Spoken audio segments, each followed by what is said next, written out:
Good evening, everyone. I'd like to call to order the Planning Board meeting for March 1st, 2022. My name is Carrie Martinek. I'm Chair of the Planning Board. Before we get started, I just need to read a few announcements.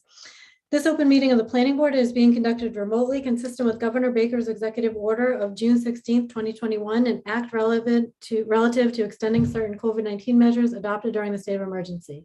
All members of the Planning Board are allowed and encouraged to participate remotely. The order allows the Planning Board to meet entirely remotely so long as reasonable public access is afforded so that the public can follow along with the deliberations of the meeting. The public is encouraged to follow along using the posted agenda unless the chair notes otherwise. Members of the public who wish to view the live stream of this meeting may do so by going to Northborough Remote Meetings on YouTube via the link listed on the agenda. Ensuring public access does not ensure public participation unless such participation is required by law. This meeting may feature public comment. Members, when I call your name, please respond in the affirmative. Amy Pretsky? Here. Anthony Zaitin? Here. Millie Milton? Here. Staff, when I call your name, please respond in the affirmative. Fred Litchfield? Here. For presenters and applicants listed on the agenda, the chair will invite each speaker on the agenda by name to make a presentation and speak to their applications. Participants will provide their full name and hold until their name is called. Each speaker will be asked to mute their phone or computer when not speaking and speak clearly in a way that helps generate accurate meeting minutes. Those responding will be asked to wait until the floor is yielded to them by the chair. Speakers who wish to respond to the comments of others do so through the chair, taking time to identify themselves. Each vote taken by the board or committee will be conducted by a roll call vote. For items of public comment, after members have spoken, the chair will afford public comment as follows. By phone, dial *9 to raise your hand and wait to be recognized by the chair. Please note party or phone number will be visible to those viewing. By Zoom, click raise hand on the bottom of your screen and wait to be recognized by the chair. The chair will ask members of the public who wish to speak to identify their names and addresses only. Once the chair has a list of all public commentators, the chair will call on each by name and afford approximately 3 minutes for any comments. Okay, with that, the first item on our agenda is an executive session relating to litigation. I also want to note that on our agenda, we will be, after we return from executive session, we will be going into the bylaw discussion, and we will be talking about the application for 200 Bartlett Street after the bylaw discussion, for anyone watching for that. As I mentioned, first item on our agenda is executive session.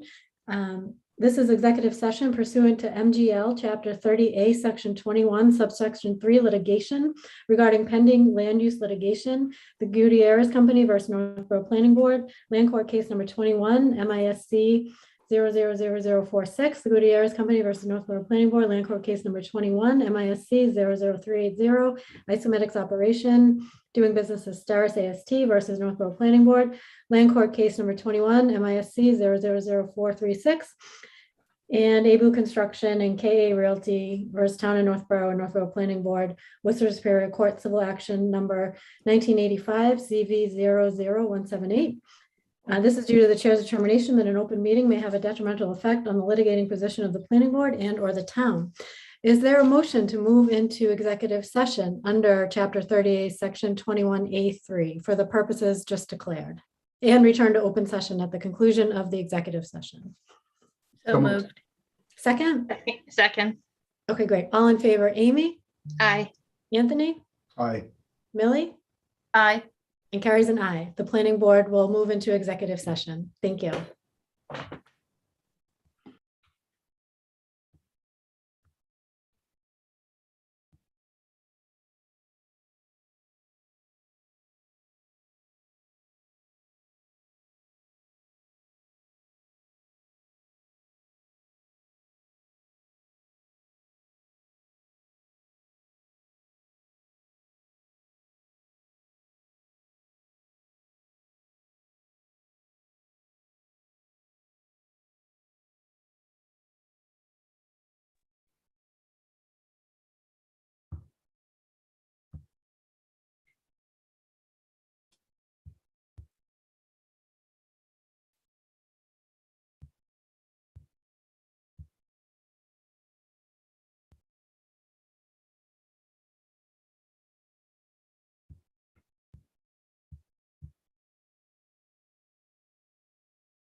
Emily and Fred, are you gonna hop over to the executive session?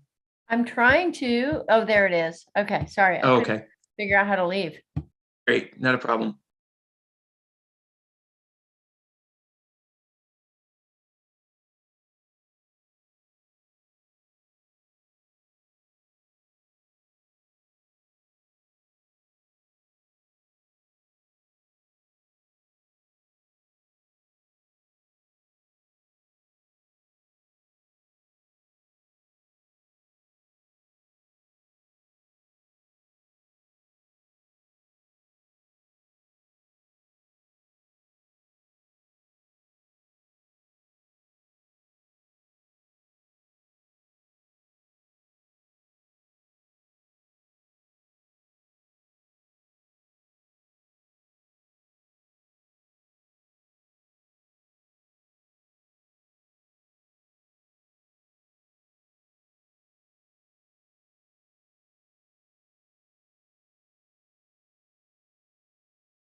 Bob, we're currently live right now, but they're in executive session. I will email you over that link now so that you can get into the executive session as well.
Hi.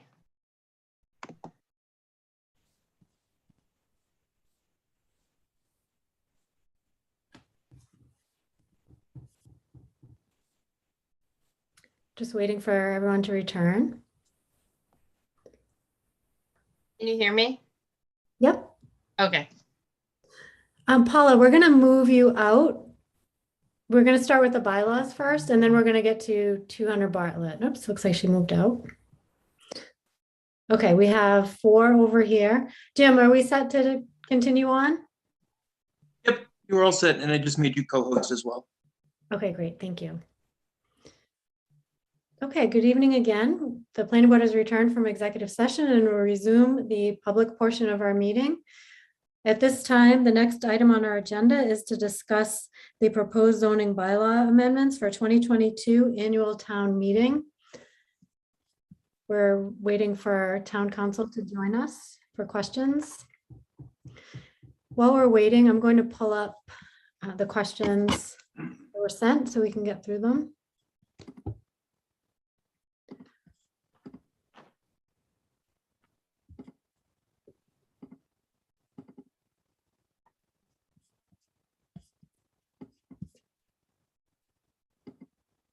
Okay, and then we'll start with, I'll just go in the order of what we had listed for questions, starting with enforcement, Amy, is that okay? Sure. Yep. Okay. And do you want me to pull up the bylaw for that as well? You don't really have to. I accepted what Attorney Dineski's comments were, so it's pretty, I don't think much has changed. Okay, And I just had a following question, and Bob might even have the answer. Where it says shall be fined a sum not to exceed $300 for each such violation. It's how it says not to exceed $300. Does it max out at 300 or it keeps going at 300 a day once it goes 50, 100, then 300, I think? Not to exceed 300 means just that. It's $300 per day.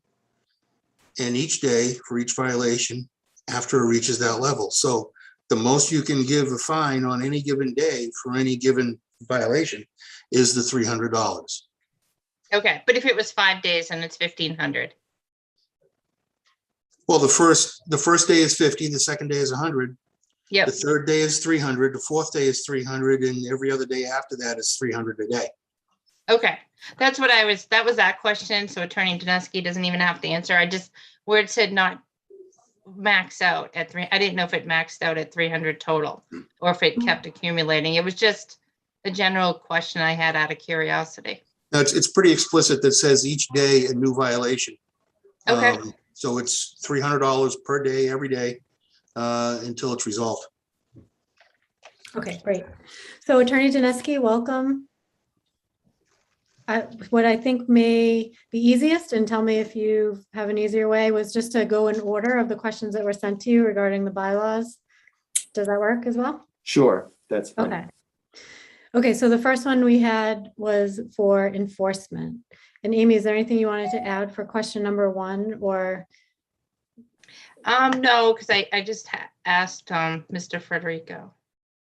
Oh, no. But oh, I did have want that to, question. the first question, what it said to clarify that each violation is a separate offense each day. So I think with the new writing, if I follow Attorney Dineski's changes, then we're all set. Okay, Attorney Dineski, in reading the question, do you have anything to add there or clarify? I caught the end of what Bob was saying, and that's the standard interpretation, if you will. There's a violation each day, so that ticks, and each instance is a violation. So and if you had more than one, then each day the tick goes.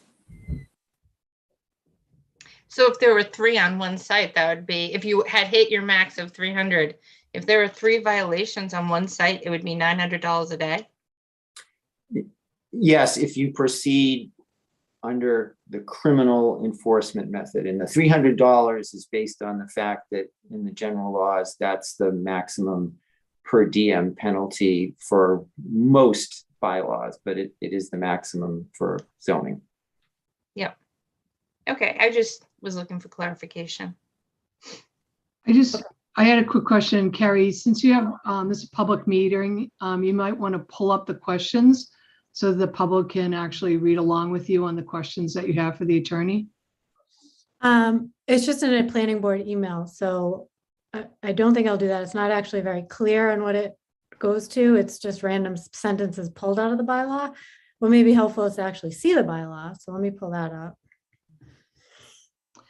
And then Attorney Dineski, the question that you just answered was, if someone has a zoning violation, correct, and it's for multiple days, it's $300 after the zoning enforcement officer just indicated that the first day would be $50.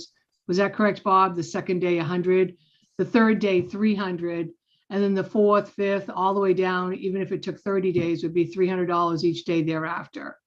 Is that correct for this new bylaw that they're proposing?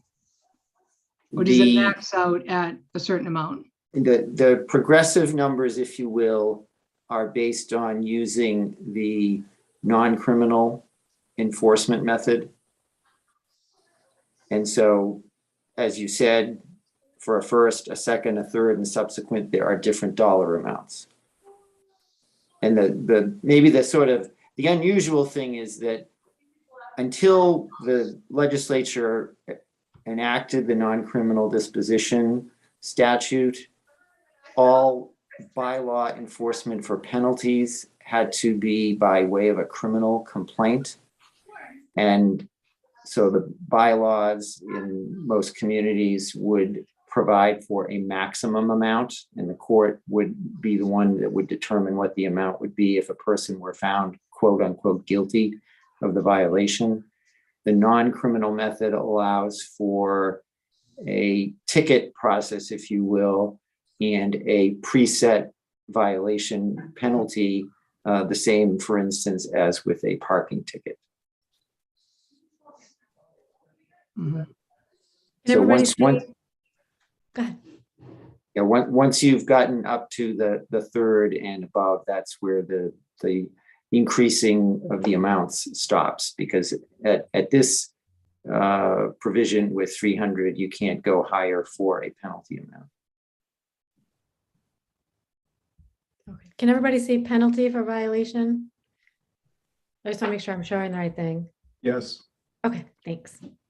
I just had one quick question too for Attorney Dineski. Under penalty of violation, you added or Board of Appeals, and I understand why, but I'm thinking that for the reasons why you added it to C, we should probably add it to B above also.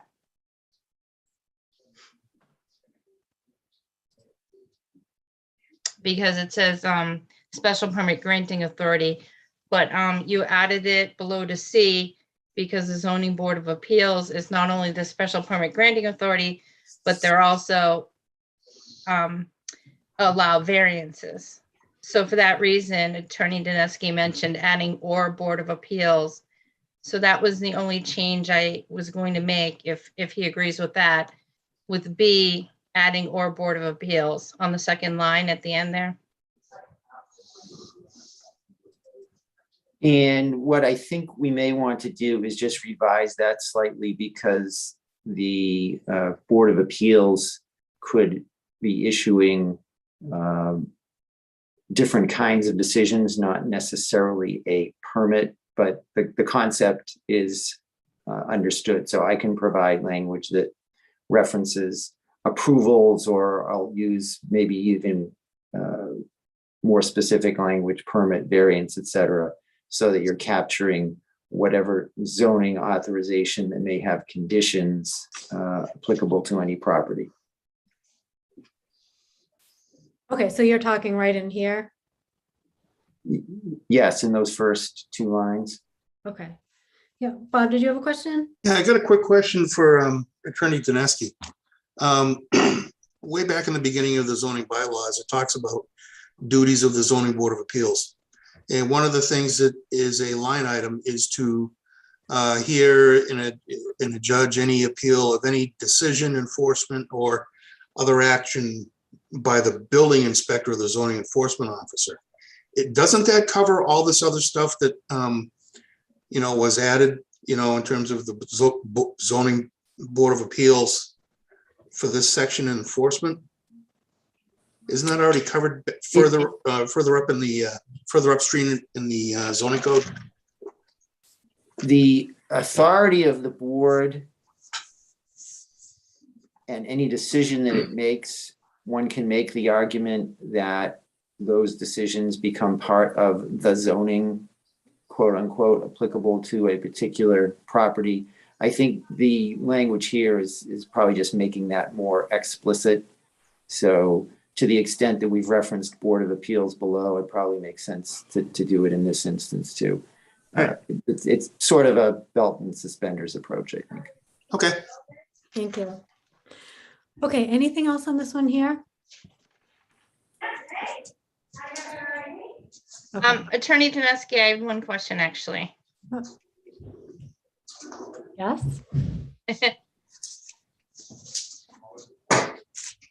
Oh, do you want me to bring it up again? Sorry. Am I showing it again? I have a couple. Sure.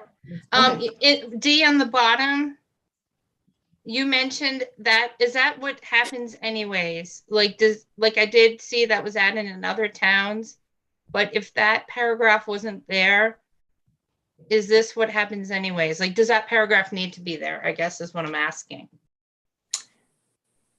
The permit revocation language, in my experience, is not the majority of zoning bylaws. So that's not an automatic in my view. But the authority, if you will, to take enforcement action either by notice or by proceeding to court, in my view, that is within the authority of the building inspector as the enforcing person under the zoning act, as well as under the bylaw itself. I guess I just want to make clear. So should we leave it in there, or it doesn't matter? Like, if it's in there, it's not going to stand up anyways, or it's in there, it happens anyways if they go to court. I guess I didn't understand your answer. Well, there are two pieces here. It says the building inspector may revoke a permit or make a complaint to court. And the revocation piece is the part that, in my experience, is not as common. And so if you did not have that in there, I think there would be a question about the authority to take that kind of an action. Okay, so maybe it's better just to leave it. Okay. Okay. All right, the next set of questions were related to brewery. So I'm going to pull that up next.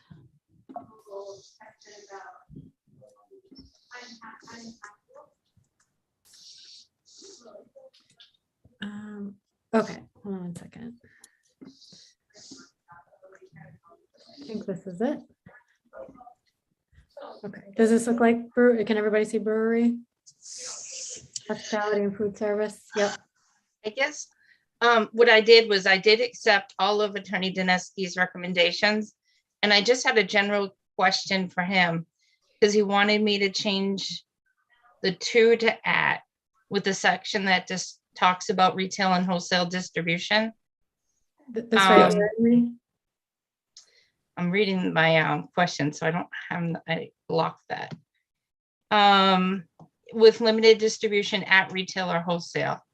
Okay. I was just wondering, what's the difference between the to and the at? Because I looked at quite a few towns and they all said to, but you mentioned it should be at. And I didn't know legally, is there a difference between to or at? Is it that? As a practical matter, I'm not sure there is a difference, but the phrase at retail or wholesale, as I think I had mentioned, is what is used in Chapter 138 of the general laws, which regulates alcohol sales. And that's, I would say, more common parlance in the alcoholic beverages world, if you will. And there was a question about a microbrewery as well, I believe, but in the definition here, we separately identify that at a microbrewery, there could be sales on the premises because of the tap room facility. Yep. The nano brewery too, I think, at retail or wholesale, I think they're both similar definitions. It just depends on how many barrels they can sell per year. So with the way it's written, I guess the breweries that you go to, they sell, like, you can buy a 4-pack or 6-pack of cans to go. Is that how this reads, at retail or wholesale? Right. So if you're a customer at one of these facilities, establishments, you would be a retail, or a person coming in would be a retail customer. Okay. And wholesale would be for sales to entities that distribute.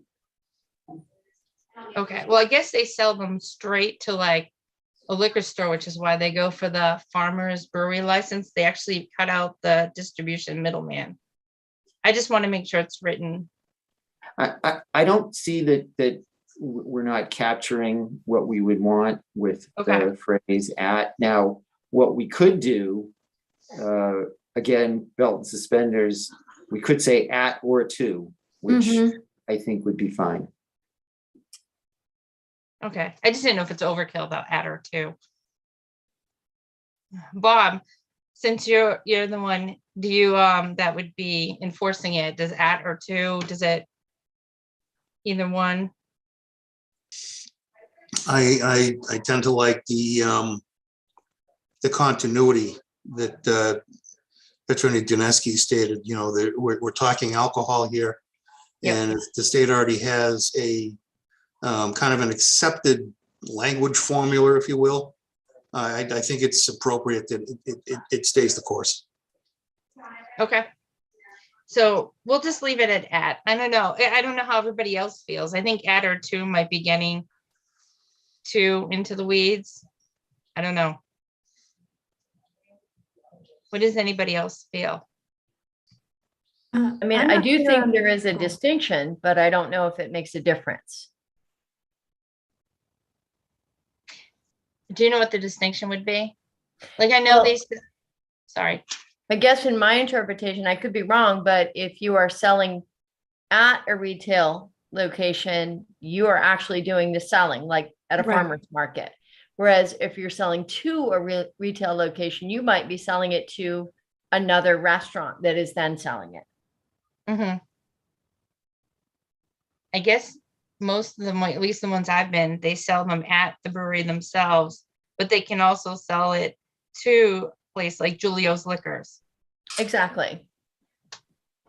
Or So- another restaurant may sell some of the breweries Right. product. Okay, yeah, so it seems like we've already covered the hard beverages primarily for premises consumption. Then it would seem like it makes sense you're saying sales with limited distribution to somewhere To else. retail or wholesale.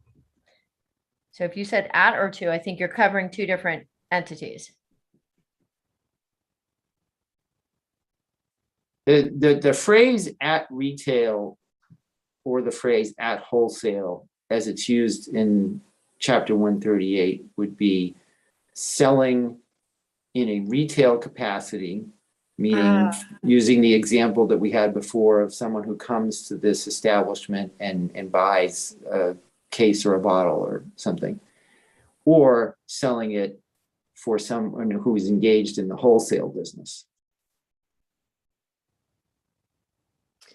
Okay, so I can see that way then. I see how that works then. We're just saying, I'm picturing retail in a different way. So the way you're saying it, that does make sense. And then Maybe- you're also, you do capture, because there are two kinds of sales for the person who comes to the establishment: to buy to take home and to consume there as part of a restaurant or tap room or similarly named location.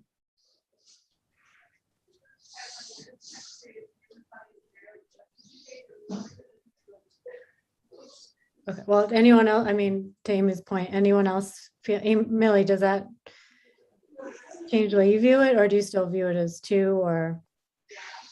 I mean, I don't think it's wrong either way, but if you want to split that up, that would be fine with me too.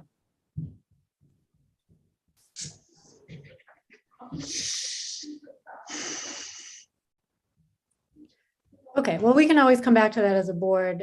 I think Attorney Janeski outlined what that means either way, so we can come back to that if we need I to. know we're down to one word. I know. Two letters. Okay, were there any other questions on this one? No, we were just picking whether we use seating or dining, and I think we went with dining, and so I updated it. Okay. Okay, so I'm going to stop that one. And then we have, let's see, warehouse. Okay, so let me pull this one up.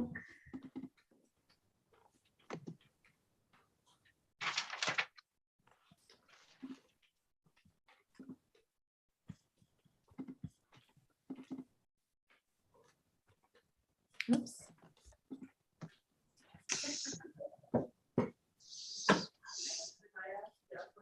Hold on a second. All right, here we go. Sorry, KP Law starts all their file names with the same start, so it's tough to find the right one. All right, this should be it. Does everyone see distribution and transportation uses moratorium? Yes. Okay, so the question here, and now I can't see my question screen, but in any case, it was really around, Attorney Janeski, you had pointed out some possible issues if we were to pull out, more so in the definitions in the moratorium, about whether or not we pull out, we do it the right way in terms of warehouse with distribution, that this may end up with unintended consequences and the possibility of actually keeping the original definition and then possibly adding warehouse with distribution. Is that your recommendation for this? I think the issue is, yes, that there should be an identification, because currently a warehouse use would include and does include some form of distribution. And if there's a change with only the new definition that's proposed, it does seem that it would create an issue of a non-conforming use for some of those facilities that are already approved.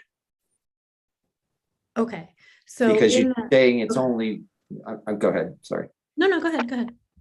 You'd be saying it's, by using that term, I think you leave out other existing warehouses that in fact do have distribution, and you'd be specifying where this warehouse with distribution, quote unquote, is permitted. Okay, and then the question of the board previously in our discussion was related to, for the ones that have been approved under the original definition, are they still approved under the new definition? Or actually, that wouldn't matter anyway, because we're keeping that the original definition. So that if we were to actually add back warehouse and then keep in the original and leave it there and just add warehouse with distribution, does that solve both issues? I'm gonna stop sharing my screen for a second so I can look at the exact question. Okay, so if the existing warehouse item is amended versus adding a new line, if we approved warehouse with distribution under the previous definitions, are they allowed, which way do they operate now? Under the original, even though they kind of fall under the new one? So we approve them as warehouse A, but now we have warehouse B with distribution, which is actually what they are. So how does that reconcile there? Is that clear? Yes, and it's probably a finer point because of eliminating a term that exists in the schedule of uses and using the new term. So it could be the case that there's an argument about non-conforming use rights as opposed to someone needing to come for special permit approval with respect to an activity that's being proposed to be added. I'm not sure we can think of the whole universe of issues right now. It may be helpful for me to suggest some modified version of the schedule that would include both existing and the new. That might make at least the issue clearer Okay. for the purposes of the board's discussion at the next meeting. So, but I guess what I don't necessarily understand is if something was approved under the original definition, but we create a new definition that they actually fall under more precisely, does that matter? So they're still the original warehouse, whether in the table going forward, they're always warehouse, even if we add a definition which describes them more precisely. The note that I had, I guess the question that arises is whether that creates any uncertainty that could have unintended consequences. Right. So if you were approved as a warehouse before town meeting, at warehouse A, the definition A, you're always, that's your use, you're the warehouse, even if you're a warehouse with distribution technically by way of our definition. So even though you're approved as warehouse and you now look more like a warehouse of distribution, well, because I'm just thinking like, as you pass this down, so say one sells to the next, you've been approved as warehouse, say 10 years from now, somebody else comes in, but there's also warehouse of distribution, which you haven't been approved for that special permit. So what happens to if you go back to the original decision versus what exists going forward? Does that make sense?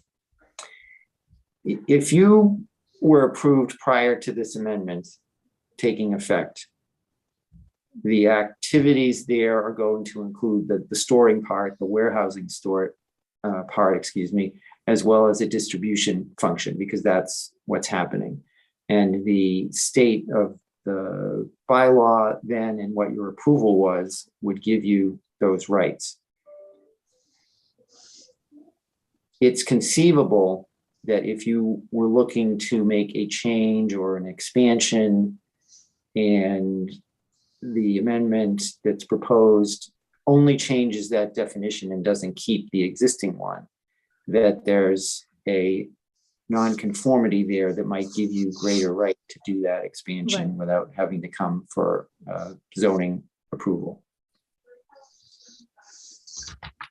Okay. If both definitions exist, and I don't mean to belabor this, but I just want to make sure I understand. If both definitions, so we go to town meeting, we put both definitions, we keep the old one, we add a new one. 10 years from now, somebody wants to sell, 10 years from now, FedEx wants to sell and have someone else move in there, but they've been approved as a warehouse, not warehouse with distribution. Does that matter? Does that cause a new special permit, or does the new owner just go, does that special permit still carry forward? The special permit is probably going to carry forward as to what is happening at the time. The issue might be whether there's going to be a change or expansion or alteration. Okay. Okay. Any other questions on, oops, I'll pull it up again. That was the only question I had here. It was really about the unintended consequences, how would we reconcile if we were to add. It sounds like Attorney Dineski is going to help with maybe just looking at that use table, making sure we don't have any unintended non-conforming situations. Let's see. I don't see anything else for questions there. Anything else from board members there? I have a question for Attorney Dineski. So on this distribution moratorium, many of the board members asked what would be the next step if the moratorium would take place, and how would we move forward? And so Carrie suggested, as she wrote this, that we would create a committee, and then she would say the scope of the committee, and she listed, as you probably know, was A through K. Under the majority of those, many of those are under the purview of the Board of Selectmen to make determinations. and not necessarily under the purview of the planning board. So my suggestion, and we can talk later as a board with this or whatever, was that this committee, I suggested, should, if goes to town meeting, the committee should clearly be defined at town meeting to not only consist of who they recommended, which was 1 planning board member, 1 board of selectmen, and 3 members from the public, but also, because of the lack of experience, and because you're talking about the use of the roads, the traffic, taxation, all this stuff, my suggestion was that it should be someone from financial planning, the assistant town administrator, the DPW, and the police department, and should be appointed by the Board of Selectmen, because when you look at the majority of these A through K, it's under the decision of these are under the purview of the Board of Selectmen. Because the Board of Selectmen basically make the determinations of the roads, the traffic. You know, as a planning board, you can make some zoning issues, but really a lot of this goes under the Board of Selectmen's purview. And that's what I'm concerned about, and I think can be very confusing at town meeting of how this is going, how is this committee going to work, be created, because a lot of these checks are really not even under the purview of the planning board. So one thing we did ask those 2 questions before, Michelle. We asked if the planning board had the authority to create this committee, and also if we had to list the staff or if we could just add them. And I think Attorney Dineski answered those questions last time, but obviously feel free to Attorney Dineski to weigh in as well. If a bylaw specifies how a committee or the committee is to be composed, then that's what will govern. The disciplines, if you will, or persons who should be on the committee or represented by the committee are a policy decision. You could also, as with any committee, include consultation with staff if that kind of consultation is something that that you wanted to mandate or require. You would include that, in my view, or it would be appropriate to include it in the bylaw itself. This is, I think, the large question is a policy question about where the oversight and review process is centered and what are the disciplines that should be involved. So I guess, does the planning board have the authority to create, as part of a moratorium, create a committee to do the review? If town meeting says yes, I don't have a basis to say no, the planning board doesn't have that authority. Okay. And then if we want staff, we have, even if staff isn't listed here, say we get the committee started and then we say, oh, we'd really love to have a DPW representative. Does anything preclude us from inviting a DPW representative for consultation, if not included here? Or should we include it here? I mean, it doesn't matter to me. I just want to make sure we're covered either way. In my view, you'd certainly have the committee would have the ability to seek input and comment from other areas of the town, if you will, to be general. But the committee would only consist of the members that are specified in the bylaw provision. Okay. Okay. So board members. we'd That's have similar talk- to master plan. Like we have the master plan steering committee and master plan implementation committee. And the DPW comes to every meeting and the town administrator attends to answer questions, but they weren't listed as being on the committee when it started. But So that think I this would is- see as similar to this. I think this is different where you're requesting a moratorium for 1 year and you're asking the public to give you this moratorium. And then you're asking the public that you're going to go off and do something. And so as the attorney suggested is, you could make as part of this that you're mandated to include town staff, that you work directly with town staff at the end of it. I think fine he with said that. you go for them for input, which is Well, it says definitely, it's a policy. You could make it as a mandate as part of this for town meeting that town staff is included on this board. I don't understand why it would hurt. I just think it should be it should be expected that this board consists of town staff.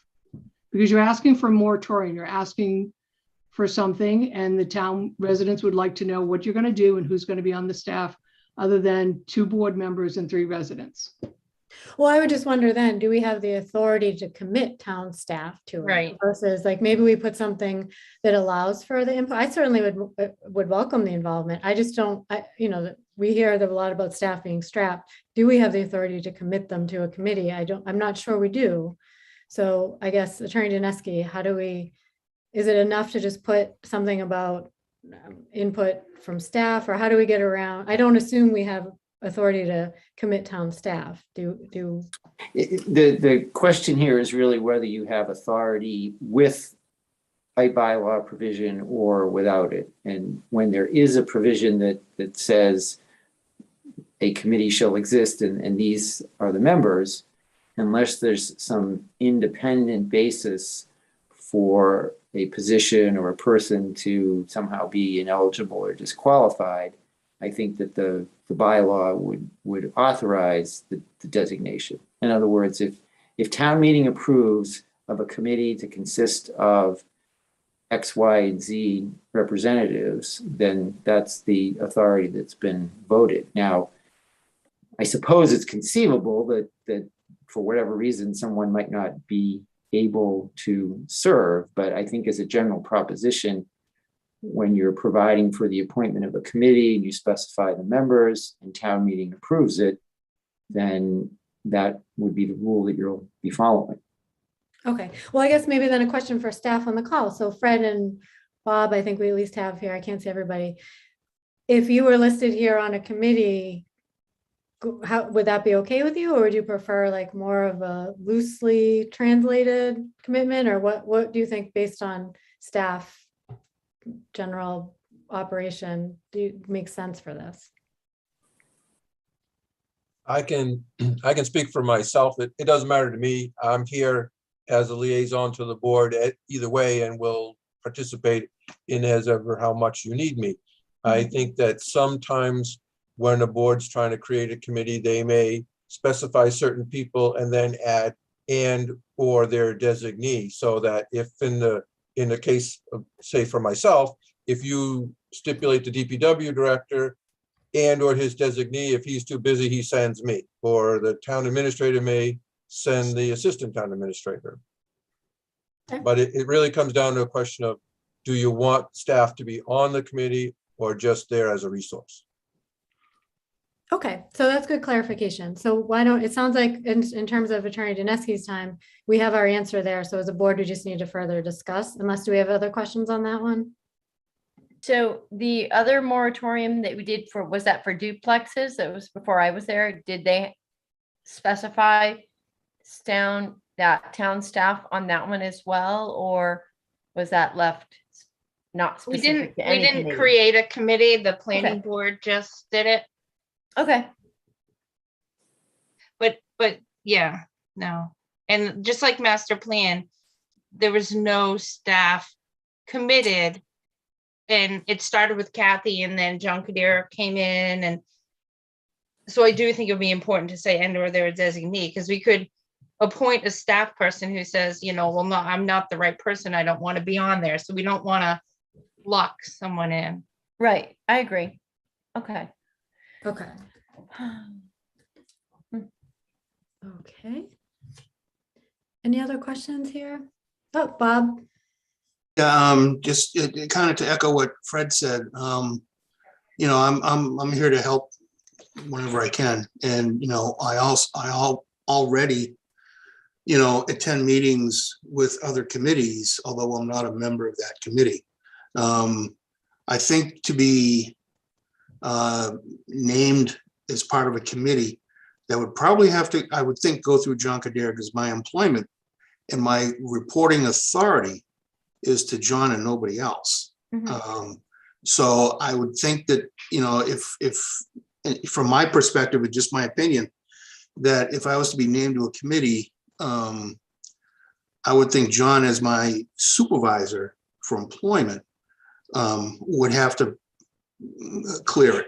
basically. Right. So that's what I was wondering, Attorney Dineski. Do we actually have the authority to name the town administrator's direct reports on our committee? And so I'm happy to have anyone on the committee. I just don't know how, if we can do that or not. We're sort of intersecting in two areas, and that's the first one, maybe the more foundational of providing for a committee to conduct this study.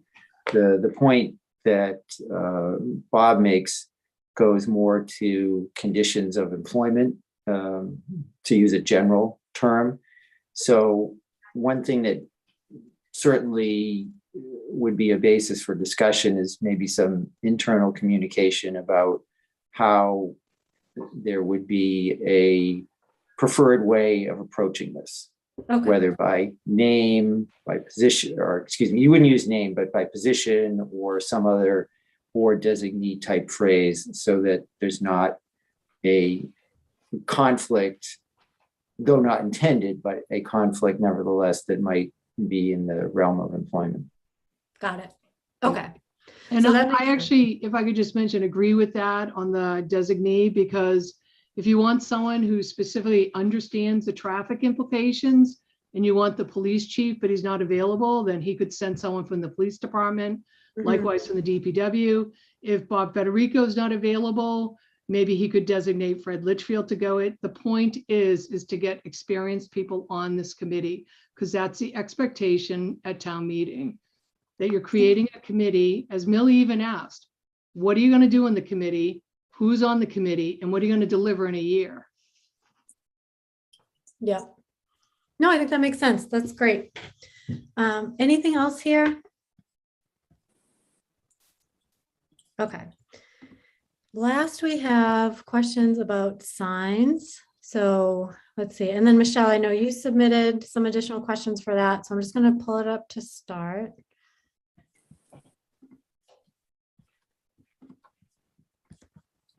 The confusing thing is I made some changes per Attorney Dineski's recommendations, and then Michelle sent out an email like a half an hour before the meeting started.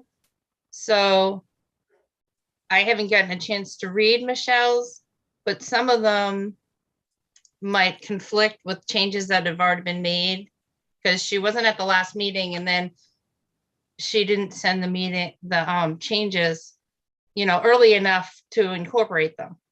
I feel Okay. like it's hard last minute to incorporate things because changes have been made. And Okay, so we'll do one at a time. Do you want to speak to what you have for questions and changes? And then Michelle, you can speak to whatever you have, and then we can kind of figure out if there's any sort of misalignment or overlap.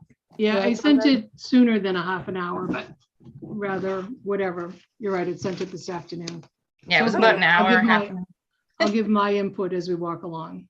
That's okay. All right. Yep. So I'm going to pull up the one first that went to Attorney Dineski. So we have that, and then we'll switch over. Let's see. All right. Can you Yeah, I see this signs? Mhm. Yeah. Okay, great. All right. So now I can't see the questions, Amy. So do you mind? Oh, and the questions really, let me see. I have to pull them up. The questions weren't really Maybe I can check on my to phone. do. Let me see. Questions were like general questions, not really to the bylaw. Let me see where the questions went. All right, my question would be, we were talking about window signs. And I just asked the difference, and it might not be Attorney Dineski, it might be more towards Bob, is would the definition of our window sign allow like all the Coke and Keno signs? And like, I understand an appropriate sign that would have the name of the business, and there are quite a few of those in town. But when asking about window signs, does the definition we have actually allow, there are some stores right now that have plastered like Coke, cold beer, all sorts of advertising, and it covers the whole window, but it's not an advertisement for the store itself. Like, does our bylaw today allow for that? So is it, or doesn't it? that was just the follow-up question I had.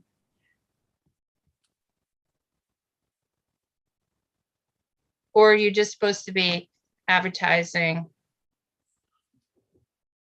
what's in the, you know, what the store is? Like,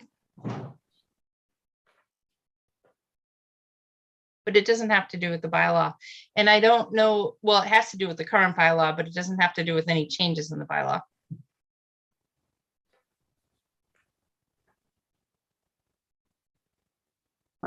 I'll respond here in general. I think that there are, in this question, there's probably a lot of practice and history that we would want to look at, but as a general proposition, I don't think there's anything in the bylaw that says you can't have a sign that references a product as opposed to just the store or the business itself. And I would think, and I certainly want Bob to weigh in, that there are probably a lot of signs that talk about a product or a service without necessarily identifying the business or the establishment.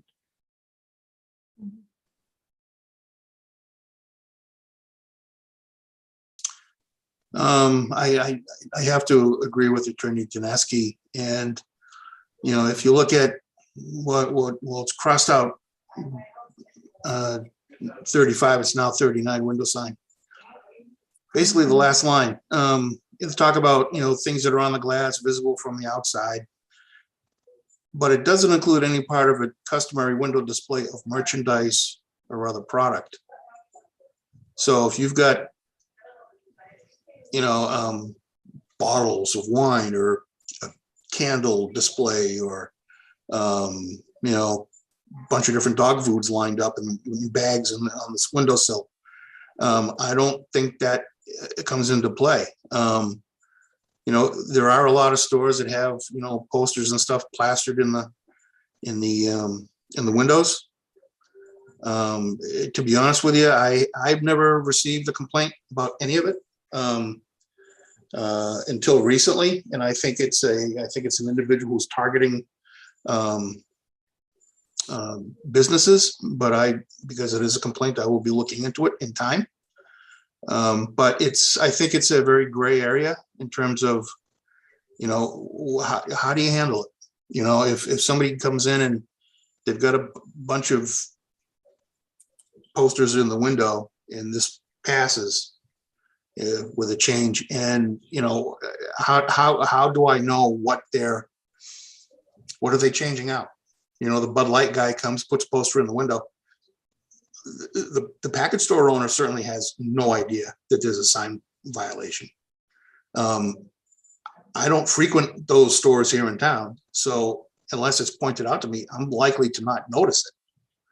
So you know, I think it's a very gray area, and you know, again, what would be considered pre-existing and what would be considered something that is actionable on an enforcement. Okay, well, there's no change to the window sign for this bylaw going forward, but because of the changes going forward, I reviewed like surrounding towns, like a lot of surrounding towns. And the surrounding towns that allow window signs actually have a limit. They say like 30% of the window can be, and that's like, most of them are 10, 20%. The max I saw was 30%. So every other town had a percentage. So I guess my recommendation would be, the only place I found window sign in this bylaw was under temporary signs. So if we were going to allow permanent window signs, I would think there should be a limit too, just like all the other towns, like, because there's definitely a need for someone to have the name of their business, but then there's some businesses that maybe they don't know, like you said, maybe the Bud Light guy comes and there's one place that has like 40 Coca-Cola signs like all over it, like, and I do think there's a place for the name of this, the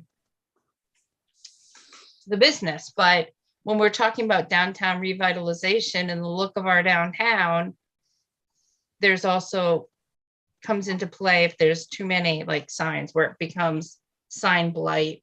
And part of our purpose of our sign said too much is actually, I don't have it in front of me, the actual purpose, but Mhm. you know, too many has a negative effect. Okay, so what you're saying, is there a change to this bylaw? Are we, or do we need to discuss? Well, I figured it was too late for changes, so for this year, so I didn't have a change. But if we were going to go forward and make changes, I would recommend having a percentage of the window being allowed versus, you know, covering the whole window with stickers. Got it. Okay, so that's something, but we don't need Attorney Dineski for, but the board needs to further discuss. Yep, and it may not be this year because it is, you know, March 1st. It was just something, it was a question for Attorney Dineski because the only place I saw in our sign bylaw where we allowed window signs was under temporary, which says 56 days. Okay, Like where in our sign bylaw, if you have a freestanding sign or a wall sign, we have a size, we have a zone, but the window signs didn't follow under any size or any zone.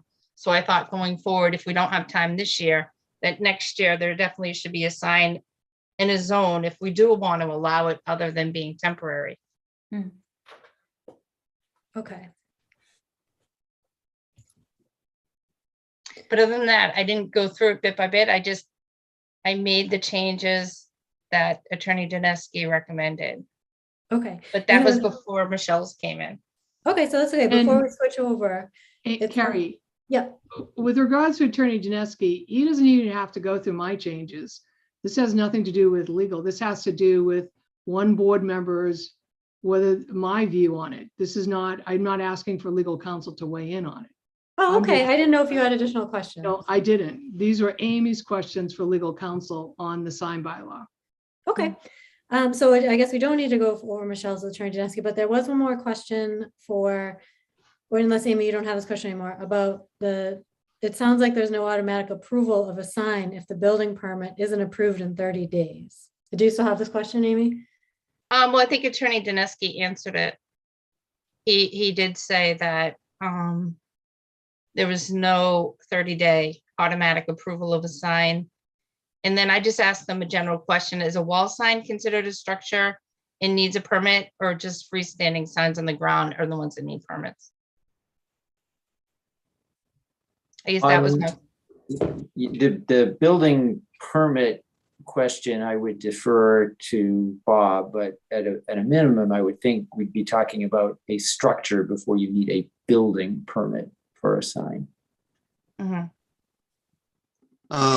Building permits are what we use for all sign permits. When you get a sign permit, it says building permit on it. A sign needs to be on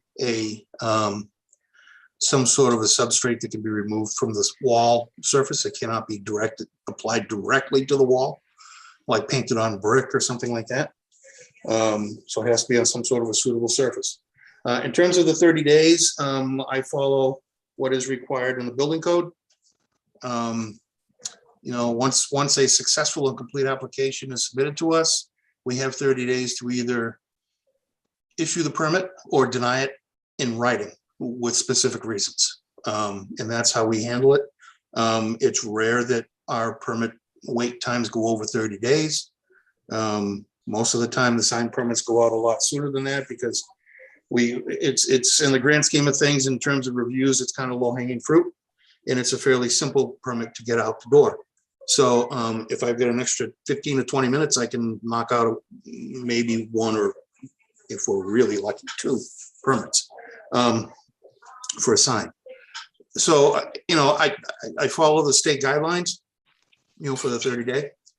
I also follow the state guidelines requiring inspections, and in terms of removing of signs, that is covered in the sign bylaw section. Any obsolete or dilapidated or dangerous sign is to be taken down within 30 days or at the order that I issue.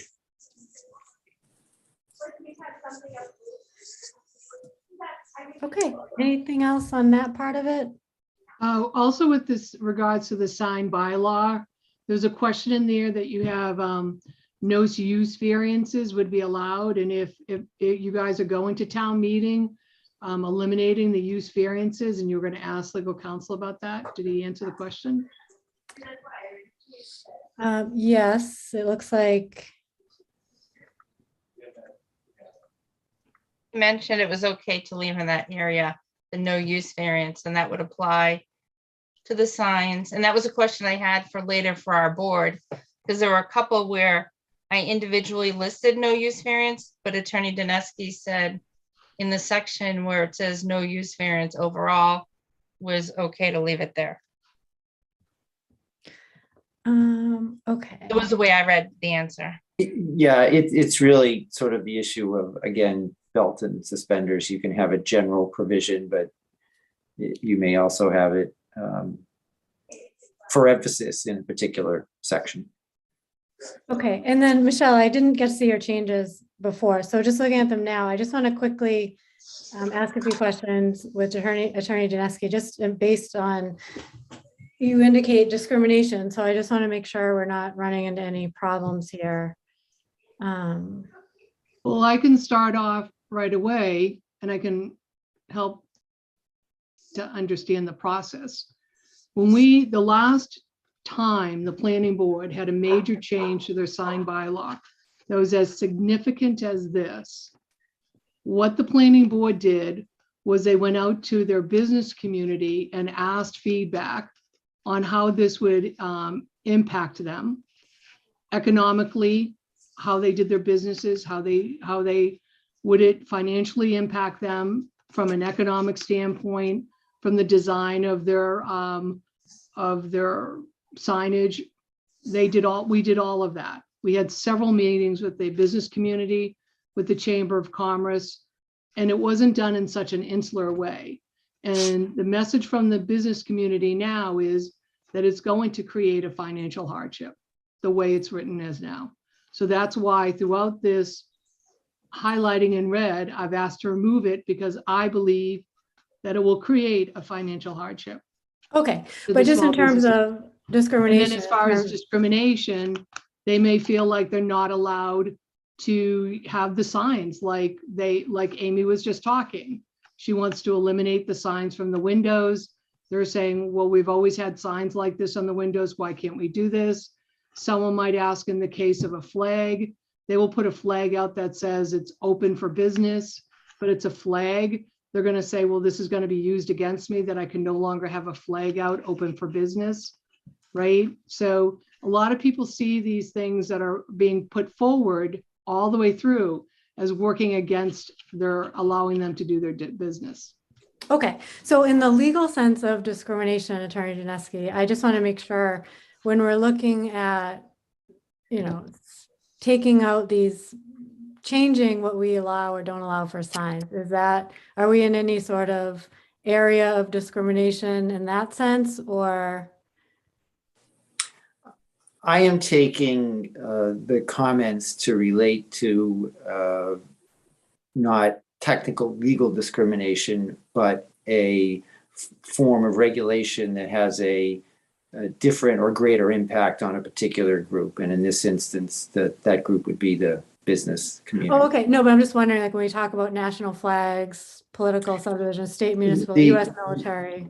I think the issue here is that you're protecting a flag, which you have a definition for as an expression that would fall under, let's say freedom of speech or First Amendment rights, and things that might otherwise be considered to be a flag would now come within the definition of a banner sign. In other words, your flag definition is now focused on those flags that represent a country or a political institution. Okay, so as it relates to this section here, removing it is not discriminatory. Again, I think we may be using that word in different senses. And I Oh, think the right, issue is, right. the issue is whether there's an impact on businesses that they might say in a generic sense is discriminating against me. Right. So I get Carrie. that part of it. Yeah. If you go down further, we have a definition for flag that includes all that. So it's just Oh, not, okay. I see. so if you go down to flag, Rather than C banner. it includes all of it. And right, and that change in the banner definition was to account for the fact that a proposed flag definition is included. Okay. All right. So I just want to make sure if there are any other questions.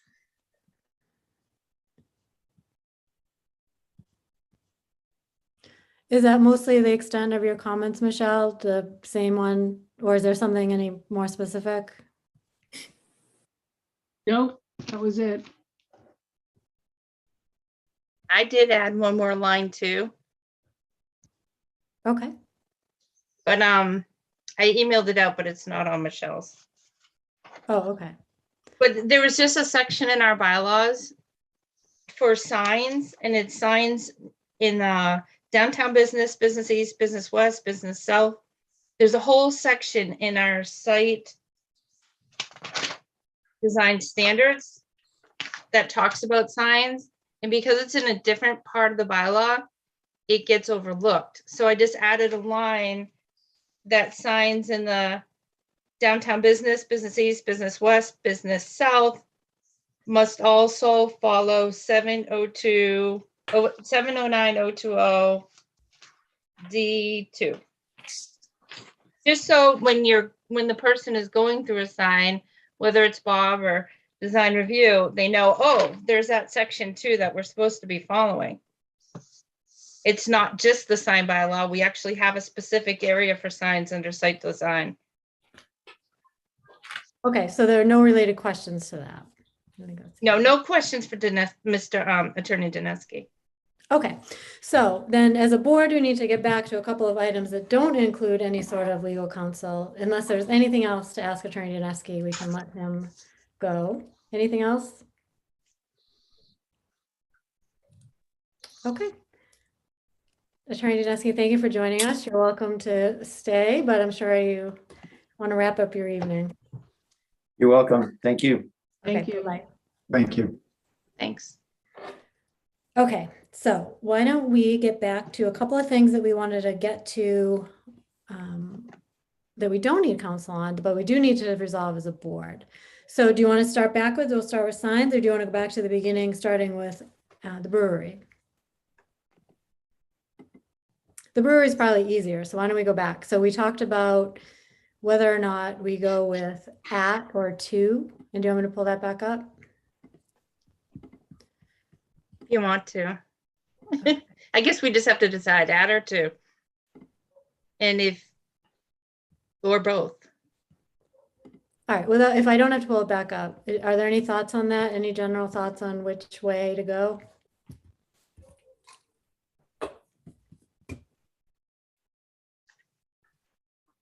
Whether to accept it with changes as amended? Oh, no, I just mean I'm going back to, we had some comments, we had some discussion to just wrap up that we didn't need counsel for, but we just needed to discuss as a board. Oh. So I'll pull it up. So for the, let's see. The brewery one. Okay, I have it. I'm gonna pull it back up.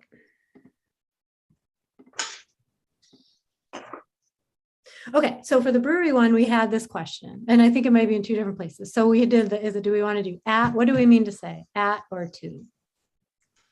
Any thoughts on this?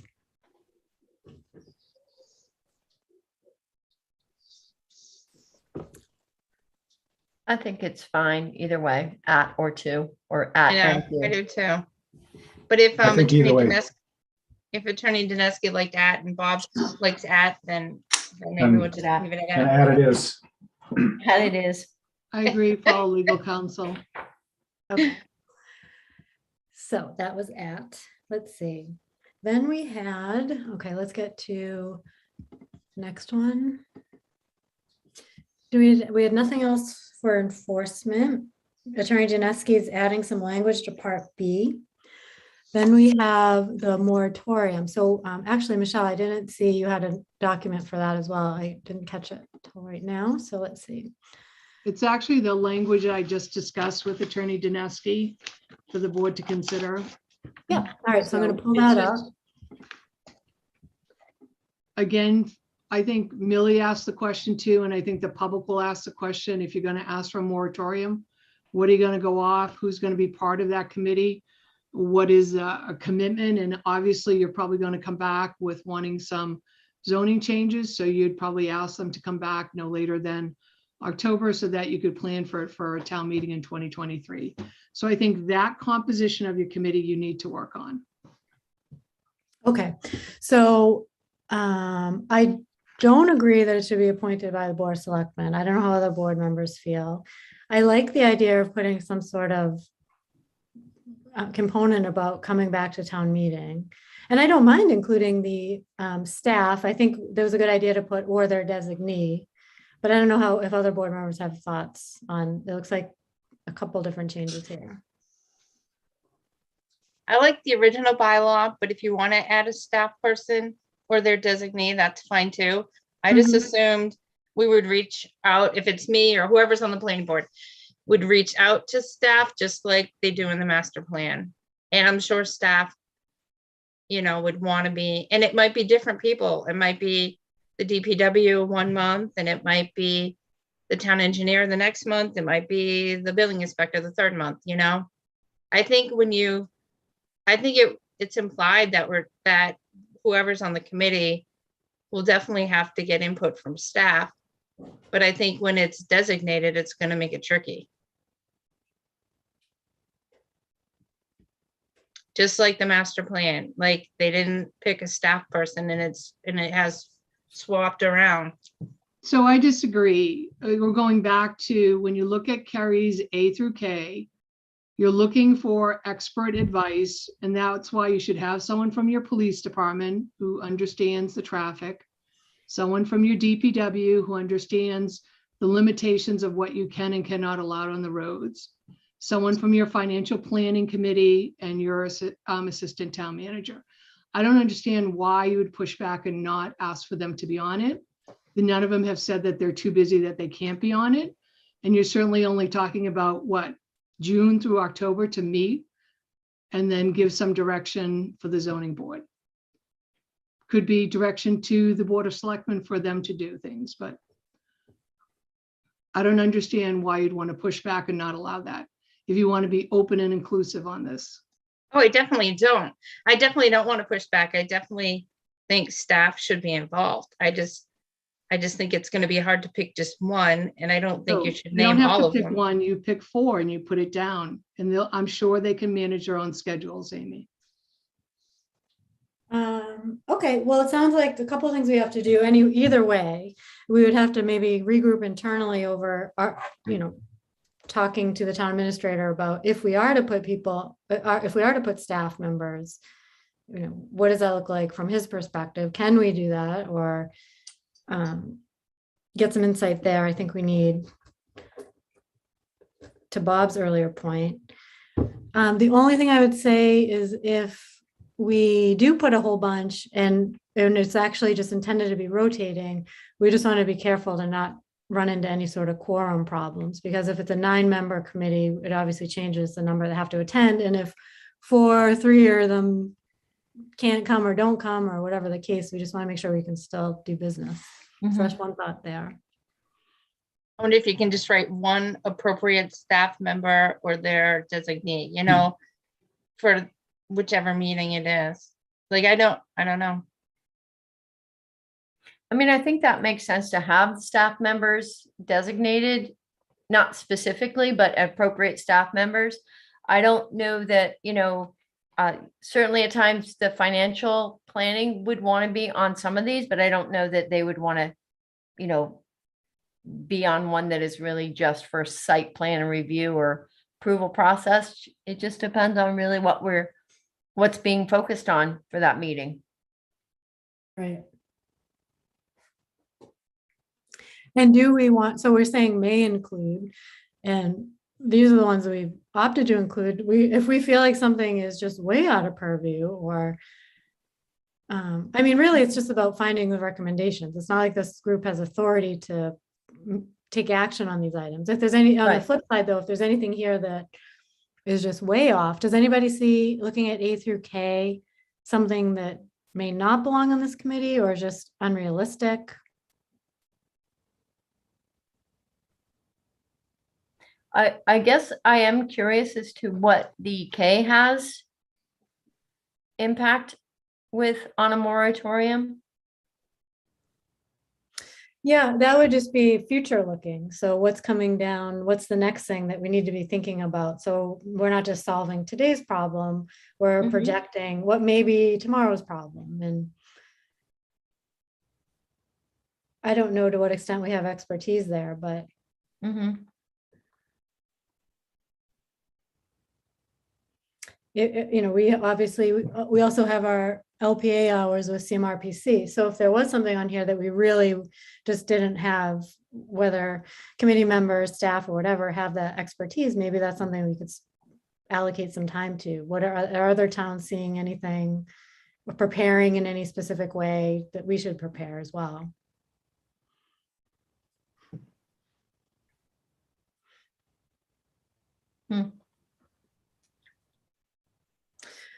Okay, So so your next meeting is on the 15th, I believe, is our next meeting? yes, yep. Okay, so you could send a letter to the town administrator with these recommendations and get his feedback, and then we could amend it at the next meeting. Because really, the only thing that you guys are held on is whether you think the town administrator would approve this. Right, I'm suggesting that staff should be on it. I'm suggesting that the staff associated with traffic Mhm. and roads who understand it should be on it. And I'm suggesting at least one person related to financial planning, whether it's the assistant town manager or someone from the financial planning board, be on it. Okay. So you're talking at maybe not the 4 people, but at a minimum of the 3 people. And they, again, you could ask him in a letter to the town administrator, could he send if they couldn't, could it be a designee or someone who's familiar with that Okay. area of So- expertise? So then let's take this one piece at a time, because what I would want to send is something that we're supporting as a board. So first, the first change has to do with, I guess, 9 members depends on our answer. So let's hold that. Appointed by the Board of Selectmen. Board thoughts on this first part? No, I mean, I think we should stick with the same definition that we had. And if anything, you can add, will include, as part of the bylaw of the moratorium, you can say we will include the appropriate staff members based on the subject being discussed in the meeting. Like, and I don't know. All right, we'll just one at a time then. So for this part, do we want appointed, well, first it says up here, this would have to be changed as well, formed by the planning board, but appointed by the Board of Selectmen, is this agree or not agree? Amy's a no, Michelle's a yes. Other thoughts? I say no. The composition of the committee, at this point, who is that appointed by? If you don't designate who's going to do that? In other words, the 3 residents, who's appointing them? Well, in the original, it was formed by, this wasn't here at all. So the original, this is hard to see. Well, but I did think you had the 3 residents, so I don't know who was appointing them. The planning board. It was planning board. Okay. Yep. Okay. Oh, all right, right, you're right. Selected by the planning board is deleted. Okay. Okay. So do we want to change that? Do we want to keep it selected to the planning board or appointed by the Board of Selectmen? Amy's a no, Anthony's a no. I think that we're putting this forth, so it really is on our shoulders to determine the composition of the committee, but I do think that they should have the town staff in there. So I don't know specifically which town staff, but have a note to say that, that it is important to have that. Okay, so then we have so that's a majority no. I'm also a no on that. The member of financial planning is the next addition. Thoughts on that one? And that could, oh, sorry. Well, I'm just saying, these are bylaw changes and talking about traffic. Like, I don't think we can reach out to our financial planning representative and ask him questions, but I don't think we need a member of the financial planning on this committee. Is there something you had in mind, Michelle, when you put them on there? Well, if you can scroll down, because you talk about economic development, you talk about excise tax right here on letter I. Yep. So why don't you remove that? Because I'm not quite sure that's under the purview of the planning board. Okay, so that's a possible, oops, I can't, hold on. See, I think I would leave that because that was on a decision that another planning board had. So then have a financial planning member. Oops. You want to have have a- e-commerce. E-commerce is, Carrie, you keep on going up and down. Okay. Development of definitions to align with daily of e-commerce trends. I mean, who's going to understand that? Are you understanding that? Why wouldn't you have someone from financial development who understands those trends be on your board? I mean, Why I don't would think that- finance understand e-commerce trends? That's an Well- industry, not a discipline for finance. Well, it's fine. It's economic development.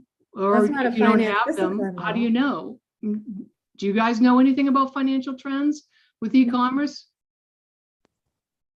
A development to better align with current day e-commerce terms and trends. Is it, e-commerce is an industry though.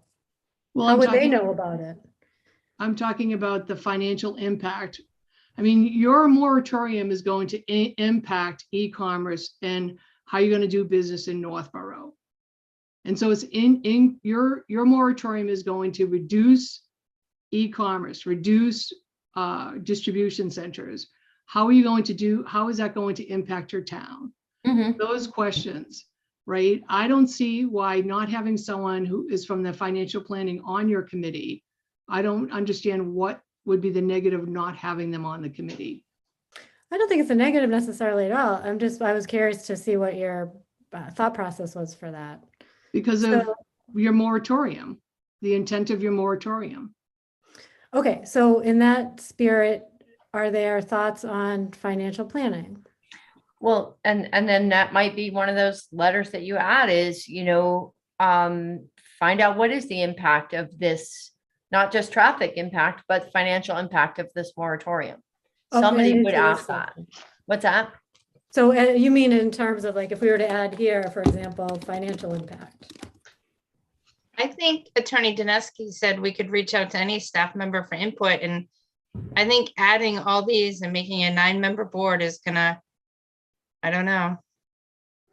Like you said, but they wouldn't, staff members wouldn't even be voting, right? It's because staff usually isn't a voting member of a committee. It's just for, I mean, not just, but it is for advisory and for input and perspective and, things like, how does this impact them? But maybe there should just be a statement that the appropriate staff members will be invited, to the appropriate meetings. Sure. Um, But yeah, But member financial planning. to include appropriate staff members at meetings. yeah, I'm like thinking- instead of listing all of them Mm-hmm. and having them be part of the committee, but will include appropriate staff members based on the subject being discussed at the meeting.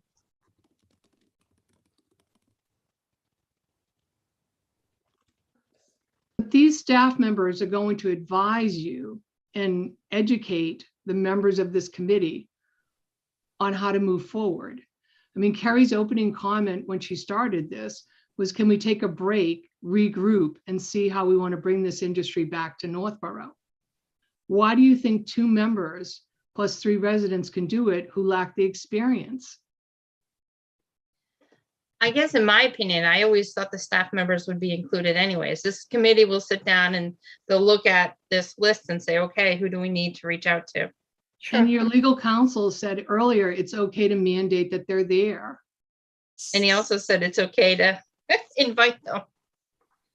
So I think, Either way. all right, so either way. we You need guys find want to out- get this passed at town meeting. I don't understand why you want to eliminate and make this committee so insular that you're not opening up to other members to help move forward with the next generation of this industry. That's what you opened up with, Kerry, on the very beginning when you started this in the fall.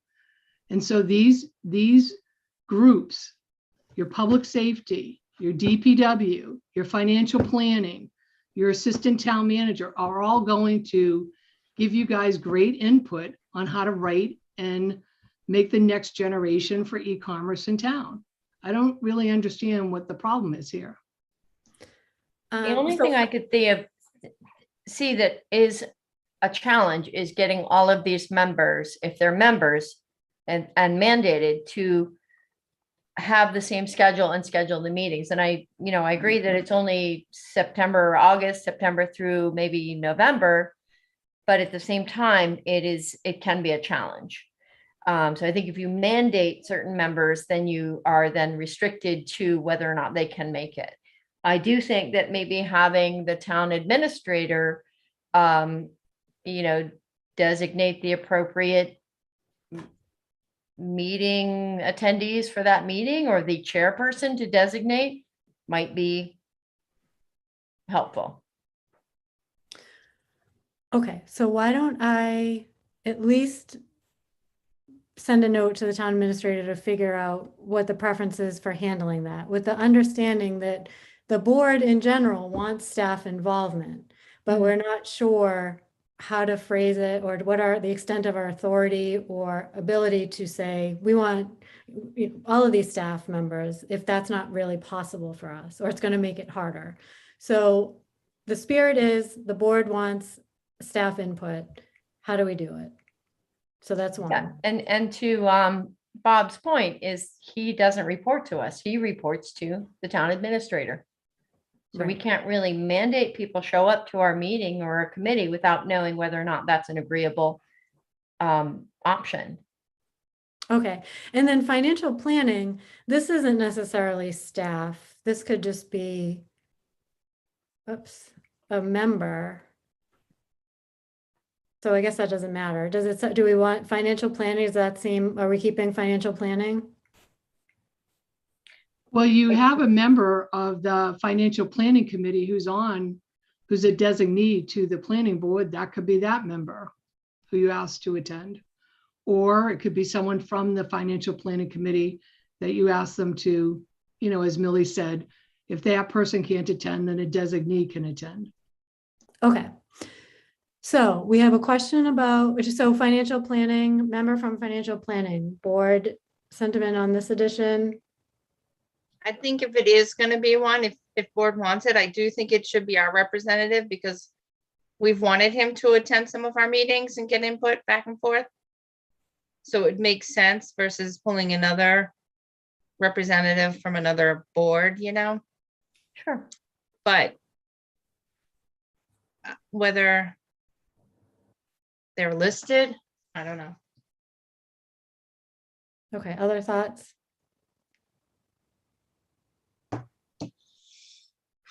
I personally, I don't think, I'm not opposed to any of these guys being invited. I don't see mandating anybody necessary. I think the appropriate thing would be to get feedback from the town administrator on best, course forward.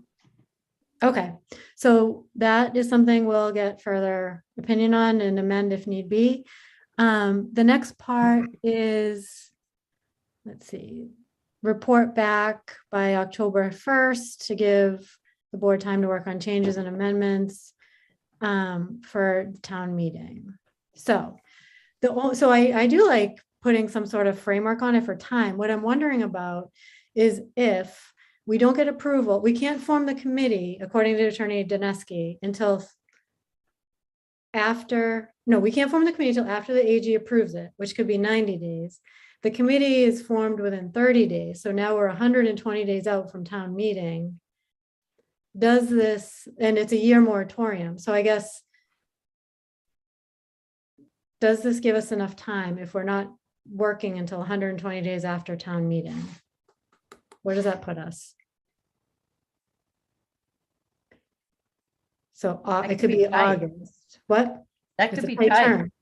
So they could potentially not even be meeting till August, September, October. So 2 months later, they're coming back with changes.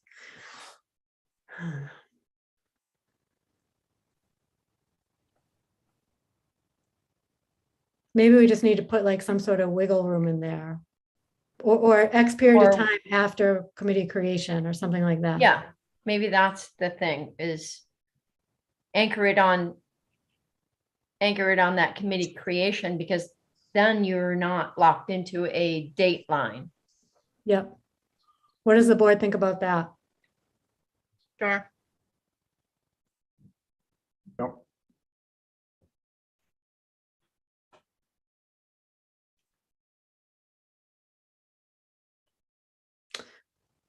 Okay. Although either way, we have to come back to town meeting with something. Mm-hmm.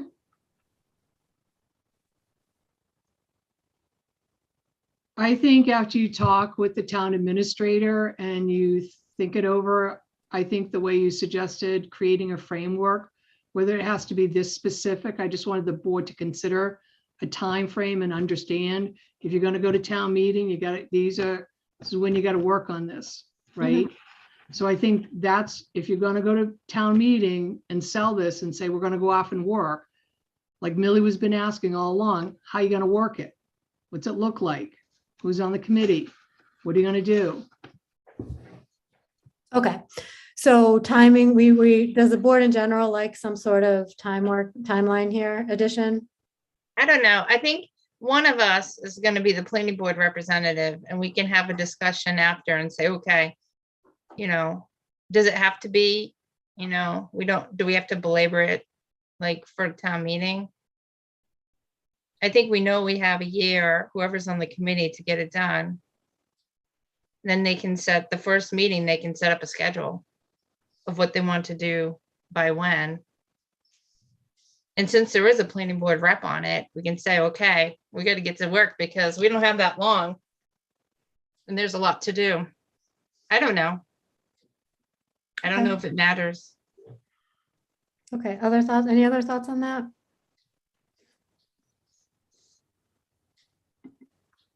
I don't think a framework hurts.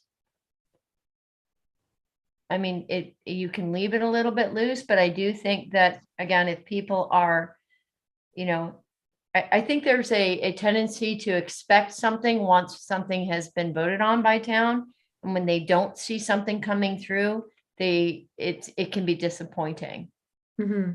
I think that if you have people who are very anxious for something like this to happen or not happen, whether it's a business or whether it's a residence or a town, I think they're going to want some accountability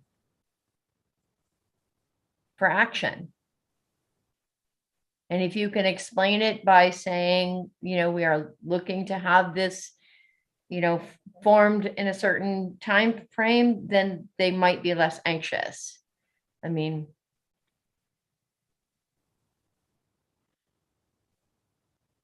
Okay, so then I'd suggest maybe either bump this out to January because that's likely going to be 6 months, or we say something like 6 months after creation.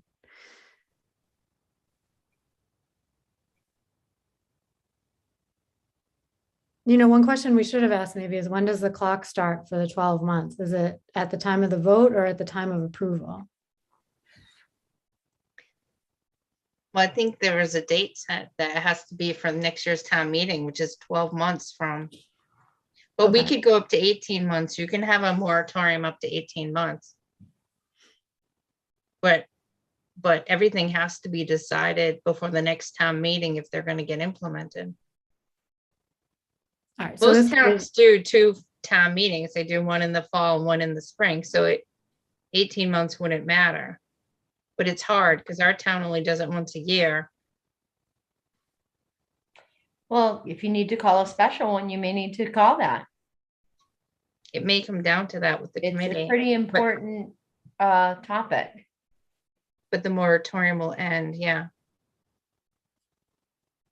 You don't Okay, want it longer than it has to be, obviously, but you certainly don't want to be rushed in trying to get the answers and the information you need to make a good call on it. Right. okay, do we think there's enough time if we're not forming a committee until, say, August?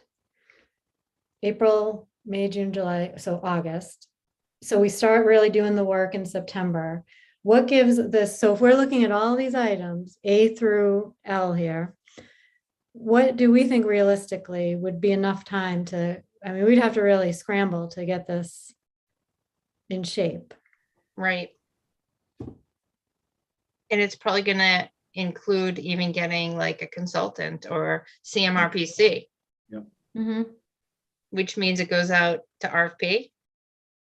Oh, I would just use our Oh. LPA hours. I wouldn't bother. Okay. Yeah. If we had the luxury of time, what do we realistically think this committee would need to look at these items, or at least take a surface level look on all of them and a little deeper for others?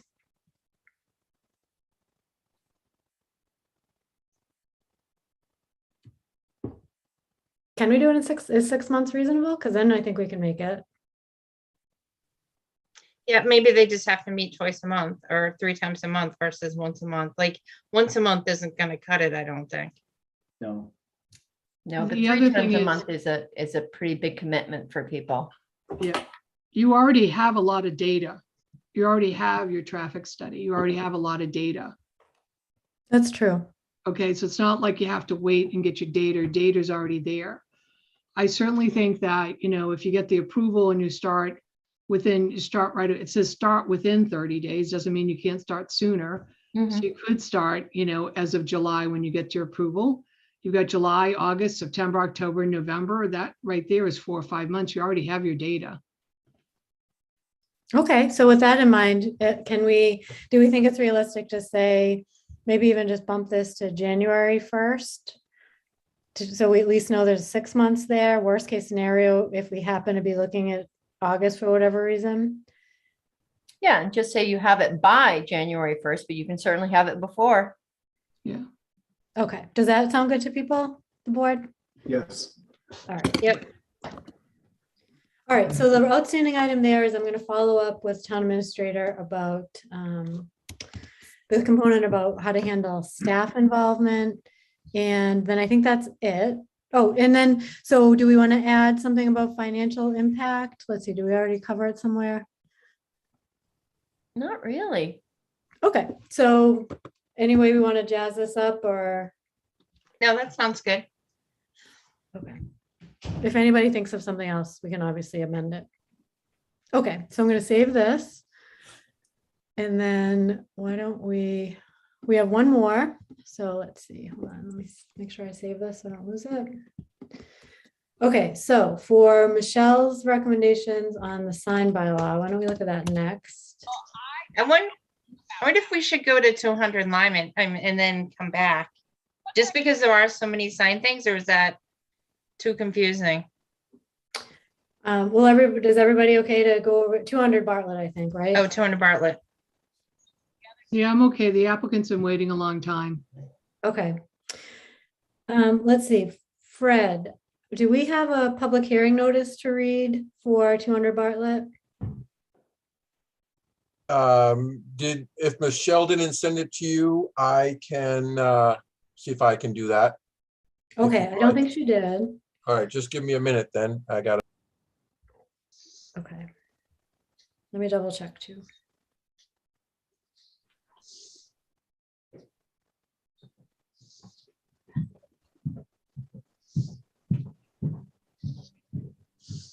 I don't think so. She did not. Okay, while we're waiting for the public hearing notice, why don't we invite, so next on, we're going to come back to the bylaws. We're going to move forward with a public hearing for 200 Bartlett Street, special permit per Groundwater Protection Overlay District bylaw and special permit site plan approval. So why don't we bring in the right attendees? So let's see, Paula, I think. I'm going to bring you in, and then I'm going to have you, Paula, tell me who else should come in. Oops. Oh, for some reason you had to rejoin. Oh, there you are, Paula. Do you have, who else should join? Yes, Rick Gates, Rick Gates, yep. Okay, Vito, okay, Vito. Dario, I don't see Dario. Greg Kushko, Nope.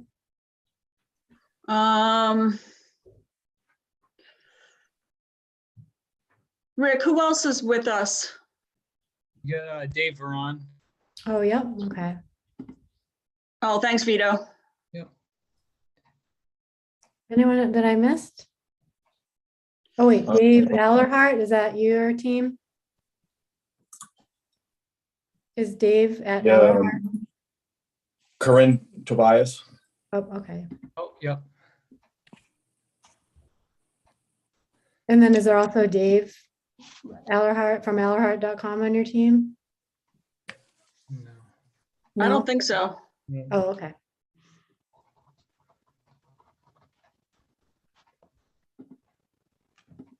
Oops. Okay, is that everybody?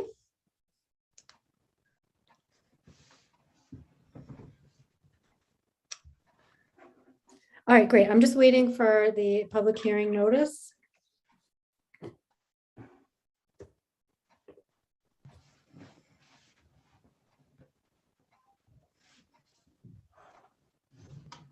Fred, the pressure's on.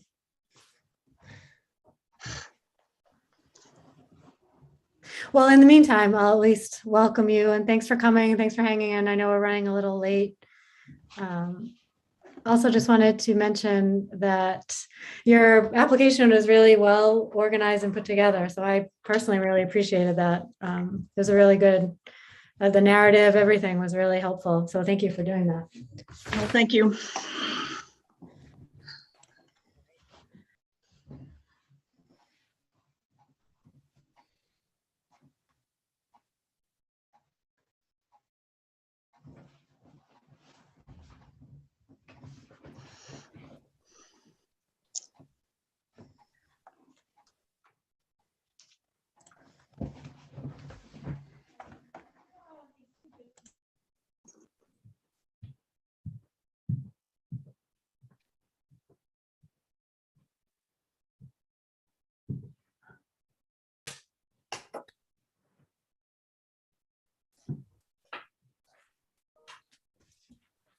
Carrie, I just emailed it to you. Did you by any chance get it?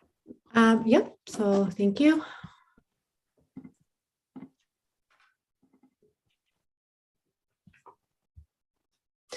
Okay, great. Before we get started, I'm going to read the public hearing notice. So in accordance with the provisions of MGL Chapter 48, Section 9, the Northborough Planning Board will hold a public hearing on March 1st, 2022 at 6:30 p.m. to consider the special permit site plan approval application for 200 Bartlett Street, map 66, parcel 7, submitted by the Robert J. Devereaux Corporation for use of the property as a contractor's yard in the industrial zoning district. Application and plans prepared by Cornerstone Engineering, Inc. are on file at the town clerk's office and town planner's office and may be viewed on the planning department webpage. Pursuant to Chapter 20 of the Acts of 2021, an act relative to extending certain COVID-19 measures adopted during the state of emergency, signed into law on June 16, 2021, this meeting will be conducted via remote participation. No in-person attendance by members of the public will be permitted. To participate in the public comment portions of this meeting from a PC, Mac, iPad, iPhone, or Android device, there's a URL provided in the public hearing notice to join, or you can see the planning board agenda posted for this evening.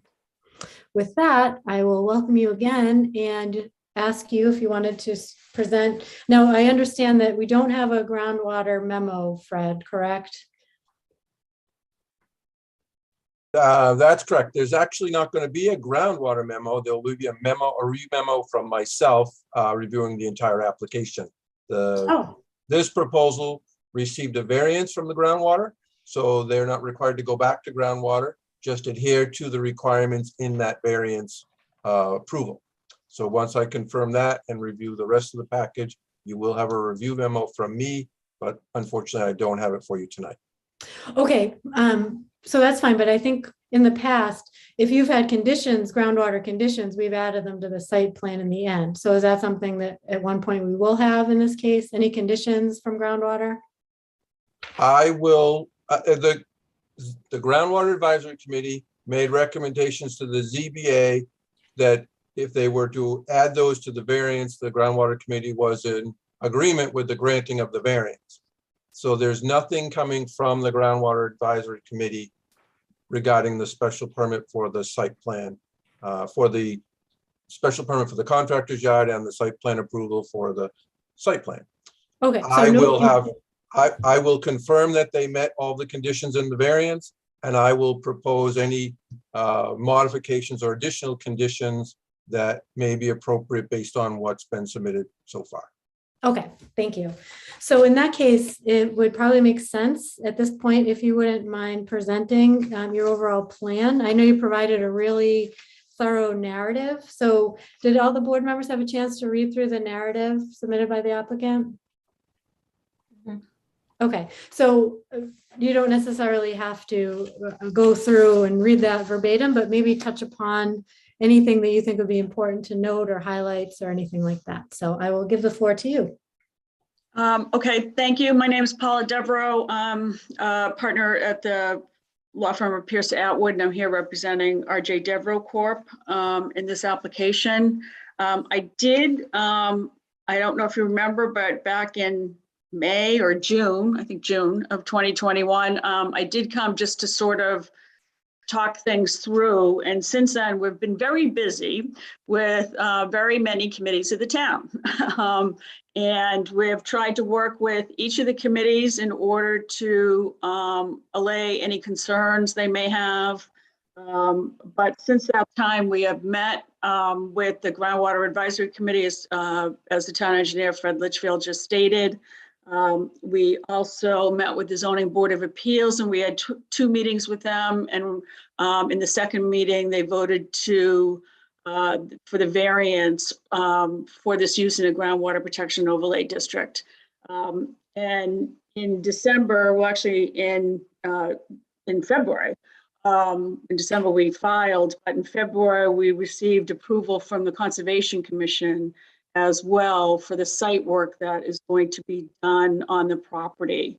But let me go through this first. We are here for a special permit. We believe and thank you for reading what we submitted ahead of time, because that really does state our case with respect to why we believe that the planning board we think that we've met the requirements in the zoning bylaw, and the planning board can vote to authorize this. I am actually going to turn it over to, well, let me just tell you a little bit about the property. Right now, Lammy Automotive is in the property. This application really has nothing to do with Lammy Automotive. They already have the relief that they needed to be cited here. What RJ Devereaux would like to do is purchase the property. We have it under agreement right now, or the company has it under agreement. And the company would like to move in and utilize the two main buildings that are on the property for their use as a contractor's yard. I think at this point, I'd like to turn it over to Vito to walk through the plans so that you can understand the property, where it's located, and the uses that are going to go into each of the buildings. Okay, Vito Colonna with Cornerstone Engineering, with a civil engineer for the project. Just going to share my screen. Okay, so this is just from your GIS, just to get an idea of the location. I'm sure most of you know the location living in town, but we're right here. This is Bartlett Street running this way. This is Lyman running down. So we're a couple properties down from the intersection with Lyman and Bartlett. These are basically the current conditions today. This photo is maybe 2 years old or so, but it's a 6.7 acre parcel. Right now, as Paula said, it is developed. Lamy Automotive is in the back here. They use this building and also this accessory garage next to it. There are two main buildings up front right now that are vacant. And those are the buildings that Devereaux would like to rehab and then utilize for their use. So as you can see right now, there is an existing paved driveway coming off here and a second driveway coming off to the other building. This back area, it was historically cleared. It's kind of a field, gravelly kind of mix. And then to the back is, as you can see, a wooded area. As far as the plans go, this would be the existing conditions plan. It shows those several buildings with the wooded area to the back, and there's also wetlands in the back that's shown in this blue color that's kind of hatched in the back area. And the 100-foot buffer zone did extend up into the site, and that's why we had to go to conservation for their approval also. As you can see, this line that runs through right in here, that's the division between the Groundwater 3 and Groundwater 1 overlay districts. So it does kind of split the site in half. And so I can just go to the proposed conditions just to show what they're looking to do with the property. And oops, wrong one. Let me just scroll down. So this would be the proposed plan here. And as you can see, the intent is actually just to keep the buildings, so there'd be no new buildings themselves that actually take one of them down. There was a accessory garage right in this location that would actually come down. So they want to rehab these buildings, so it's a redevelopment reuse, which typically is usually a benefit. Reuse what you already have. So this building onto the right here, that would be their maintenance building, where they'd be performing maintenance of their own equipment. It isn't meant for any outside service or anything like that. It's maintenance of their own equipment. It's all internal use. And then over on this side would be their administrative building, where they do training, they'd have some offices. Once we get to the architectural point, you can get into the internals of these buildings a little bit more. But essentially this one would have none of the chemical storage, none of the, operations as far as that goes, like maintenance and that. This would be more office type setting, and then be separate over here with the maintenance. So as far as the circulation pavement goes, the parking, as you can see, we've redone the parking area to be to provide circulation through the site. Essentially, we kept this existing driveway over here, widened it up to be a proper width, 24 feet wide at least. And then we've adjusted this one slightly to work better with the site conditions. We have circulation that runs through the site that can accommodate all the fire vehicles. I have a quick, can just switch over, just to show that the fire trucks, this is the largest fire truck routing, the tower truck. So that can route through the site very efficiently. There's just different routings that we did, can just maneuver pretty easily through this site for any fire protection needs, emergency access needs that there may be. So we have a parking layout in here that provides parking for Lamy, their current use. We have some parking proximate to them. We have more parking up in front of the two buildings for staff and or visitors or anything like that that may come around. And then we also have equipment parking for their on-site use. A lot of times their equipment isn't stored on site necessarily. They keep it off on the job site. So this storage would be more for when something's not in use, like during winter months. They don't come and get the equipment every day and go to the job site. It kind of just stays on site. This is more for storage when something isn't in use. So we have some longer spaces through here and also in the back that can accommodate a trailer or whatever equipment that they may need. So for utilities on site, we have water available out in Bartlett Street. So it would bring in new water services to the building as that may be required. So they'd have fire protection, all upgraded to meet current building codes. We would have a new upgraded septic system right up in front in here. Right now, there's currently 3 septic systems on site. 2 of them are non-functional essentially. So this would be an upgrade, and we also move them out of the Groundwater 1 district. Right now there's a septic over here and in the back, and we've taken them and pushed them further away and into this Groundwater 3 district to kind of get it out of that zone, and it'll be all fully compliant with the new Title V regulations. For stormwater itself, we've mitigated this increase in impervious area. There's obviously an increase with this type of a development, but we've mitigated that through a large infiltration basin in the back. And we've also done some roof drainage for this front building over in here.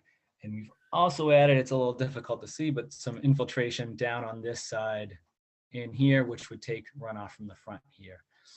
And prior to any infiltration, we've also added stormwater treatment structures that not only remove sediment and debris, but also trap oils, any floatables. We selected those just for this use because you may have that potential with an automotive garage over here. Currently, there's no controls out there, so this would be a big improvement for both the groundwater and the wetland resources in the area to provide all that treatment and groundwater recharge. The soils are very suitable for all the development. We did do soil testing throughout the whole site. Up in the front, this was witnessed by Board of Health. And then we also did testing throughout the back and all the way into the back over in here. And it was pretty consistently a very coarse sand. Some of them had a little finer sand in it, but it was all very well-drained material, suitable for infiltration, stormwater treatment, and development such as this. Let's see. I think that's all from a site design standpoint. We can turn it over to, I don't know who we want to go to next, Paula, if you want to go to. Rick, do you want to talk about how are you going to utilize the site? Sure, I can do that. My name's Rick Gates. I'm a representative for R.J. Devereux Corporation, DVX. I'm going to be in charge of this project. I'm going to be the face of the project, providing we do end up purchasing and get allowed to develop. So I'll give you kind of an overlay of what we do. We are a utility contractor. We install natural gas lines for both National Grid and for Eversource Gas. This piece of property is going to be a support system for our Eversource crews. And we have crews throughout the Commonwealth, from Fall River and Brockton area up to Hyde Park, over in the Maynard area, Berlin area, over to Worcester, and even in Connecticut. So primarily what the property is going to do in supporting the administration building is going to be for training, primarily. Some administrative billing, that kind of thing. But we're going to be doing training there, everything from first aid to CDL, hydraulic licenses, to train, do the book work, the computer work, OQ testing, markouts, we mark the streets, and tool operations, as well as general operations of all the equipment that's used. Basically taking someone that doesn't know about our business and teaching them everything. And what it's going to enable us to do is train even better than we are now. We do have a training facility. It's becoming too small. Our customers are demanding more training, more hands-on testing. And we're also going to be doing testing in that building as well. Third parties will come in and watch our people, our personnel, yearly, and sometimes more than that, go through the paces of what we do out in the field so that we're certified. That would be the administrative building. The Devereux Maintenance Building, we have multiple crews out in the field right now. For the Eversource side, we have when we're up and running fully, we have about 20, I believe 25 to 27 crews. Every one of those crews has between 6 and 15 pieces of what we call small equipment.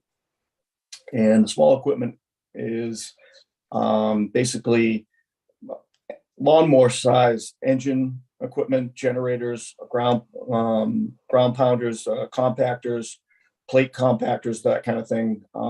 Basically, if you take care of your own yard, all the engines are about that size. Some of the other small equipment are fusion equipment, which we utilize to fuse plastic pipe together, plastic gas pipe together. All that equipment needs to be maintained readily. And this piece of property, this maintenance facility will afford us the ability to maintenance it a lot more regularly than we currently do, and keep track of it in a much more orderly fashion. The large area, and Vito kind of talked about it, is for the basically wintertime trailer storage. And right now what's up on the site is the maximum use, which would be usually this time of year, we're not working as much. This year, the weather's been just about good enough to work out in the field. But when the gas company and the town shut us down, we need to do something with our equipment. And it's primarily trailers. We have in the vicinity of about 130, 140 trailers out in the field. We need to do something with them when it snows to get them off the street so they can plow. This facility will allow us to be able to bring them all in, or a portion of them in. So you might also see that there's 4 bays with material in there. That is another support system. If we have a breakdown out in the field and we can't bring in material to finish a job out in the field, that's what that material will be for. Even though we've come in as a contractor's yard, this piece of property is really for support. It's not for what typically someone might think about with a contractor, that was going to be bulldozers and dump trucks everywhere. That's just not what this property is for. It's really to ensure that the crews out in the field have what they need in order to complete their jobs. The crews themselves go from home directly to the job sites, and from the job sites back home. They don't come to the yard unless they need training, which is usually only once a year, sometimes twice a year, depending upon what they're getting trained for. The crews out in the field working for Eversource, we have a unique situation with them out there. Eversource has a contract with their union, and that contract states that contractors, RJ Devereaux and others, are only allowed to work 8 hours a day. So we have to start and complete the jobs within that 8 hours, or we get trouble. It costs us, and it's not a good situation. So we have to, basically get in and out quickly. So in order to do that, it's kind of a bit of a symphony, with everyone having to work together, knowing what we're doing, where we're doing it, the materials that we excavate, we have to be able to bring it, to a variety of places around the area. And we have to time everything correctly so that we don't go over that 8 hours. And that's what this piece of property is going to enable us to do a lot better, is be more efficient at that. And that's primarily what this project is all about. Let's see. We do install natural gas, and because of that, we're the kind of company that basically doesn't fool around with what we do. We are inspected constantly. In any particular day, we can have inspectors ranging from 3 or 4 different types of company inspectors that come out for QA/QC, safety, and just the regular inspectors. We get DPU coming out, OSHA coming out. We're a very responsible company when it comes to that, and we're going to look at this property in the same manner. We understand that we're in a ground district overlay 3 and 1. We understand there's some DEP issues. We understand all of that. We know how to handle that. That's what we do on a daily basis, is comply. Compliance Science is really what we do out in the field, and that's what we intend to do here as well. We understand that the atmosphere in Northborough is a little stirred up from what might be our neighbors down the street. As you're going to see from the traffic report, we're not going to increase the traffic substantially at all. It's a lot less than probably most of you are thinking right now. And we're also going to be a very responsible company within the community. In fact, we're looking really to be a part of the community. So we want to be a part of protecting the interests of the town rather than being a hindrance to the town. So we're hoping not only to get approval from this board, but also to find out how we can fit and better fit in with the town. We're not operating as a warehouse. I know that's a topic of contention within the town. Everything we're doing for ourselves. We're not a Jiffy Lube. We're not doing anything for anybody but ourselves. And we're not looking to take advantage of the fact that this is an industrial piece of property and we're going to tell you one thing and do something else. It's just not what we do. We're here to do the right thing, which is, fit in with the town, take care of what we need to do, and basically do whatever we need to do in order to comply. And so I'm looking forward to hearing, from the board and from the town, people of the town, their concerns, so that we can address those concerns, so that we can be an active part of the community as well as run our business.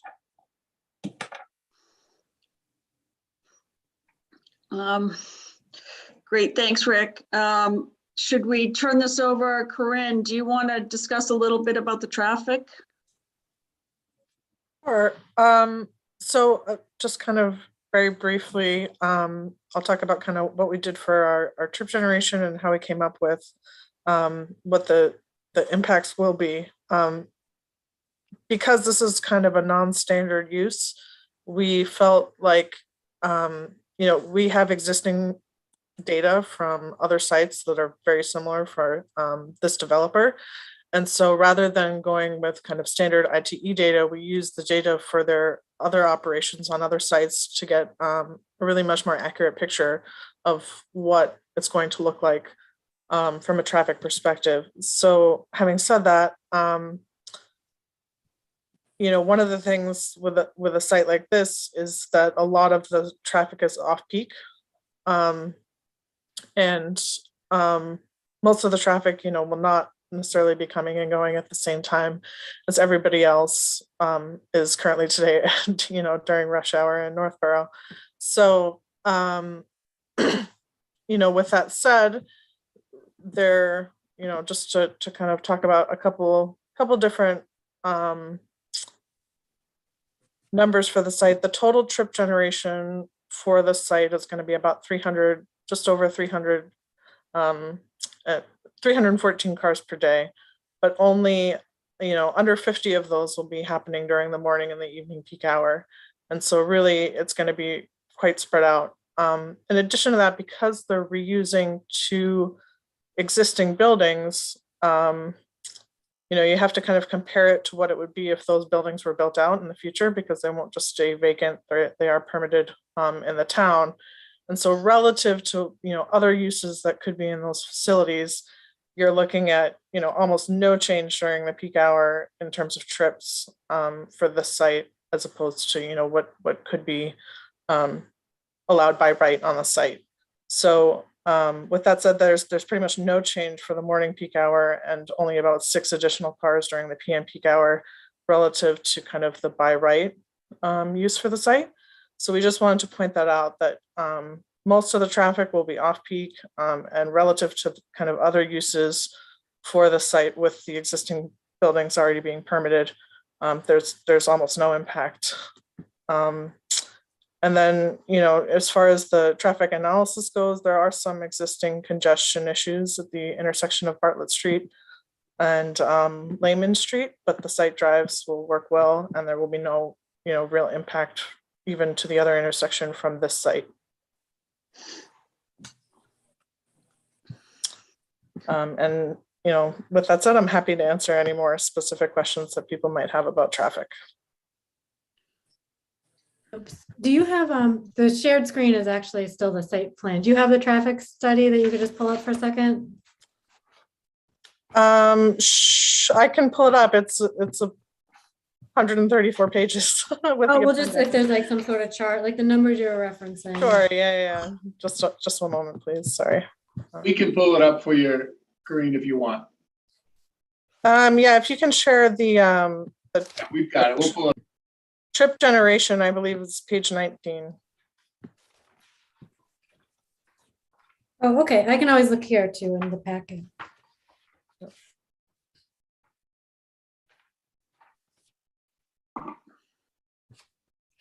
So this kind of shows, what it would be relative to those, if those two sites were built out.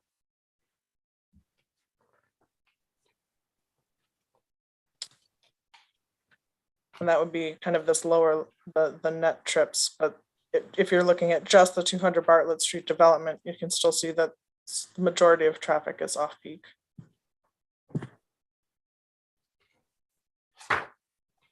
And I'll also say, I know that this has been a concern, just generally with COVID and traffic being off. We did compare the volumes on Lyman Street today to the volumes that were in 2019 pre-COVID.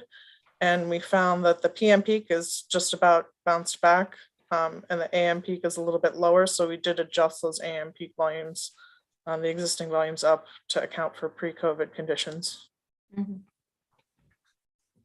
I just have a quick question. What do you foresee your peak hours to be?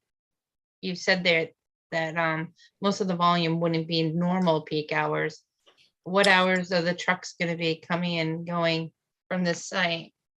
So I wouldn't say necessarily like there's going to be a different peak hour for the site. It's really distributed throughout the day. So this is still the peak for the site, but it's not, I guess what I'm saying is not true peak the way you might see with like an office where everyone's coming and going at the peak during those times. So there's not going to be another time of day that's going to be a higher generator for the site, if that's what you mean. So along the lines of Amy's question, that street in general doesn't really have like commuter hours. It's travel all day. So there is no peak time is tough to define. So I guess, is it 7 to 4, would you say, basically the hours of operation? Yeah, our operations would be just about that 7 to 4.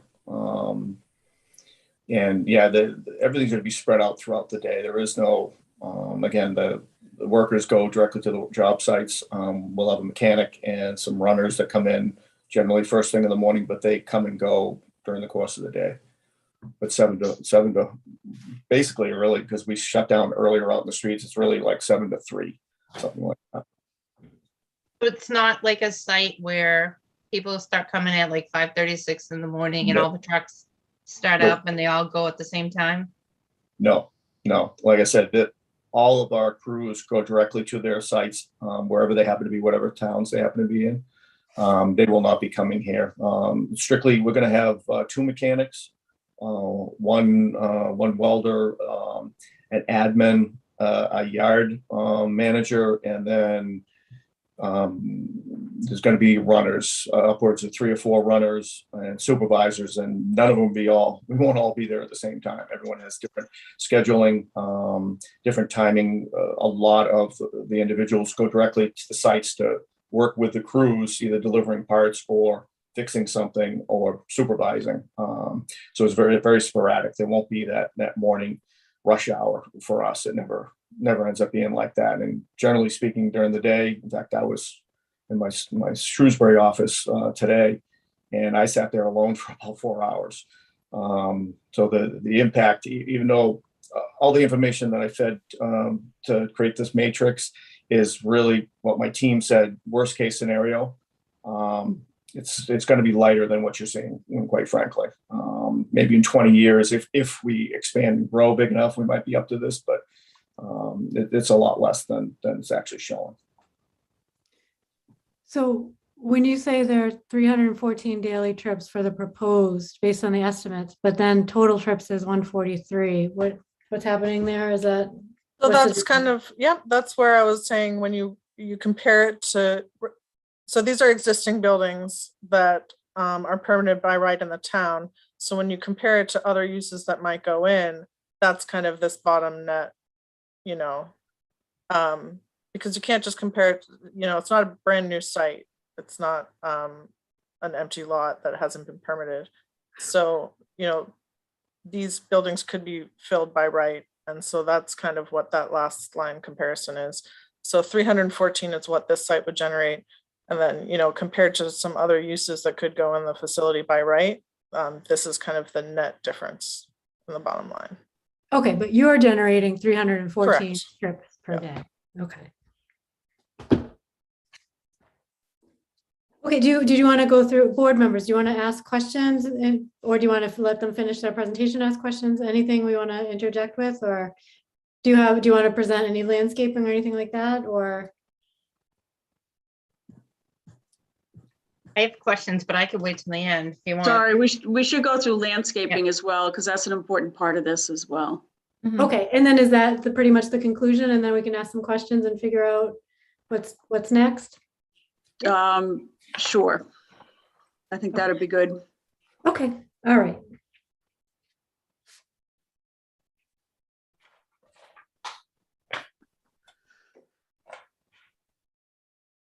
Okay. Basically what we did for the landscaping is we used the original plan that when it was originally addressed to you guys, and we kind of really doctored it up and kind of really made it pretty from the street. We addressed everything as far as worst case scenario if there's a lot of tractors parked there, and wanted to make it as attractive as possible and still screen anything that's objective from the street so it still looks very nice. Dario, can you pull the visual from the street, some of the photos? So that's what the street view will look like. You want to just kind of fire, there we go.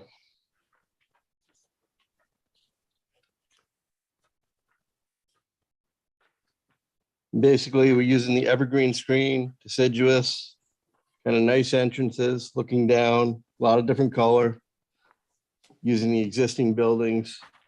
Just tried to make it as nice as possible, blend everything and make it just very visual, very inviting, but yet at the same time, screening any parking or as much as I could from any objectionable views and anybody driving by. So it still looks kind of a blend of commercial, but yet at the same point, you're not seeing whatever's behind it. And that was my goal. That's pretty much what we tried to do. Yeah, go ahead. How big are the evergreens to start with?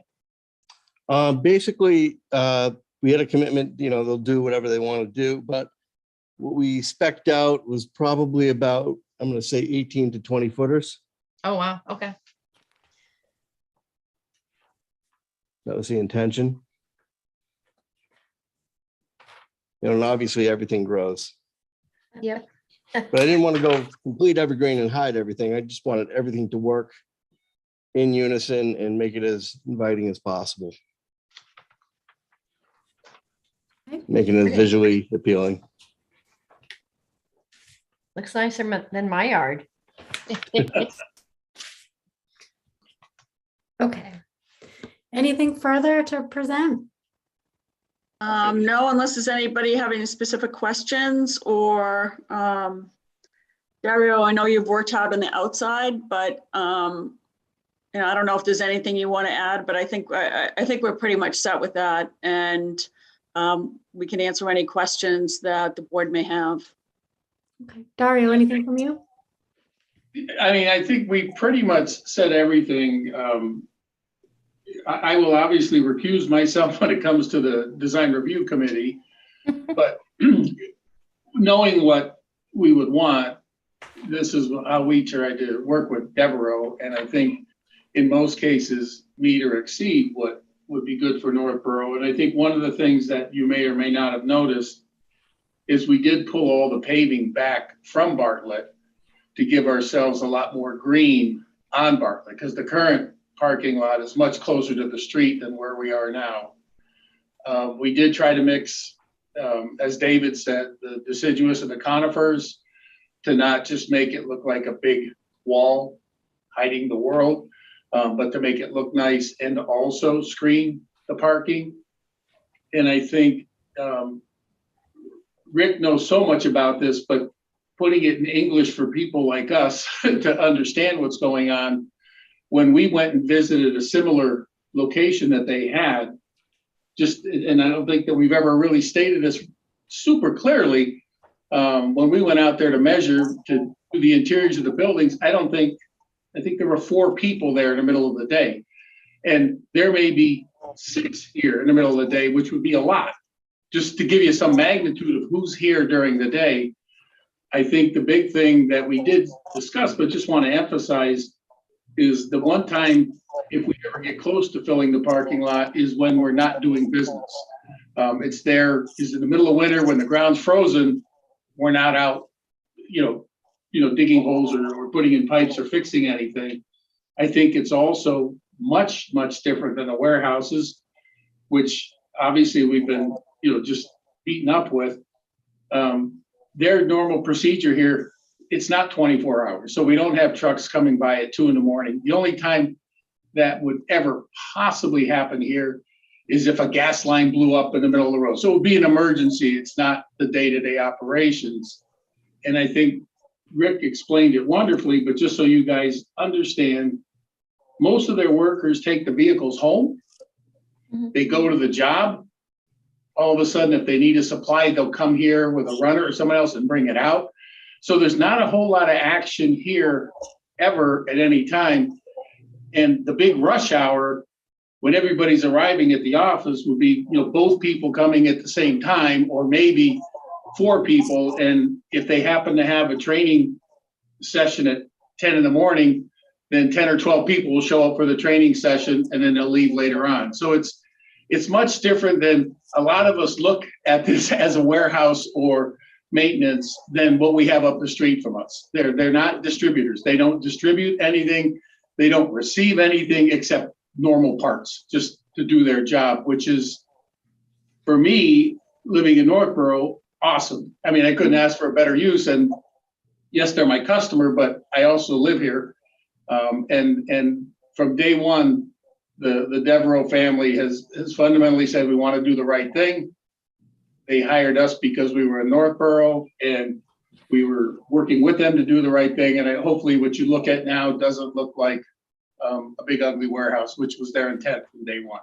And that's all I got. Okay, great. Board questions.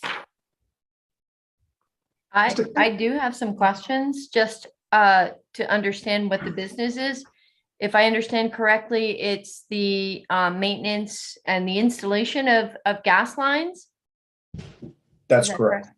So the most of the trucks or the equipment are, as you were saying, maybe on site, and the crew goes there. So are they left on site indefinitely or until the completion of the project? Yes. Typically our projects, when we're given the packages from the gas company, will last anywhere from 4 to 6 weeks up to a year and a year and a half.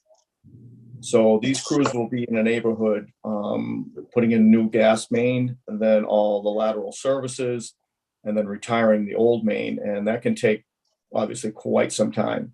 So all the equipment generally stays out there unless we have a weather event. A blizzard shows up, we gotta get everything off the road. And if we have holidays or the town wants us off the road because of winter or something like that. It's important to also let you guys know that the equipment that's out in the street, the vast majority is subcontracted. Devereaux doesn't own a lot of equipment. We own pickup trucks for this for the supervisors. We have runners trucks, which are basically F350s and F550s with rack bodies on them or utility body on them. We don't own, but I think 4 or 5 dump trucks, those large dump trucks, and 4 or 5 backhoes, as a matter of fact. So the equipment is very limited when it comes to Deborah. So all the equipment that's out digging in the street, excavating, skid steers, all that equipment are subcontract. And we do that for a reason, so that we don't have the overhead of having to maintenance all that equipment. Those people are reliant on themselves and local mechanics to take care of that. We don't change their oil. We don't change their tires. We don't do the maintenance on the big trucks and everything. The contractors that we hire, and a lot of them are foremen and independents, take care of their own equipment. So it doesn't come back to this yard. It isn't stored in this yard. When it snows and we need to get off the road, the subcontractors have to find a place for their own backhoe and their own skid steers. We don't take care of those. We take care of our trailers and the 1 or 2 pieces of equipment where we do have out in the field. So when you say trailers, you don't mean the tractor trailers. You No, mean no, like no. trailers that tow No, bits no. of your I equipment. should have been more specific there. The trailers that we use are landscape type trailers. Okay. Single axle and double axle, and a different variety of shapes and sizes. Okay. But no big 18 wheelers coming into our yard.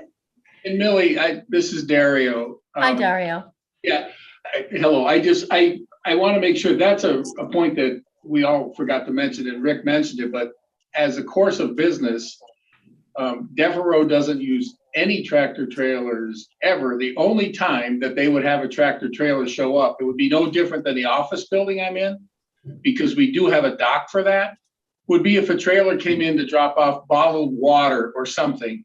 It's not their day-to-day operation. So a tractor trailer on the site would be just the same as a tractor trailer in the building I'm sitting in right now. So Billy DiPietri may have one show up because the guy's dropping off a whole bunch of beer kegs for Tavern in the Square, but they may only show up once every 2 months.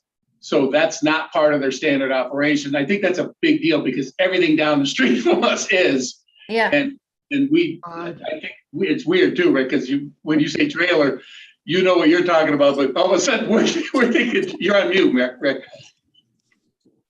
But Yeah. We're thinking the other trailer. So I think that's really important for you guys to know. Right. Right. So I did just- also have a question on the sand and the gravel. Is that for materials that you guys might need on a site? So you might come to pick that up or fill in things, or what is that for? Yeah, again, that's more of a support. If you see the totals, the amounts in there, it's 75 yards of each. Primarily, we use the sand and the processed gravel. That amount that's in there would really only take care of 3 crews for one day. It's not for a standard operating daily thing. It's basically if a dump truck in one of our crews breaks down on the way or coming back from a gravel yard. Sure. We're held with that 8-hour restriction. We don't have time to waste. And currently when that happens, we have to borrow trucks from other crews and we scramble. And this is going to give us the opportunity to, load a truck up that we'll have one dump truck, Devereaux dump truck in the yard. We'll be able to load it, bring it out to the crew, get them so that they can finish for the day. And then we'll worry about the fallout from the rest of it, whether that dump truck needs to get towed and go to 495 and get fixed or whatever happens to it. Or one of my maintenance guys can go out there and actually get it up and running. But it's more about making sure that crew gets done in that 8-hour time frame and having that gravel, that material there is truly support. And that's what this entire piece of property is about, is being there to make sure that we can keep the crews quick and efficient in order to stay within that 8 hours. And in order for the company to benefit, make a little more money and be more efficient, this piece of property is paramount for that. To be safer, better trained, and just be better overall. Remember, we're installing natural gas lines. It's not something we take lightly. We've been doing this for over 50 years. And again, we get inspected constantly. We don't mess around doing it. So we're going to take that same attitude with this piece of property as well. And we understand that you're going to be sensitive that we're in a groundwater 3, a groundwater 1 material there. We understand that. And it's just not, we're not going to be coming in and out of there with dump trucks all day long by any stretch. Okay. The only reason I ask is it says somewhere along the line, a maximum of 20 dump trucks on any given day. And I'm kind of like, well, that would be a lot. again, that's my team, everyone that's on here is like pounding in my head, worst case scenario, because Okay. that kind of thing. And the same thing with the traffic thing. At 314, I've already got a couple texts. They're like, we wouldn't do that in a month sometimes. I'm like, I know Okay. we have to present it that way, because if we do get in a scenario, we don't want to upset the town. We want to make sure we're doing the right thing with the town. We want the town to be comfortable and understanding that, that we're not here to, inundate the town with what they're already been inundated with, which is just traffic and all of that. That's not what we do. So. The one last question I have is, under those gravel or stone areas, is that pavement under there, or? That we're probably going to be pouring concrete underneath there. And Vito would probably be better to answer this for the drainage and making sure that it's all kept above and not get into the environmental.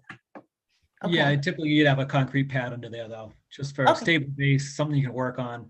And it would prevent it from leaching in. also. Right, that was my question. Okay, thank you. That's all I have. I have some questions. Sure. So have you been before design review yet?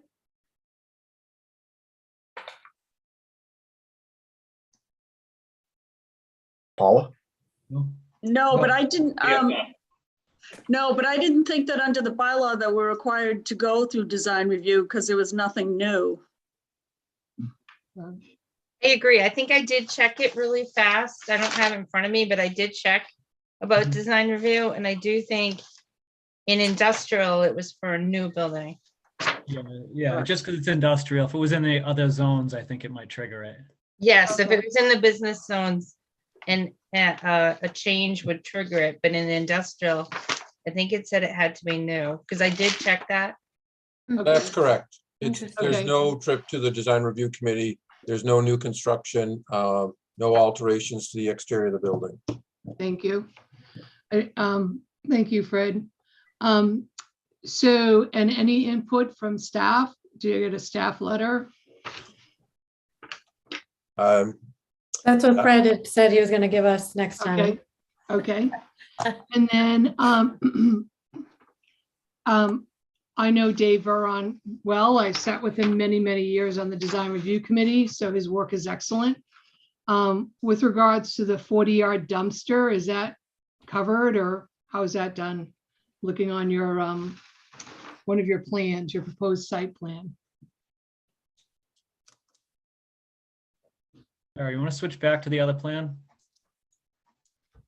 Maybe it's just in this package that I have, and Is it one of the storage areas in the back? Green, yeah. It's right next to the gravel pits.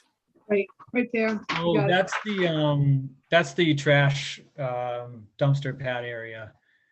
So that'd be, that's where your it's typical dumpster area. I think it's just larger, so it covers the whole facility. Okay. And we hid it behind the building so you couldn't see it from anywhere.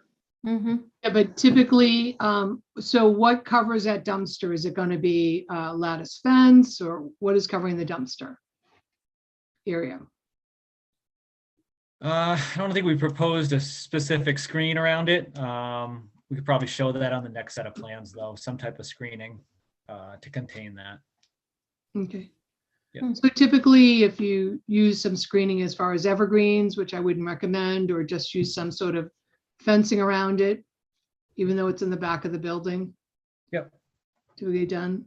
So when I look in the back and just speaking to the gentleman before, I'm not quite sure I would have used all the same terminology would do about the traffic and the businesses down the end of the street, but maybe that's what was told to you. But so when you come in through your driveway, you're going to have Eversource trucks that will have on the back of it these box trailers. Is that correct? I'm looking on the bottom of this plan next to the infiltration system. It's labeled here. Yeah, right there. It's labeled here. Is that where all the box trailers will be kept, or is that how they come in and then attach to a box trailer? Just trying to understand the flow of traffic as they come in? Yeah, they would be coming in from either entrance. Again, those trailers are like a landscape trailer, the box trailers. They would be brought in by a runner with an F-550 and back into that site and be left there. Okay. Again, during the off-peak hours, off-peak days, I should say, winter or holiday, just prior to holidays, something along those lines. Right. But the flow would be coming in, and most of our crews, logistically, where our crews are set up, the vast majority of our traffic is going to be coming from 495. It's that much simpler to bring everything in. We're up in the Maynard area and Marlboro a lot, and even the Worcester area. They'll be coming down the Pike or 290 and zipping around that way rather than coming through the town. Just a simpler, quicker, more efficient way to come. That's how we currently bring our equipment and pick up our supplies that way now. So that would be the manner in which they'd be coming to the site. Okay. And so are these trucks are they permanently, I'm looking on this proposed site plan, typical use that's proposed by your engineer. And so are these trucks just going to be stored here overnight, or they sort of come and go as an as-needed basis during your training sessions? Yeah, that's what it's going to be. Is they come and go as needed. Okay. Most of the time, the typical, I think the one that's up right now is the maximum, but the typical has very few pieces of equipment and very few vehicles in the yard. What's on the screen right now is like the winter time. Yeah, that would be a typical setup right there. Okay. That's how many people basically, putting everything aside, that's what the yard's going to look like 9 months of the year or more. There's very few pieces of equipment there because if it's in the yard, it's not making us money.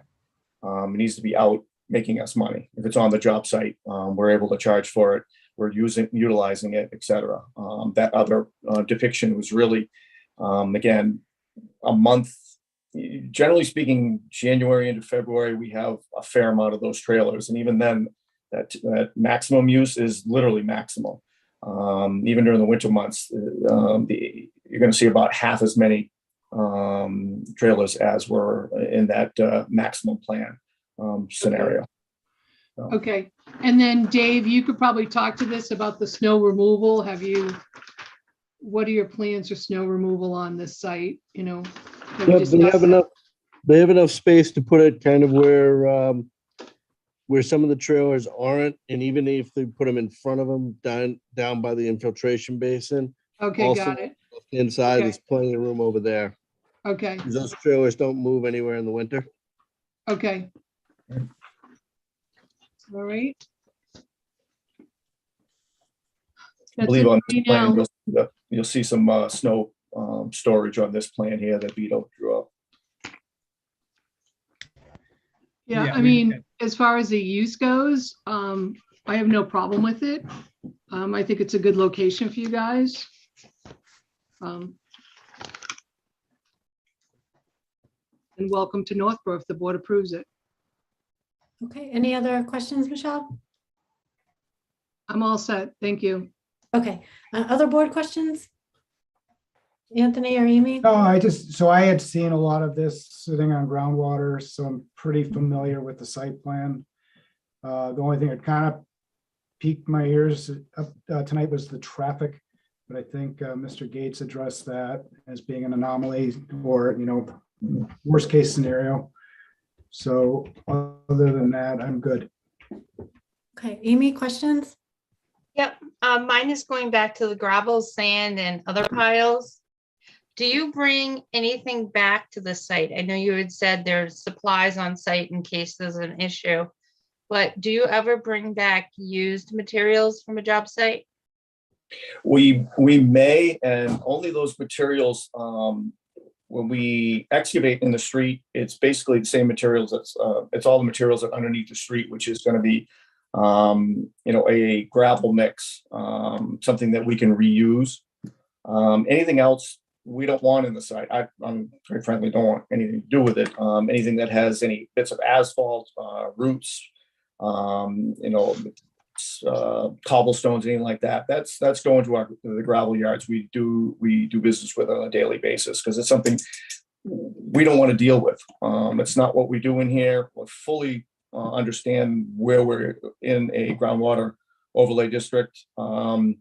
We understand that. And again, that's why I put forth earlier that this is what we do all the time. We get inspected constantly. We put out hay wattles and silt screens in and around our job sites all the time. We're a company that's been around for a long time and pride ourselves in doing the right thing all the way across, not only because we have to, because we're inspected constantly, but that's how to do business and do business well. And that's the way this company has been operating for over 50 years.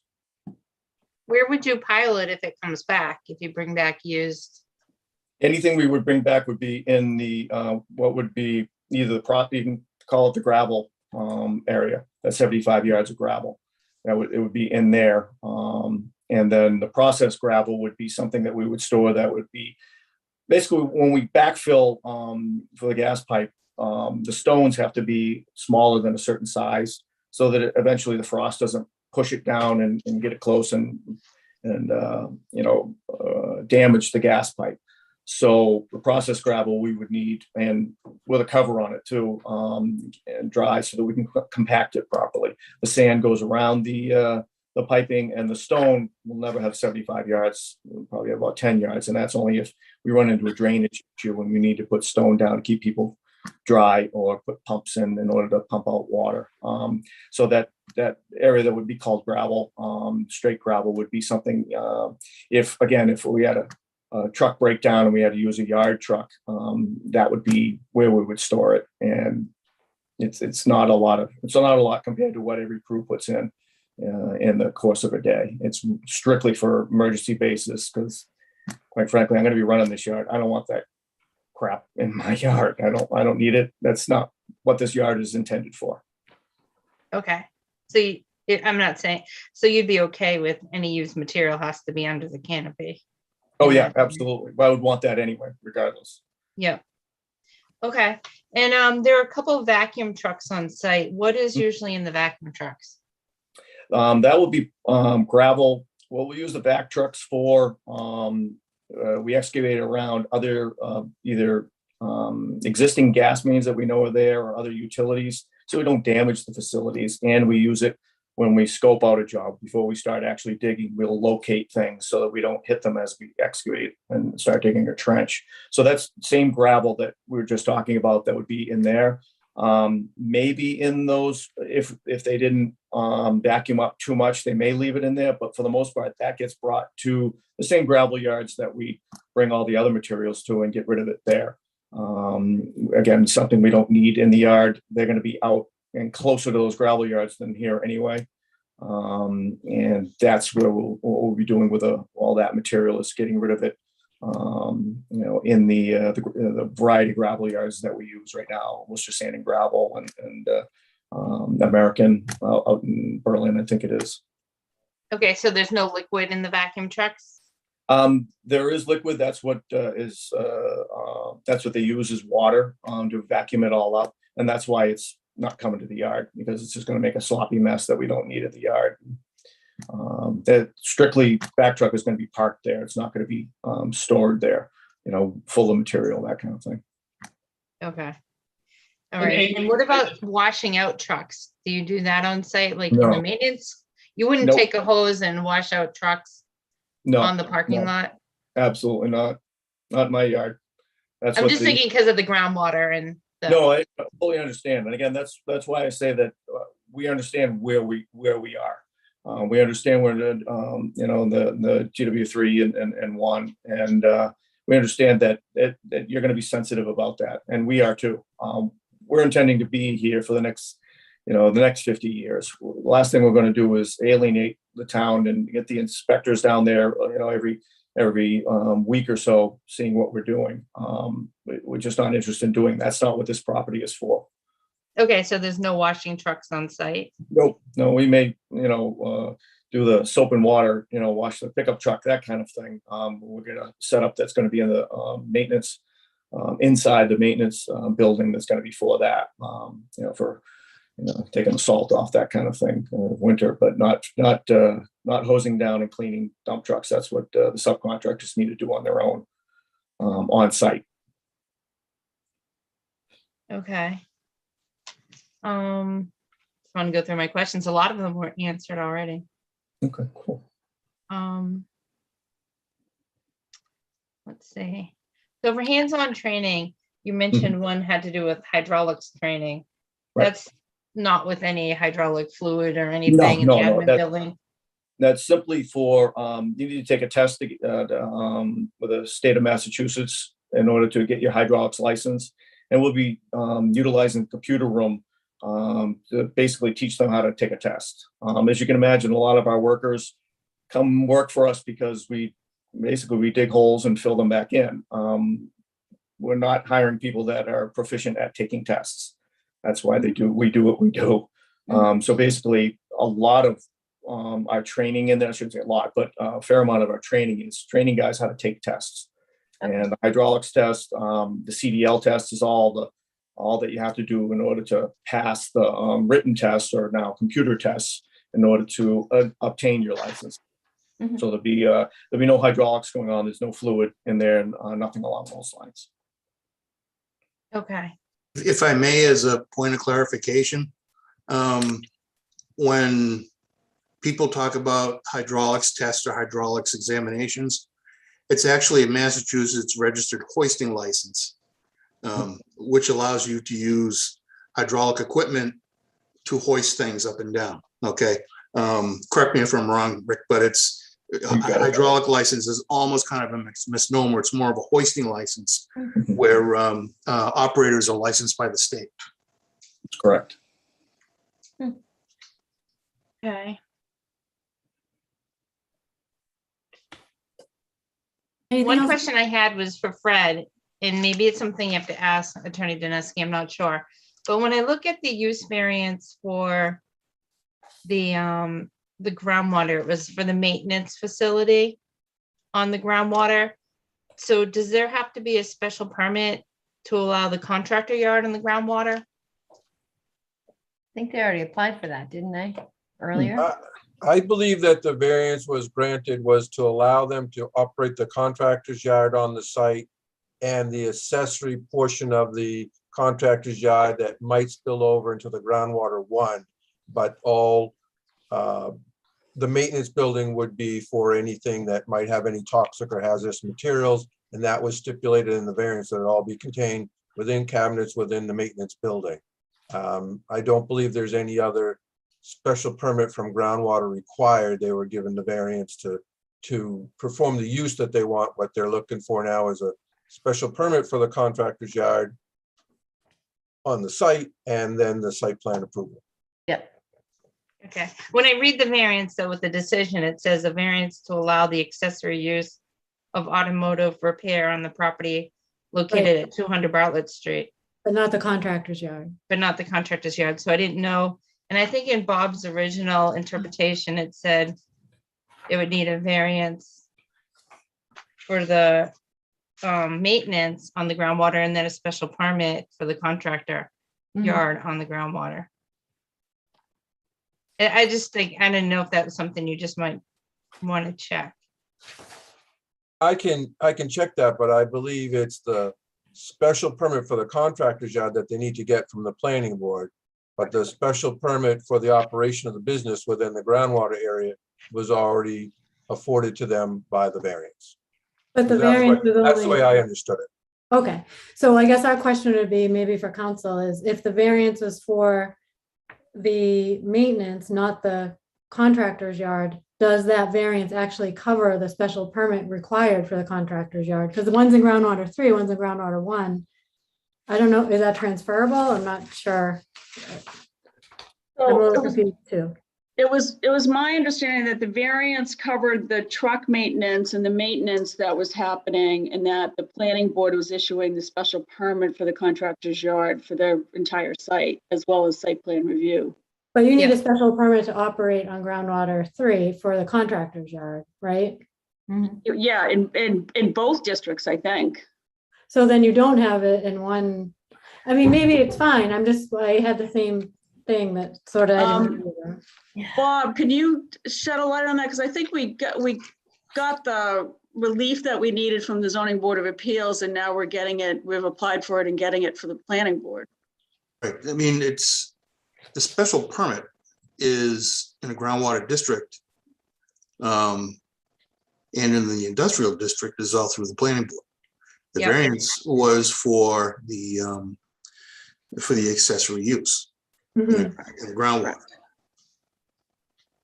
So we're doing for a special permit for the use, the site plan, and a special permit for the contractor yard in the groundwater. Yeah. Yeah.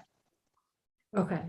I guess I would like to discuss that further with Bob and maybe town council, because that's not the way I understood it. I understood that, because that would require review by the Groundwater Advisory Committee, which is not what was anticipated. So I believe that the contractor's yard is not called out in the groundwater bylaw, but the accessory use of the maintenance portion of the use is not allowed without a special permit or a variance in the groundwater, and that's what they got the variance from. So what I believe is that they're getting, they've applied for from you, and I believe it's appropriately so, is a special permit to operate a contractor's yard in this area, and a site plan approval because there's more than 10 parking spaces and they're occupying the site, they're reusing the site. So it's a special permit for a contractor's yard and site plan approval. And the variance from the ZBA with respect to the groundwater covered the use and the accessory use of the whole site. That was my understanding, and I will clarify it more if need be at the next meeting. Yeah, I think the way the decision reads is a variance to allow the accessory use of automobile repair on groundwater 1 and 3. It doesn't mention the use of a contractor on groundwater 1 and 3. I believe it doesn't need to. See, the contractor's yard is not the issue. It's the maintenance that's specifically called out in the groundwater portion of the bylaw. But again, I'll review it with Bob and town council and make sure that it's crystal clear to everyone. But my understanding was they're not going back to groundwater. They got what they need from the ZBA. It's now the site plan that we're looking at. And the maintenance that's required for them to operate the business that's accessory to the contractor's yard is what they needed relief from the ZBA for. So if it was just a contractor yard that came into groundwater 1 and 3, it would need a variance too. Like, I think the decision was supposed to probably state both the automotive repair and the contractor yard.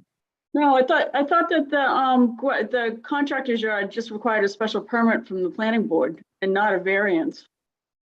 No, it doesn't need a That's what variance. I thought as well. Contractor's yard by special permit. Correct. Right, but what about in groundwater? If you're in groundwater, you need a special permit Correct. for groundwater as well. So if you don't have the variance for the contractor's yard, you need the special permit. You only have the variance for the maintenance. That's how I interpret it. So I guess we'll get to the bottom of it, but that's, I guess, the question of the time Just to being. make sure going forward what we're approving, yeah. I do have questions on something else that, the contamination that was there and what, if you could just discuss that a little bit more about what that was and what needs to be done or what will be done. So, yeah, I can discuss that. It gets a little confusing. And it gets confusing because of DEP's interpretation at the time. So this was used as a circuit facility, Bay State Circuits, back in the 80s or 70s. And there was contamination because they used a leach field at the time. And it was cleaned up in so the discharges were discontinued in October of 1987. It was cleaned up between 1987 and 2009. And what happened during that time is even though zoning has it in a groundwater district, there was a town well that I believe was off of Lyman Street. And that well was discontinued. And so the licensed site professional who was doing the cleanup at the time was informed that because that well was discontinued, that it didn't need to be cleaned up to drinking water standards. But what happened is because DEP then made another determination that, and it had nothing to do with the site, but it's just a determination sort of statewide, that if you're in a groundwater protection district under local zoning, even if the public well has been discontinued, that you still have to clean up a site to drinking water standards. And so what happened is when this site was originally cleaned up, it was cleaned up to non-drinking water standards, which is significantly, drinking water standards requires it needs to be cleaned up a lot more than if it's non-drinking water standards. And so when we started looking at the site and we had our own LS licensed site professional look at it, they said, and I brought to their attention that this was a zoning issue too. They said, well, it probably, we had some test results, and the test results showed that a couple of the wells, the concentrations were not to drinking water standards, that they're still quite safe, but they're not safe for drinking water standards. So when Devereaux buys the property, Devereaux's going to have to monitor those wells because LSP has said that because the cleanup has already been done, that it will naturally get to a drinking water standard, but it has to be monitored in order to get there. Interesting. But they're not used wells at this point anyway. Correct. Yeah, The leaching okay. field's gone. Okay. The wells are just there for monitoring. That's one of the reasons why the septic system was relocated to where it was.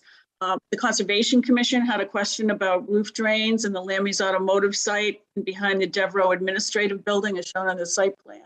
And because the contamination is very deep, that the roof drains were found to be fine. Okay. But we're staying away from doing anything in any of the areas that were impacted by the prior leach fields. But those are no longer in existence. And that use had ceased a long time ago. Interesting. Okay. Thank you. I appreciate that. I had Okay, one more question. Sure, go ahead. Will there be any fueling on site?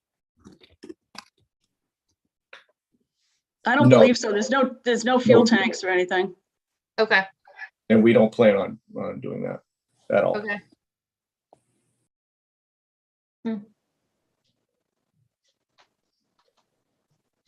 That was Okay. all I had. Okay, just a couple of questions for me. So as it relates to parking, so how many spots are you proposing for parking? 106.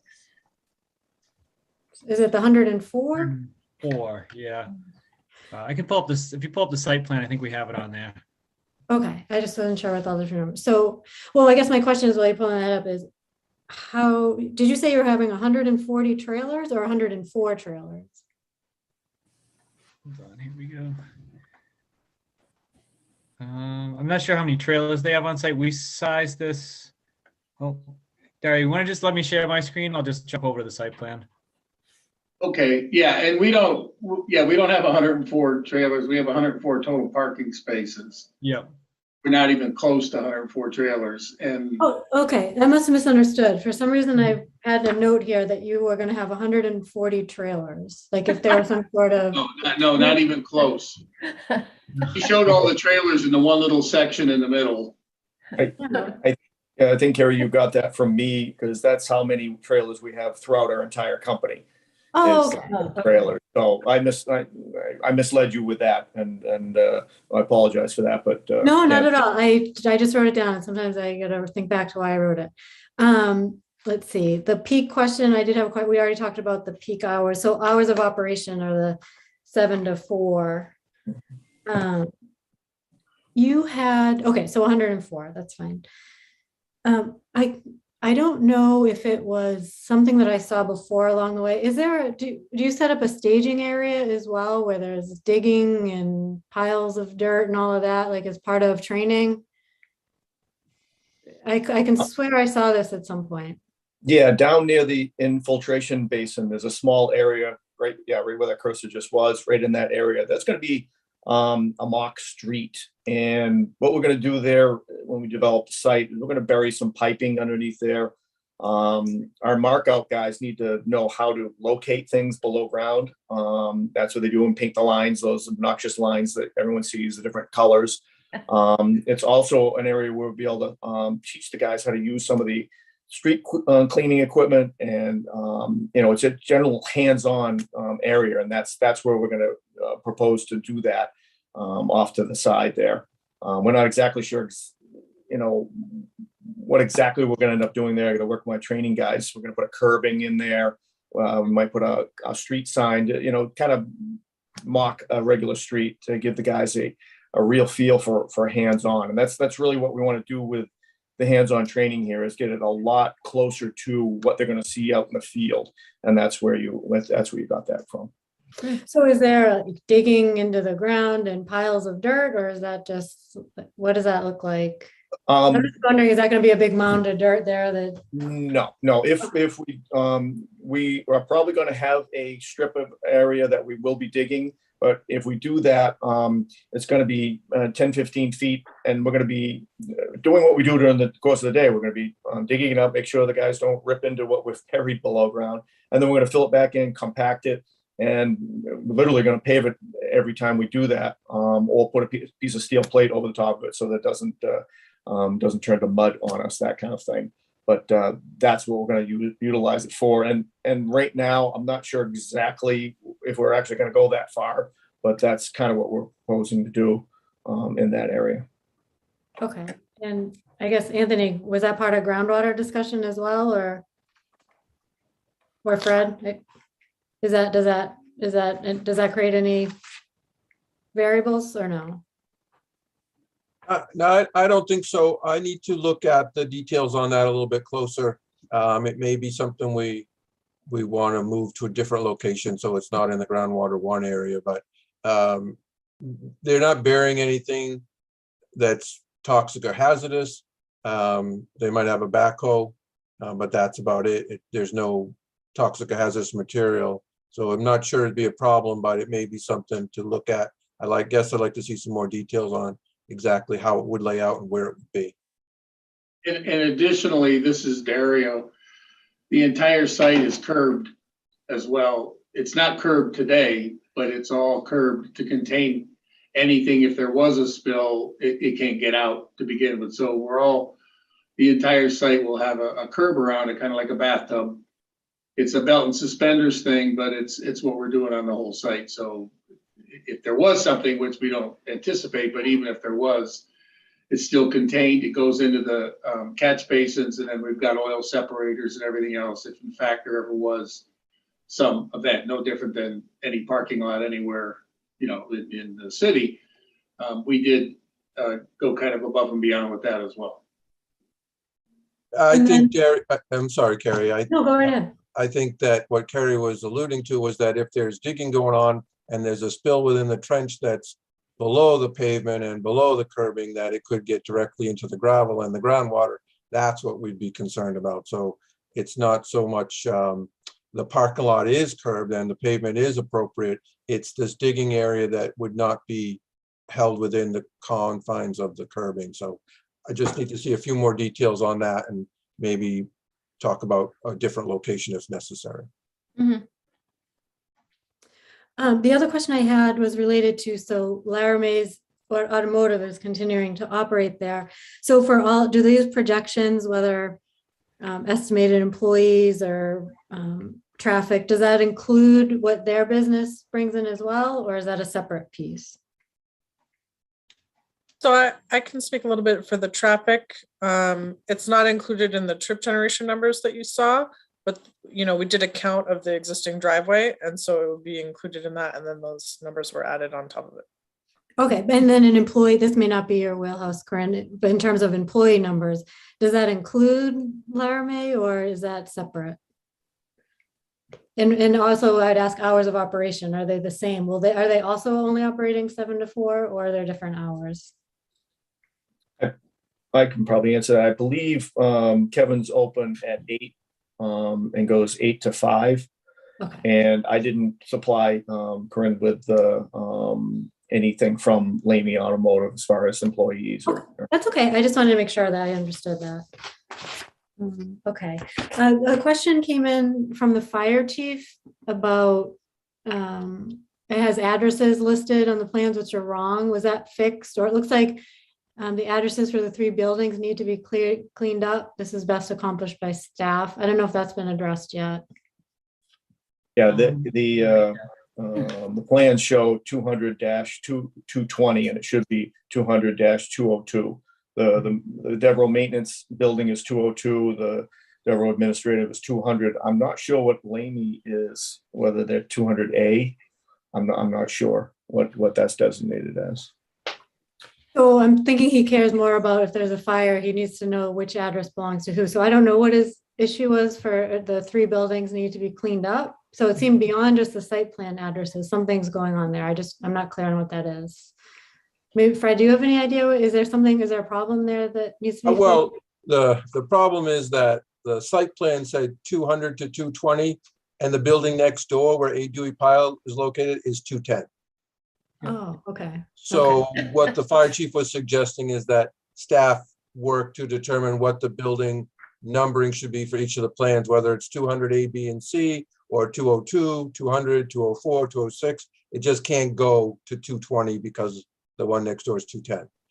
They like to have an address for each building so they know what fire building they're reporting to.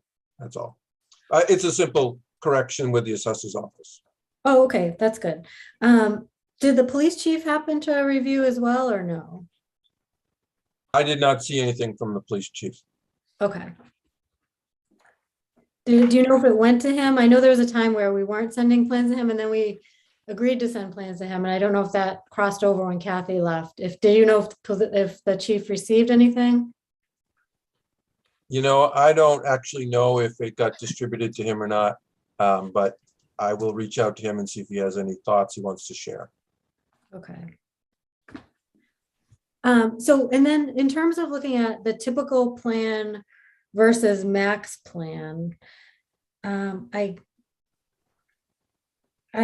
not sure how to, so if we approve the site plan, I assume we have to pick a path, like we would have to approve probably the maximum. I don't think, are they the same site plan exactly with just different numbers? Or so is it this everything? So Carrie, what we did here, just to answer that question real simply, this is the max plan. This shows every single thing that we could possibly ever have here. And this is typically off hours. As Rick had alluded to, this is in the middle of winter when we're not working or holidays when there's nobody on site. But that's why we have all the spaces is when we're not, and I say we, Devereaux, when they're not in business, they have a spot to park this. So this happens in the winter and holidays when these vehicles aren't allowed to be on site working. During the normal operation, 9 months or depending on the weather of the year, the plan that you saw was typical, but we have to design the site for worst case. So if you came out here February 10th, this would be what would be here, but there'd be hardly anybody here because they're not working. But if you came out here in July, 90% of these things would be gone and there'd be 6 people here because that would be a big attendance here. Unless they're having a class, it would be 6 people plus the 6 or 8 that are attending the class. So you get to see worst case and normal case, but we didn't want in the middle of February, what are all these trucks doing here? This is what you'd see in the middle of February, worst case, because this is everything that they would be working with out of this site, even though they wouldn't be here. Okay, so you, it's all about occupancy, not necessarily something's changed. There's like something on the site plans changed. It's Okay. just, we're showing you the different timing between kids in school and kids out of school. How many kids are in the parking lot in the middle of summer? How many are there in the middle of fall? Got it. So Okay. you go to Algonquin, there's 9 cars there, in the summer, and there's 900 there in the middle of school year. Okay, thank you for clarifying that. That makes better sense. Okay, the other question, I think Millie asked about it a little bit, and it sounds like in terms of the dump trucks, it sounds like you are again giving like a maximum worst case scenario, but you really felt like we're looking more at trucks being 2 on average, not 20 dump trucks coming in every day. Okay. And quite honestly, that 2 might be overstating it. We may see 2 in a week come in and out of the site, simply because there's nothing there for the dump trucks, unless there's some kind of emergency or something happened out in the field. And again, I know it's hard because if you're not in the industry, and it's been tough trying to teach Dario and Vito and everybody else, not being in the industry to understand the complexities of it from one day to the next can be entirely different because of what's going on out in the street. So I understand your confusion. So feel free to continue to ask questions so you guys understand it. I'll do what we can to get it so everybody's on the same page. No, and I'm glad that you did provide that perspective, because it's good to see, what that upper boundary could be, because then as we think about this area and the traffic issues that we face that you mentioned before, I'm thinking, maybe we even consider some sort of, like we've had applicants come back after X period of time, almost like what we've recently called a post-occupancy review to figure out, okay, are we beyond that max boundary? And you've sort of given us what that max boundary would be. And that's really helpful. So thank you for that. And I think, Carrie, also what's important is this max. They're not going in and out every day in the middle of the winter. They're just parked here waiting for the snow to melt so they can go back to work. So when they're here for a certain duration until they're allowed to work again. They're only here because we called a timeout and said, okay, there's no school, everybody go home. All right, where do we park the teachers' cars while everybody's gone? And so this isn't going out in every day. This is here when they're off season and need to shut things down and have a spot to park them. So this doesn't increase the traffic. It's just, all right, folks, we're going home for the winter. We can't work. Where do we put the vehicles? There's no job sites to work on. They park them here. Yeah, that's very accurate, Vito. Dario, thank you. Okay, great. I think that's all the questions I had. Fred or Bob, do you have any additional questions? I do not at this time. I've got nothing. Okay, any additional board questions? Okay, this is a public hearing, so I will open up for a public comment. If anybody in the audience has a question, you can raise your hand and I will allow you to make your comment. Okay, I don't see any public comments at this time. So it looks like we will need to continue the hearing. But before we do, I'd like to settle on what we're looking for next time. So I think what I've accumulated here, Fred, we have a staff letter. We also have the question over the variance, and if it requires if the variance for the maintenance covered the special permit for the contractor's yard. The police chief, if he has anything for that.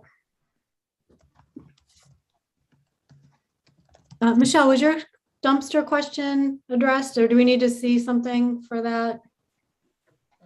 I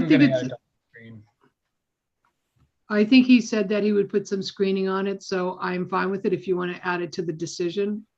Okay. I will add it as part of the staff review, give some guidance as to what screening we'd recommend. Okay, great. And then also the question of Fred, you have some follow-up detail requested for the digging area. Yes.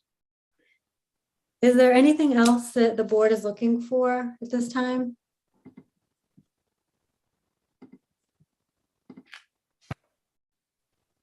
Okay, so that appears to be the primary. I guess one thing we didn't talk about here is, and we can hope, since we're continuing, we can hold for next time. I assume it's part of your plan, like any sort of lighting. Did we cover? I don't think we covered that. I know you sent a, what is it, the photometric? What's it called? I think you sent the lighting. Yeah, photometric plan it should be in there. Yeah. So if there's anything you wanted to present on that, I do see it in here. Oh, I did have one more question for Dave for this beautiful waterfall. Is that there now, or is this waterfall coming, or is it there now? You mean the one in the background for the other side of the Yeah. street? I Yeah. did that instead of having the property that everybody's fighting over. I kind of figured that was a little kind of change of pace there. So the beautiful waterfall is not in your landscaping plan?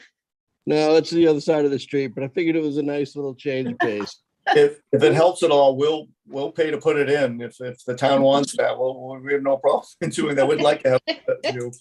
We'd like the view to stay the way it is, quite frankly. I thought it looked good. It looks great. It looks great. Okay, great. Anything, I think that was it as far as on my list. I don't see any other board members with items for that. So our next planning board date is March 15th. Does that leave enough time for what we're looking to come back with, or do we need additional time beyond that in terms of Fred, what you need to do, or applicant, what you need to do?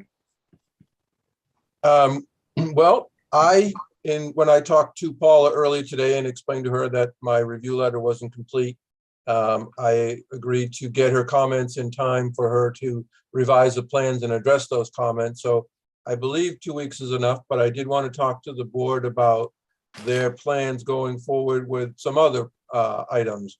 We do have a project that's going to come before you regarding a duplex on Hudson Street.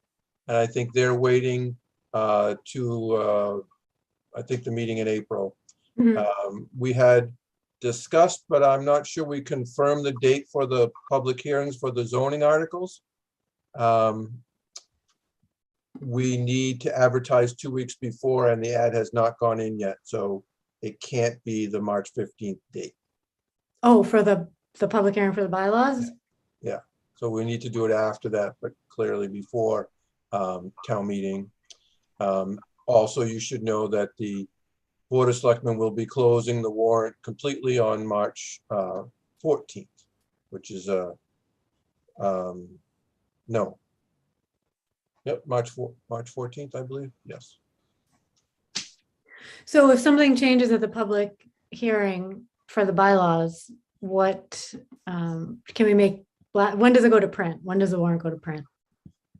I believe that the point behind closing the warrant means that any changes made after the warrant's closed require changes on the floor of town meeting. Okay. Well, either way, we won't, if we can't do if they're closing on the 14th, we would, even the 15th wouldn't make it. Correct.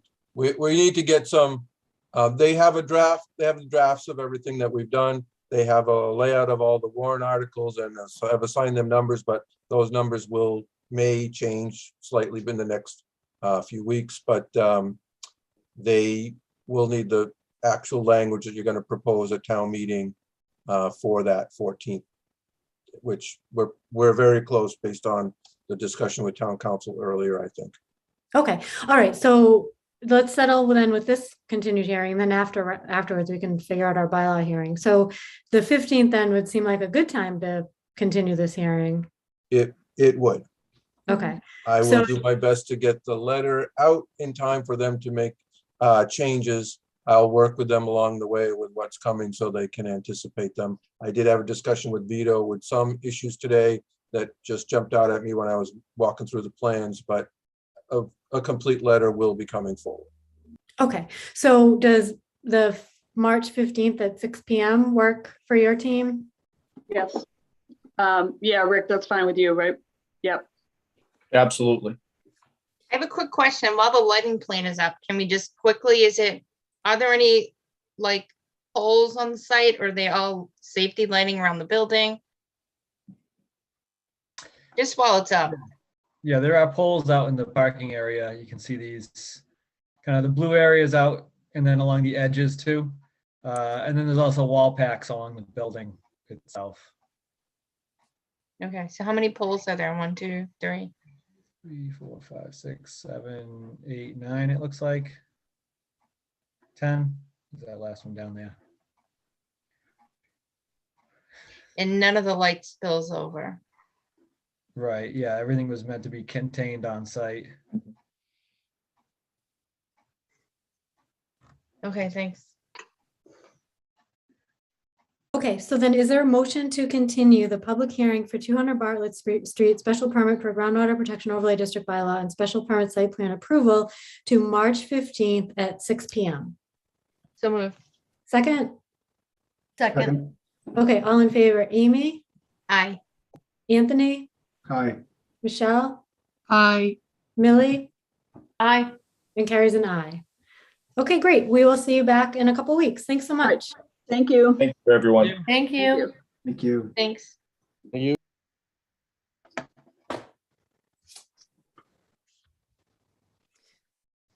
Okay, then for wrapping up, so then we really need to make sure, getting back to the conversation about how to handle the bylaws. So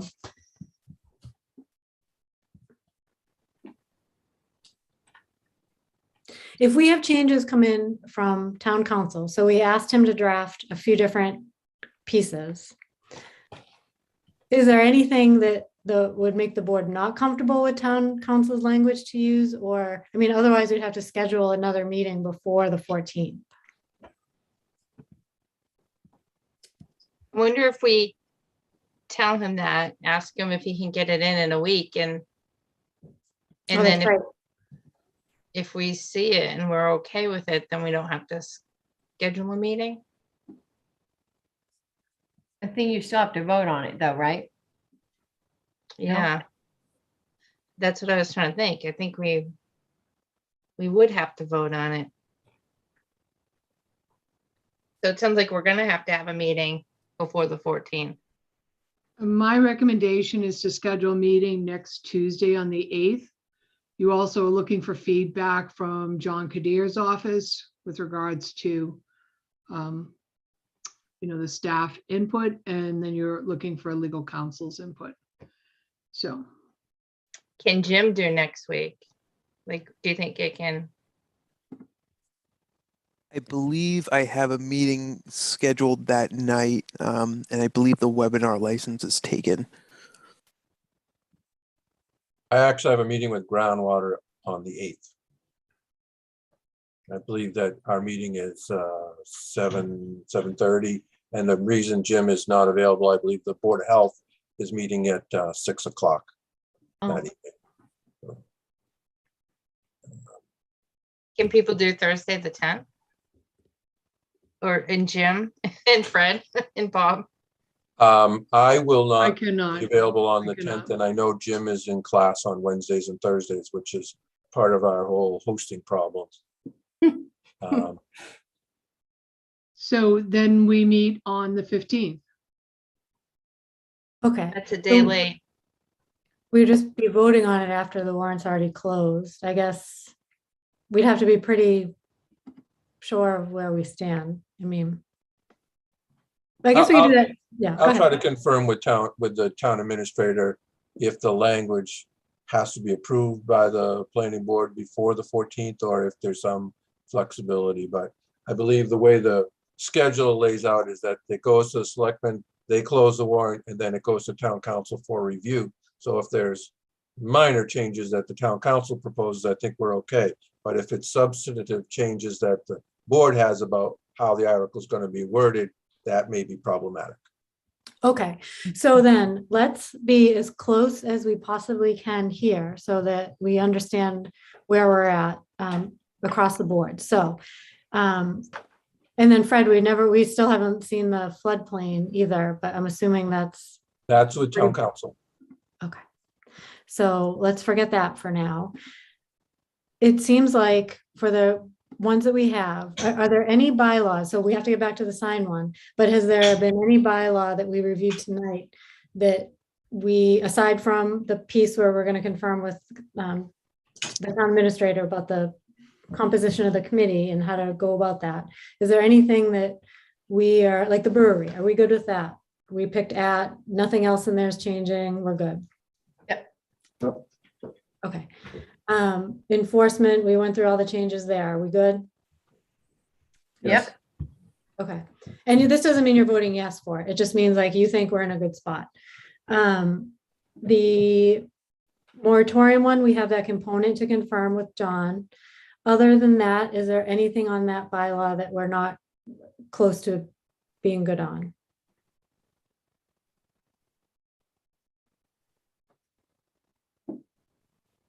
No, I think No, that, is that what town council, he was gonna look into the definition? No, the next part's the definition. So for this is Oh, the okay. part, town council is providing language, and also, by the way, language on the enforcement. But I Yep. think we trust what he was going to do for, not trust, but we understood what he was doing for that. He's looking at that language component for the definitions to make sure we don't have an issue with non-conforming uses. Is everybody pretty confident that that language provided by council will be what we need? Yep. I am. Okay. All the other ones, we've since decided we had no further questions. A couple of them are housekeeping. I can't think of anything from there that would carry forward as a problem. So that leaves the sign bylaw, which we need to get as close to the finish as possible now. So let me pull, Michelle, you had some changes you recommended. So let's see. Why don't we go through that? Before I share my screen, I'm going to go to the top. And I had some changes after what town council, I just followed town council's advice on some changes. Okay. Will you be, as we go through this, will you be able to flag what changed on your side, or will that be hard for you to look at both? I think I can, I have it up here. Okay, so I'm going to share Michelle's recommendations. Okay, so first we have Michelle's recommendation. Michelle, feel free to speak to any of these. Did you want to speak to any specific reason? On this one, I think we should keep it the way it was, where it says, in there, it says, I think we should, actually, I'm trying to look around where this is.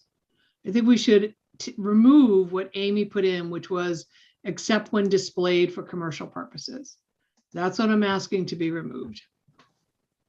Remove the highlighted section. Okay.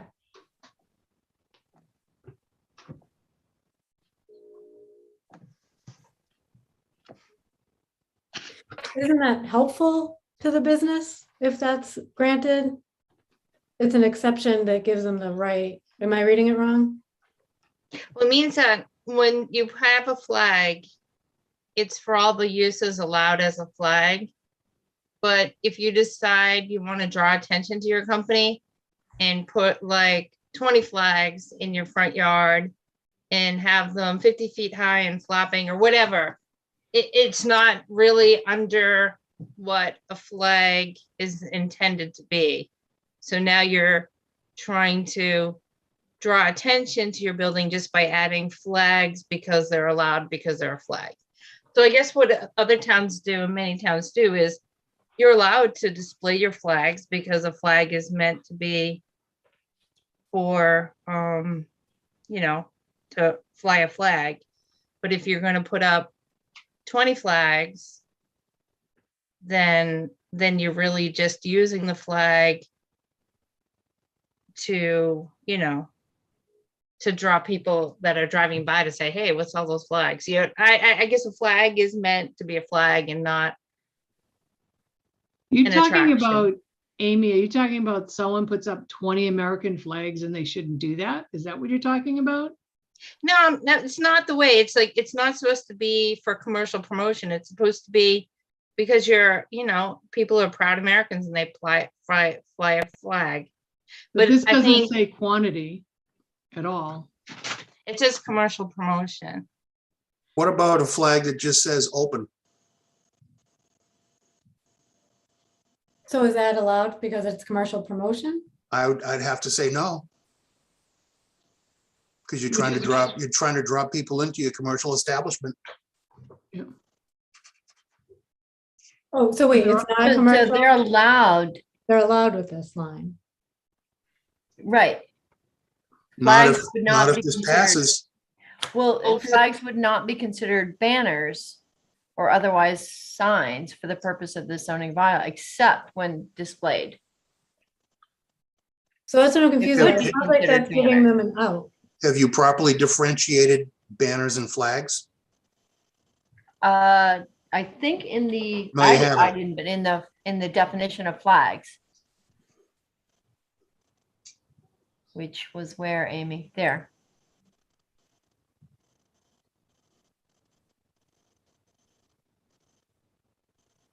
Of a governmental jurisdiction. That's town council.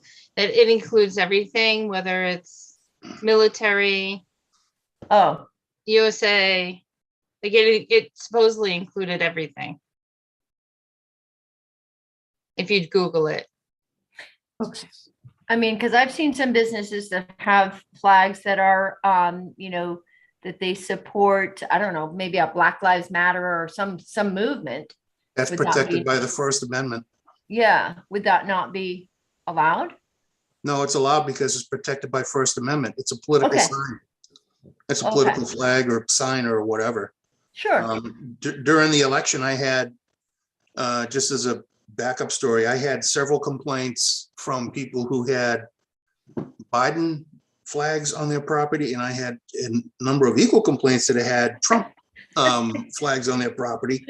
And they were adamant that I had to go take them down. And I said, absolutely not. I'm not Yeah. going to screw with the First Amendment. Right. And they were both unhappy with me, and I sleep really well at night. Sure. Yeah. So Amy, to your Millie, to your question, Yeah. with regards to, as the zoning enforcement officer said, there are businesses in town that have flags that they put out that say open. It's not a banner, it's a flag, right? Mhm. And so when you add this in, I'm saying remove, except when displayed for the purpose of commercial use. I'm saying remove that sentence. But Amy wants to keep it in because she only wants to have American flags.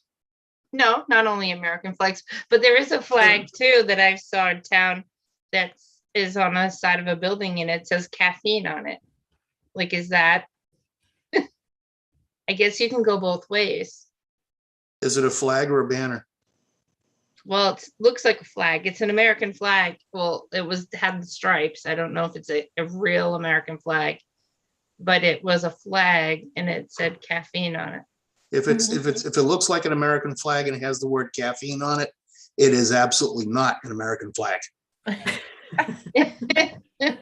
Well, that's what I pictured as it's displayed for purpose of commercial promotion. And that was actually, this is what's used in many towns. It wasn't something I pulled out of a hat because, I wanted to. Was the definition of banners in many surrounding towns. I'm still viewing this as a way that allows them, so it seems like this is helping, not hurting. So am I not reading it correctly? Shall not be considered, except if it's for the purpose of commercial promotion, then it's allowed. Is that not helping? So I don't actually know why flags is under the banner, why that's even under banner. Yeah.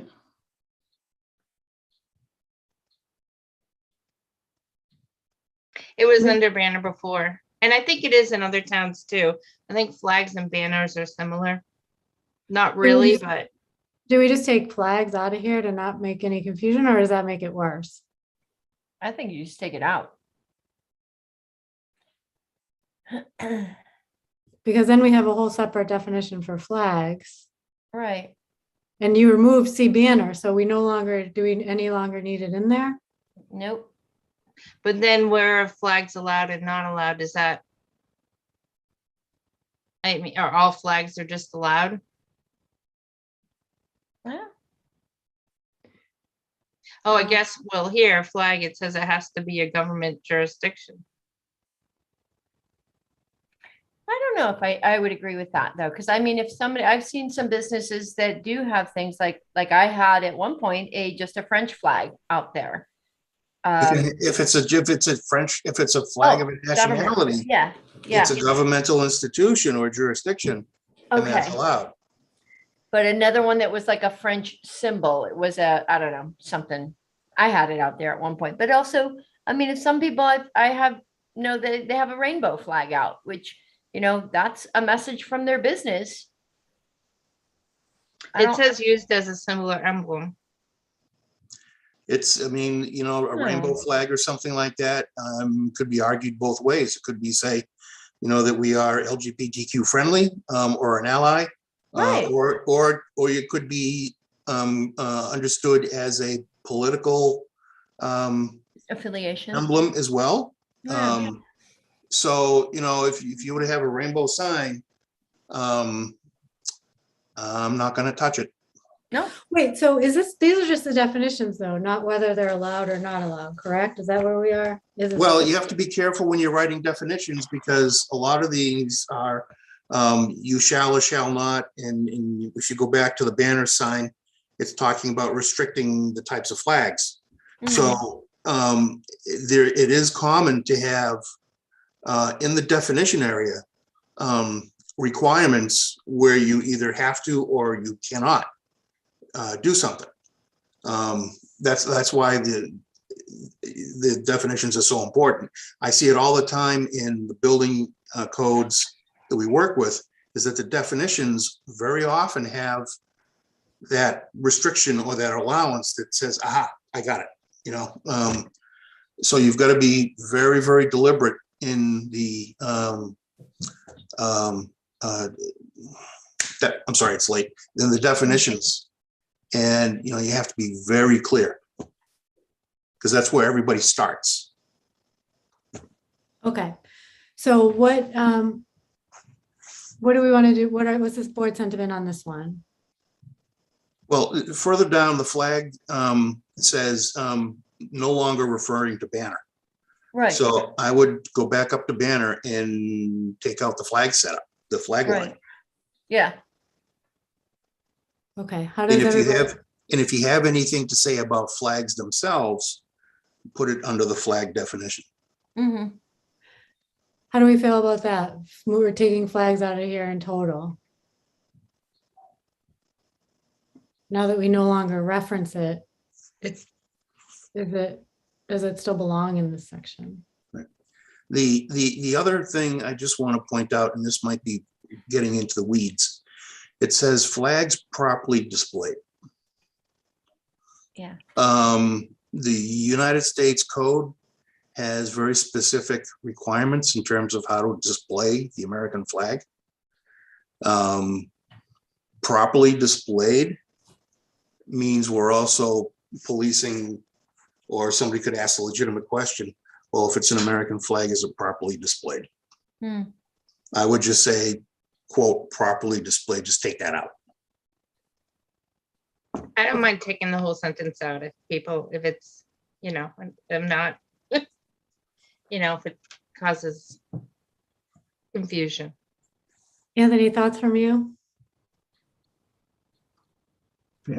Yeah, I'm confused. So It is late. And I guess since we have a definition under flag, maybe it doesn't have to be under banner. That may be the confusing part. I don't think it belongs there. Yeah. Okay. And I You do should agree just with. have. Sorry. Sorry. You should just have a banner sign as a temporary sign intended to be hung either with or without frames, possessing characters, letters, illustrators, or ornamentations applied to the paper, plastic, or fabric of any kind. Get Period. rid of flags. Okay. Yep. But you can't delete the national flag stuff because that is part of the bylaw because you have to cross that part out anyways. You know, it was originally there. Wait, so this is, Well, but if we're changing But when flags you that say do, when you see do the banners, it was bylaw there change, because you there was have to nothing have the under flag. strikeout. When you do the Oh. bylaw change, though, you have to have the strikeout. oh, yes, Oh, okay. yeah, I see what you're yeah. saying. Yeah, Yeah. okay. Okay. But you can get rid of the state municipal flag underline part because that was added at a different time. Like anything underlined, you can get rid of because that was what is new.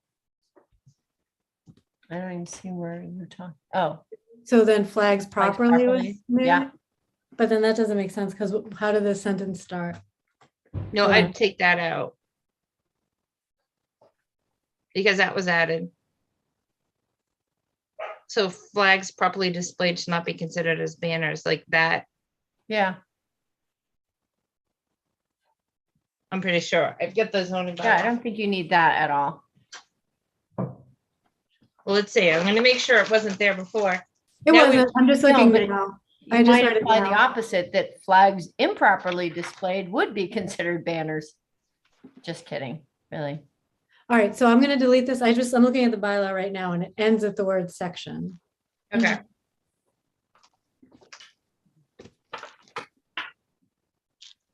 And delete. All right, so this is set. Okay, that will need to stay because it's getting deleted. Moving along. Okay, the next suggestion is to remove the word steady and language after the word source. So it'd be which is shielded and directly. Okay, so Michelle, anything on this one? Any thoughts behind this one? Yeah, so it makes sense that you would say an externally illuminated sign is a sign which utilizes an external and stationary light source, which is shielded. But the word steady doesn't make sense to me. I don't know. Did you put that in there, Amy? Yep, there was no definition for externally illuminated sign. I took that But from I other don't know towns. why, I understand, I guess, why the word steady was in. It's probably for non-blinking. Mm-hmm. Like you don't want flashing signs. I think you take care of that later in the bylaw as a definition of not being allowed. So I would err on the side of Bob as just, I didn't understand why you'd put the word steady in there. Is Right. blinking covered elsewhere? We do have, under the prohibited signs or prohibitions, any sign that moves, flashes or things like that. So flashing, you know, whether it's a blinking light or strobes or a rotary thing like off a fire truck or something like that, you know, but those aren't allowed. I mean, they cause a safety hazard off the side of the road. Okay. So, you know, a steady external, you know, external is fine. Steady, I think it's redundant. We already have that covered. Stationary light source is fine because the light itself has to stay in one spot. That's fine, you know, which is shielded and directed solely at the sign. I'm okay with that too. But I don't think you necessarily need steady.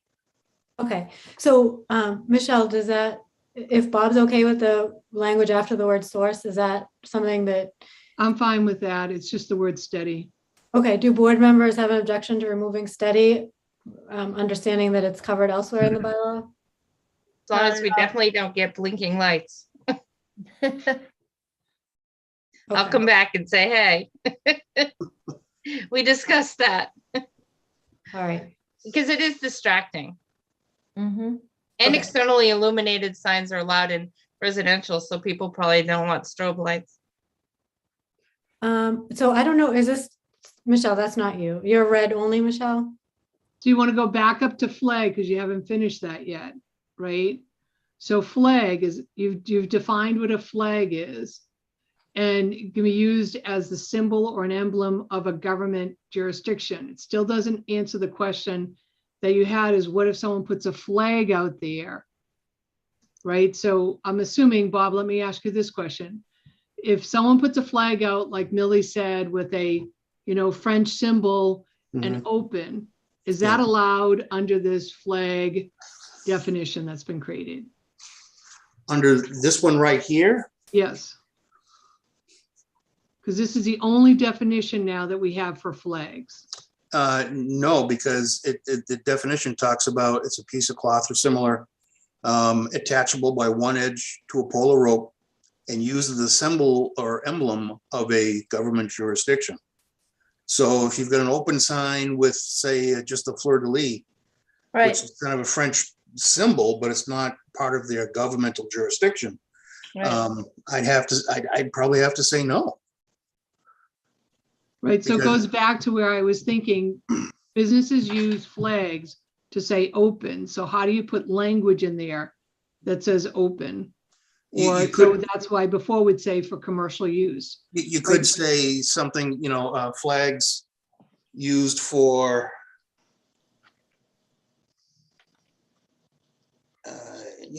informational purposes, or, flags such as open, Directional. sale, Mother's Day, if you're a florist, that type of thing. I'm not a very good wordsmither. It really wasn't in there before.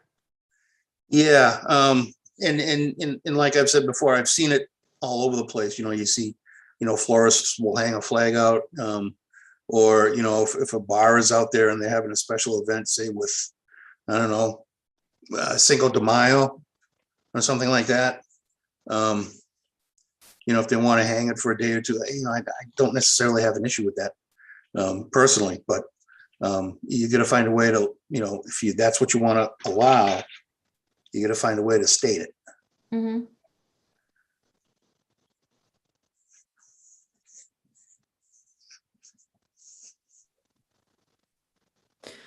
Okay, so previously we were just, not to go back to banner again, but we Yeah. were saying only see banner, that was it.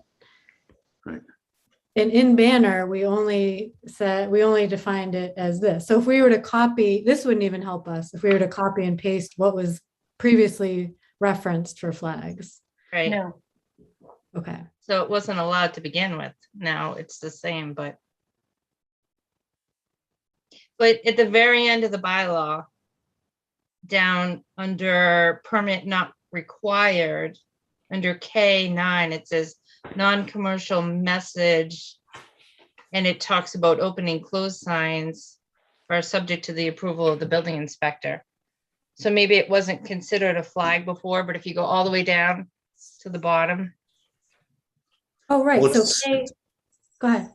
It's kind of like a flag on as a sign, open, open house, Mother's Day special, Cinco de Mayo, margarita specials, whatever. Mhm. But wait, in K5, you allow flags and any insignia of, and I'm sorry, flags and insignia of any government, except when it's displayed as a commercial promotion. So we do allow it by permit, or permit not required, I mean. Yep. So, okay, so where But is that's already that? there. But then if you go down to 9, it talks about opening closed signs. That's right. it- So, okay. So that's, I think, where it's always been allowed and it still is allowed. And it So says any- it's subject to the approval of the building inspector. So Bob, you get to look at any non-commercial message. So it's labeled as non-commercial messages. And by the way, I'm on page 7. What is that? That's a weird page. 106.1. Yeah. A non-commercial message. So that's nonprofit signs, signs which display no commercial message, open and close signs. So all of that is, you have the ability to waive. Wait, where is this? It's on K, all of K actually, for permit not required. It's 7/106, and then looks like another page was jammed in, 106.1. Oh, that's weird. And if that you it's never scroll done down, that. Carrie, it would be in the bylaw you have up on the screen. Oh, okay. That's weird. Oh, okay. Okay, Kay. Yeah. Not all the way down Here we though. are. Yeah, Yeah, there it is. non-commercial message. The flags. What you could do, go to non-commercial message, which is 9.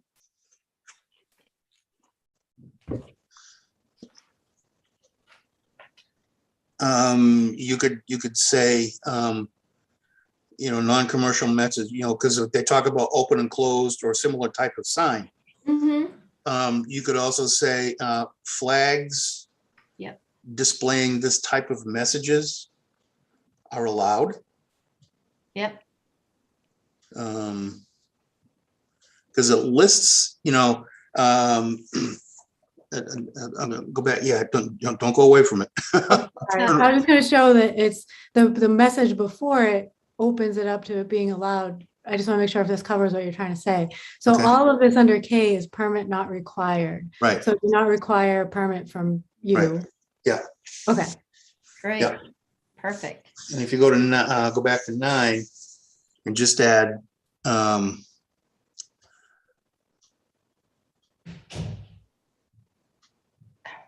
okay, now After open and closed sign, you can put in parentheses, including flags, open and closed flags. I don't know. yeah, although if you go to number 5, it says flags and insignia of any government except when displayed in connection with a commercial promotion. I'm thinking if you take except when displayed in connection with commercial promotion.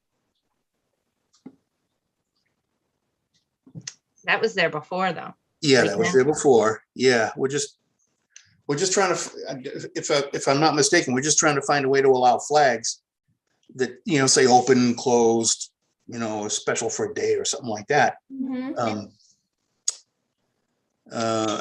Maybe you want to take except when displayed in connection with commercial promotion out. But do you want the ability to permit that though, Bob? This takes away your ability to do that if we delete it. Usually the flags, yeah. I mean, it doesn't say you can't do it. You just need a permit. I think I'm okay with that. But I think if we go back down to 9 and say, flags which, show no commercial message. Okay. You could do signs and flags. Yeah.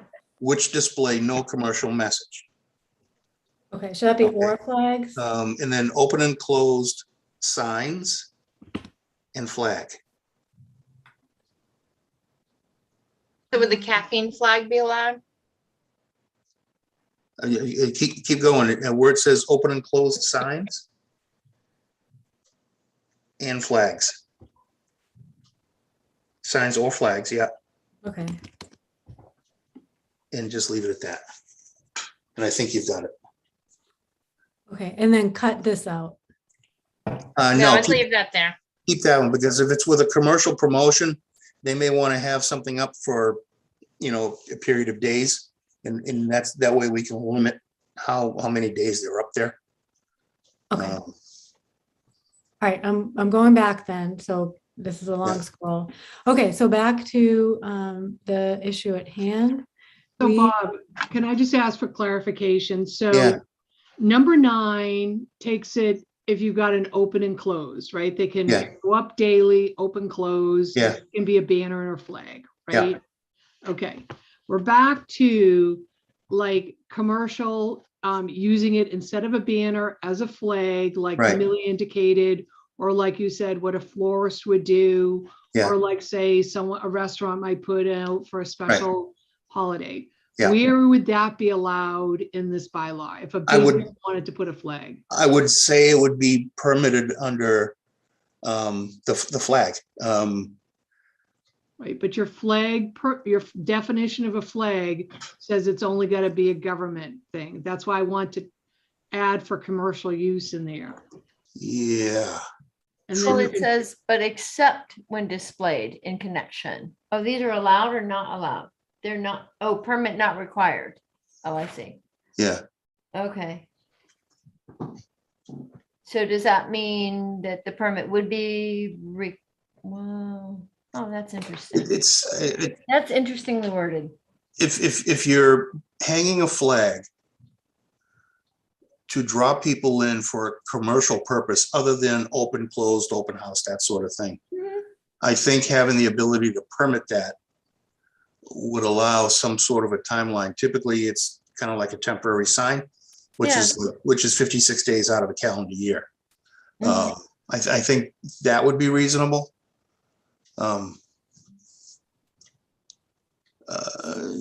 Flag. Because if it's not like a government flag, it would be a banner, right? Because that's cloth. Well, a flag is attached on one length of the material with a pole or a rope. Mhm. Okay, a banner is typically just a piece of canvas with 4 grommets in it, and you tie it to the side of the building, or you tape it to the side of the building, or something like that. So it's, a flag is a banner with a stick on it.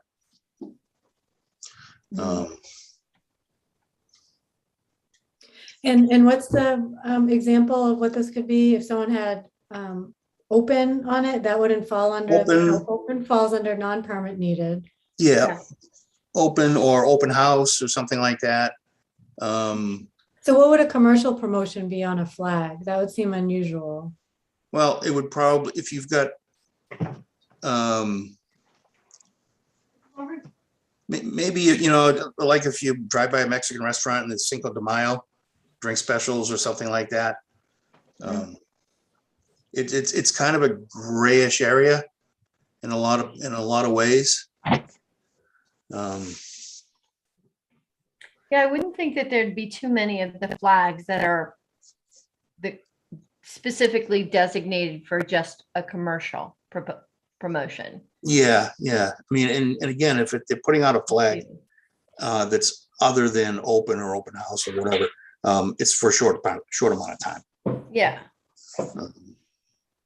Okay, so do we think this actually, between this and K, are we covered? I think so. I hope so. Okay. Okay. Well, go ahead, Bob. you can put it in and see how it works, and if it becomes an issue, we could always tweak it next year. But I hate to do that kind of can kicking. Okay.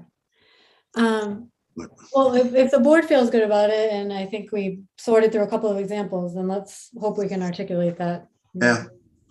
Okay, internally illuminated, remove the area that's highlighted. Is there? So the reason I put all these other things were put in here was because I think up until that point, you pretty much explain what an internally illuminated sign is. I'm not quite sure you need all of this other stuff here. And what if you're actually forgetting a technology as a technology changes? So for me, I just felt like it was more than what was needed. And that's why I just left it at that. I would err on the side, Bob, figuring, does he need to explain what an internally illuminated sign is? I think it's pretty evident what it is. It's, in terms of internally versus externally, you've defined what an externally lit sign is. And an internally lit sign is opposite. It's got a light within a box of some type, and there's some sort of skin or canvas or fabric or translucent plate, if you will, that the light shines through. That's an internally lit sign. One of the things when you talk about gas-filled luminous tubes, that includes neon and fluorescent. Because it's the same principle. Drive a lot of voltage through a gas and it glows. Okay. Amy, is there a reason that you thought this was important to add? No, I just brought it forth because that's what other towns did. So that's when I originally brought through externally and internally. I just went out to like 5 or 10 towns and I took the definition that the majority of them used, and that's why I brought it forward. So for clarification, would neon signs be allowed if we took out this part and highlight, or do you think you're saying, Bob, it's actually covered already by this definition, and whether it's neon or regular lights or no matter neon signs on their own, which has the gas tubes exposed to the outside, that's a neon sign, okay? But you can use a neon glass tube on the interior of the cabinet enclosure, to use it as a light source to allow the light to pass through the translucent plate, if you will. So, you know, we've already kind of outlawed, unless it's pre-existing, neon signs. Okay. And this doesn't necessarily address neon signs as we conventionally know it. It's, you know, not like the big Coney Island sign in Worcester. You know?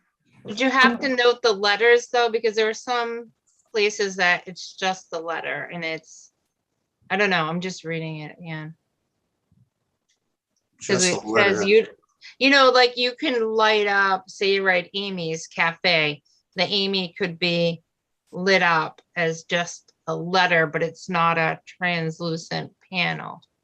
Well, what it is, what you can do is what's called a box sign or a channel sign, Yep. where the individual names, the letters like Amy, AMY, Yep. is in its own little unit. The letter A is its own Yep. internally lit sign. Okay, so it has a light source on the inside. There's a cabinet that surrounds the whole thing, and it's got a, say, a red filter on it. So when it lights up, it's the red A. You know, that's not a problem. That's a very common requirement in a lot of shopping malls. You know, to try to get them away from the real flat, boring signs. They want a little bit of 3D. They want a little bit of channel letters. They can, you know, be a little more artsy with the design. But that's not for here. You know, I think what you have is fine. Well, Moon, if we're gonna take out the last part, do we take out the internally illuminated signs included translucent panels? So it's not specific. Is it just a sign that is illuminated by a light source internal to the sign? Well, just stop it there. Well, anytime you have a light source inside of a box, you need to have some sort of a panel. Okay, and that panel is going to be translucent, whether it has a store logo on it or whether it has just the letter A, you know, with a bunch more of those boxes lined up on the wall. Know what I'm saying? So I think that signs which utilize translucent panels, I think that's appropriate. Okay. You know? Yep, you're the one who has to. Because it means that the light source is confined to the inside of the box and you don't see the light source from the viewing side. Know what I'm saying? Yeah. You know, so it's I'm like I said, I'm okay with as it is in the current as it is currently. Okay, so do we, wait, this didn't exist, so this is a new definition, right? Yeah, it's new. Okay, so how does the board feel about, do we cut out from here or do we keep it? Thoughts on that? I mean, since it says utilize translucent panels, what if it was canvas or fabric, or would it matter? I don't know who would have a fabric sign outside, but. Yeah, you're not likely to have an internally lit canvas or fabric because, you know, a lot of these, first of all, it's not going to stand up well to UV radiation and the lighting and the elements. Second of all, those light sources inside of a light cabinet generate a lot of heat. And, you know, you're either going to wear it out, the material, or you're going to burn it. And the other thing is, when it comes to light boxes with internally lit signs, all of the electronics and actually the box itself has to be UL listed. And I'm not sure if the UL listing agency would allow something other than like a hard plastic or an acrylic or glass or something like that. I don't think that the UL agency would go for like canvas or fabric or, you know, portions of a sail or something like that. So and I, to be honest, I've never seen a internally lit sign that is made of a fabric. Yep. You know. Okay, so is there a consensus to cut this last part? Sure. Sure. Okay. I just tried to bring forth internally and externally because we didn't have it, and that's why we discussed bringing it forth. Well, you got in externally illuminated, Yeah, which is important. yep, And you got internally illuminated, and you're basically opposites of each other. yep. Which, No, I'm fine with it. There was Yeah. no real reason behind adding the other stuff. It was just I tried to pick out what other people did. Mhm. Okay. But I'm not, I'm not upset if we. Yeah. Okay. So on the next one, which is 28 and 37, originally 37 had part of it, which was in including such a sign affixed to a parapet or to the lower slope of a gambrel or mansard roof. And then Amy took that out and then put it up under roof sign. Is that correct? Yep. Yeah, just a couple of things. A parapet is not a roof. A parapet is an extension of a wall surface, okay? A roof is a structure that sheds water and the elements away from whatever is underneath it. Okay, so I'll give you a case in point. Sammy's, the sub shop. Okay, I'm working with them and they're gonna go to the ZBA to get those signs approved. Those signs are actually mounted illegally on the roof. And it's the roof because if that part that they put it on sticks out and it protects anything underneath it from getting wet. Okay, so that is considered a roof. It's a mansard roof, but it's currently not allowed for signs, and they're going to attempt to get a variance for it. And again, the parapet is an extension of a wall. Okay, most often seen in like Western movies where the front is, has this different structure than the roof. And currently, no sign can be taller than either the parapet or the wall. Okay, and that's already in our regulations. So I would say that the roof sign, in terms of the yellow highlight, I would be okay with, I would understand the inclusion of the lower slope of a gambrel or mansard roof, because it is technically a roof. But the parapet is more of a wall element than it is a roof element. Okay. Interesting. What does the board think about taking out just parapet? Yep. I'm Yep. good with that. Yeah, I'm good with that. Yeah, It's been very educational. Thank you. I'm like, wow. Including the lower slope. Okay. So Michelle, you had wanted to remove everything. Does that satisfy your concern here? So Bob, are you okay with the lower slope of a gambrel and the mansard roof being added to that? What about Yeah, the lower slope of a gambrel? yeah, lower slope of a gambrel or a mansard roof, because those are technically roof structures. And we already have a restriction about putting a sign on a roof. And there has been some discussion about the Sammy's structure, whether it is a roof or whether it's a wall or a mansard or whatever. And I had to explain to the owner and show him pictures out of the architectural books, the difference between a roof and a parapet or a wall, and showing him the different types of roofs, a gambrel roof, mansard, gable, shed, I mean, there's about a dozen different types of roofs. And we do have a few structures in town that have this type of design. So I think having that as a clarifier, it's all right. Yeah. Okay. Okay. Now, do we leave parapet under the wall section? Yep. Okay. Yeah. So, Amy, you had originally proposed removing this. Does that sound okay to That's you? fine. Yep. but we have to leave, On a then you paragraph. cross out the other, yeah. Yeah, okay. All right, hold on here. How do I not do a cross out? I'm gonna have to read, how do I remember? You have to accept changes or something, or No, it's in it a got tricky PDF. when there were so many people commenting, I know. All right, well, this isn't a power, it's in a PDF, so I'm editing in PDF, which isn't as friendly as a Word. So let's see, I'm gonna just give myself a note to remove strikeout, whoops.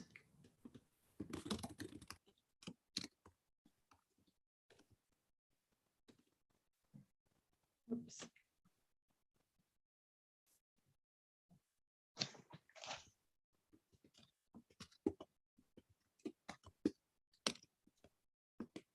Sorry, it's going faster than I'm. Here we go. Period. Okay, and then I'll put that note there. Does this satisfy your concern, Michelle, based on our conversation we just had? It does. Okay. There we go. Okay, next we had. The next has to do with compliance. So when you look at the compliance, the way it was before, we had, 3 conditions in the compliance, and Amy has now added it up to 6 conditions. And so here's my issue that goes back why I do think you create a problem, is that if there's a re-lettering on a sign, let's say there's an attorney who adds another partner or something. Typically with Bob, they could say, or there's another, it becomes plural, partners or something. Typically with Bob, they could go and Bob would say, okay, you can change that. But right now, what you're saying is you have to comply totally with this new bylaw for something that's a simple change as adding, changing the re-lettering of a sign. And I just don't agree with that. Well, the re-lettering of the new sign was already there, so I didn't add that. I just wrote any new sign shall comply with this bylaw, but that is kind of like a given. So adding that sentence was just more like town council said, the belts and the suspenders. Like the re-lettering of a sign shall be equivalent to the erecting of a sign was already there. But it's 4, 5, and 6, because if it's non-conforming, you're going to at that point say you're changing one letter, you have to now conform. Well, 4 is actually saying that if you're illegally there, then you're allowed to continue. So that actually isn't what you're saying. Number 5, non-conforming signs. I mean, every other town that I found, like I couldn't find any town that didn't have a non-conforming statement. But what is a non-conforming sign?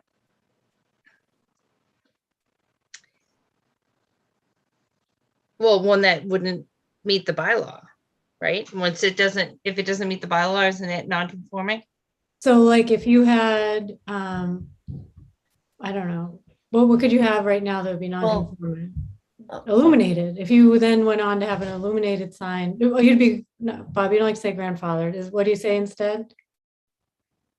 Well, I mean, nobody likes to use the term grandfathering anymore, but non-conforming is non-conforming, which means, it was a mistake to be there in the first place. I don't know. No, non-conforming would be like it was allowed and then it's not allowed because the bylaw changed. So say electronic signs were allowed. I'm just making this up as an example. So electronic signs are allowed in residential. And then we say no electronic signs in residential, then it's non-conforming. Well, the state zoning code specifically talks about any non-conforming property or use legally permitted at the time. And if the zoning laws change since then, as long as that use or that structure is continued and maintained, it's allowed to stay. So, number 4 is, you could call it belt and suspenders, but that comes right down from the state. The other thing that I would recommend if you're gonna keep the statement, the last words that says may be continued if maintained. Okay, because one of the things about the continuation of non-conforming uses and structures is conditional upon the fact that it is maintained. Okay.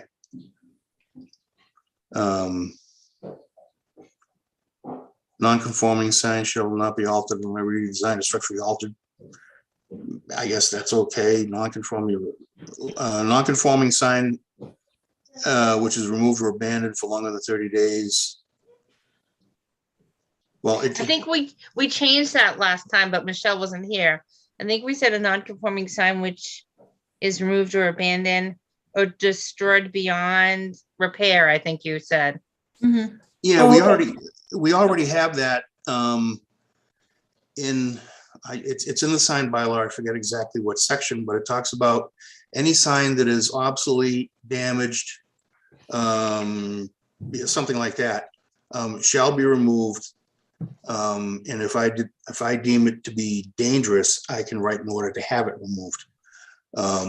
So, number 6 is kind of a understood. We already have about 2/3 of what you're saying currently in our bylaws. Okay. So, this stuff, non-conforming sign, support structure, I would say non-conforming, I would say probably pre-existing. Add the word pre-existing, As opposed to non-conforming. I don't know. There might be a language thing, but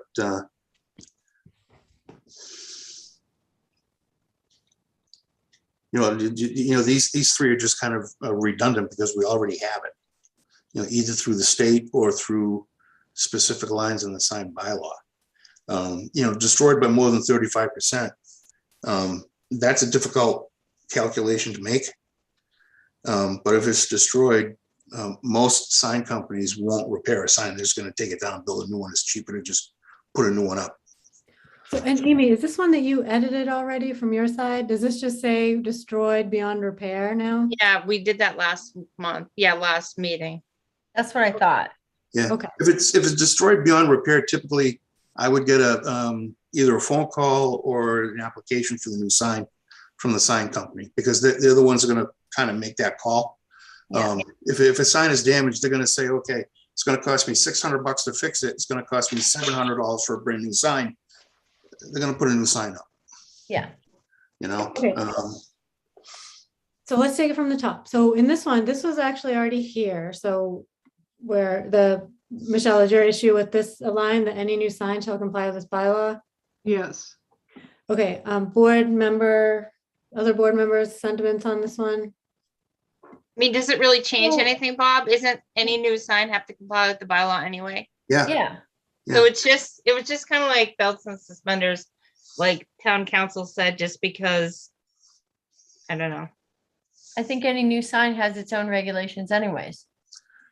Well, it does. I mean, anytime you get a permit app for a new sign, I look at the zone that it's in. I go through the books and determine if it's the right size, if it's got the right square footage, if it's the right height off the ground, if it's, all those things that, roll into being an approved sign. So it's already there. Yeah. Both in terms of language and in practice. Okay, any thoughts on this? Do we want this last section? That's fine. If it's already there, I just want to make sure. Yeah. Okay, so I like having a statement. I understand the point that we're covered anyway. I like the idea of having the non-conforming statement, and I also liked how we changed it. Bob, I liked your recommendation to change it if maintained. Yeah. And I liked how we changed it beyond repair. The only one I could see maybe not necessarily needing is 5, perhaps, but it would be nice to. I like something. I don't know how other board members feel. What I would probably recommend is I would say instead of non-conforming, I would say pre-existing non-conforming. Yeah. I kind of think you need 5 too, if you're going to put 4. Are they 5 and hand in 6. hand? Yeah, I think they go hand in hand.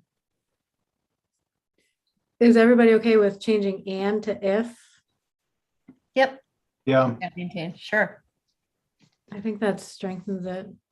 And this one was already changed, so I'm not gonna mess with it, but it was a non-conforming sign which is removed. Do you think pre-existing non-conforming for all of these? Yeah,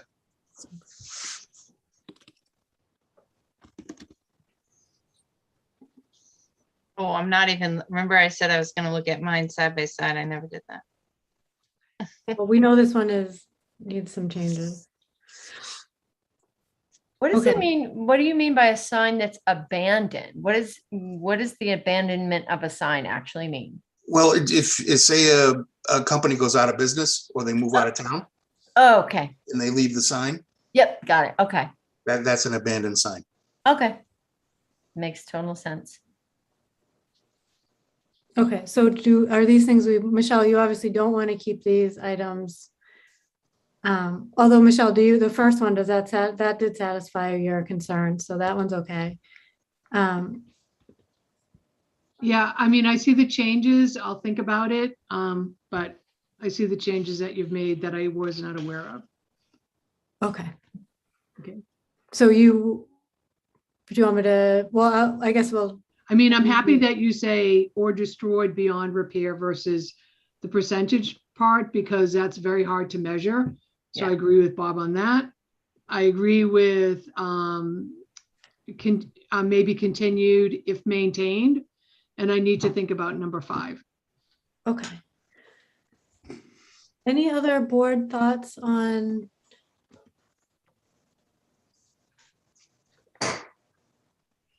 I was just going through mine because I was supposed to go side by side with you.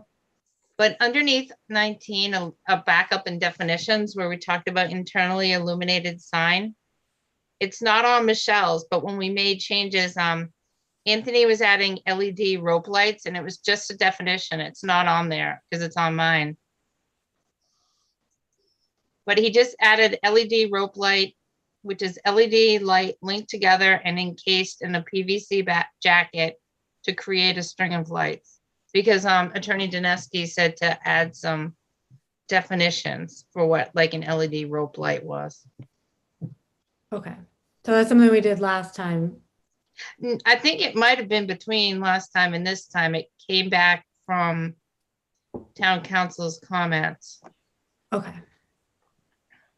Maybe I can pull it up after and show it if you want to see it. Sure. Okay, so just to get through this then. Yeah.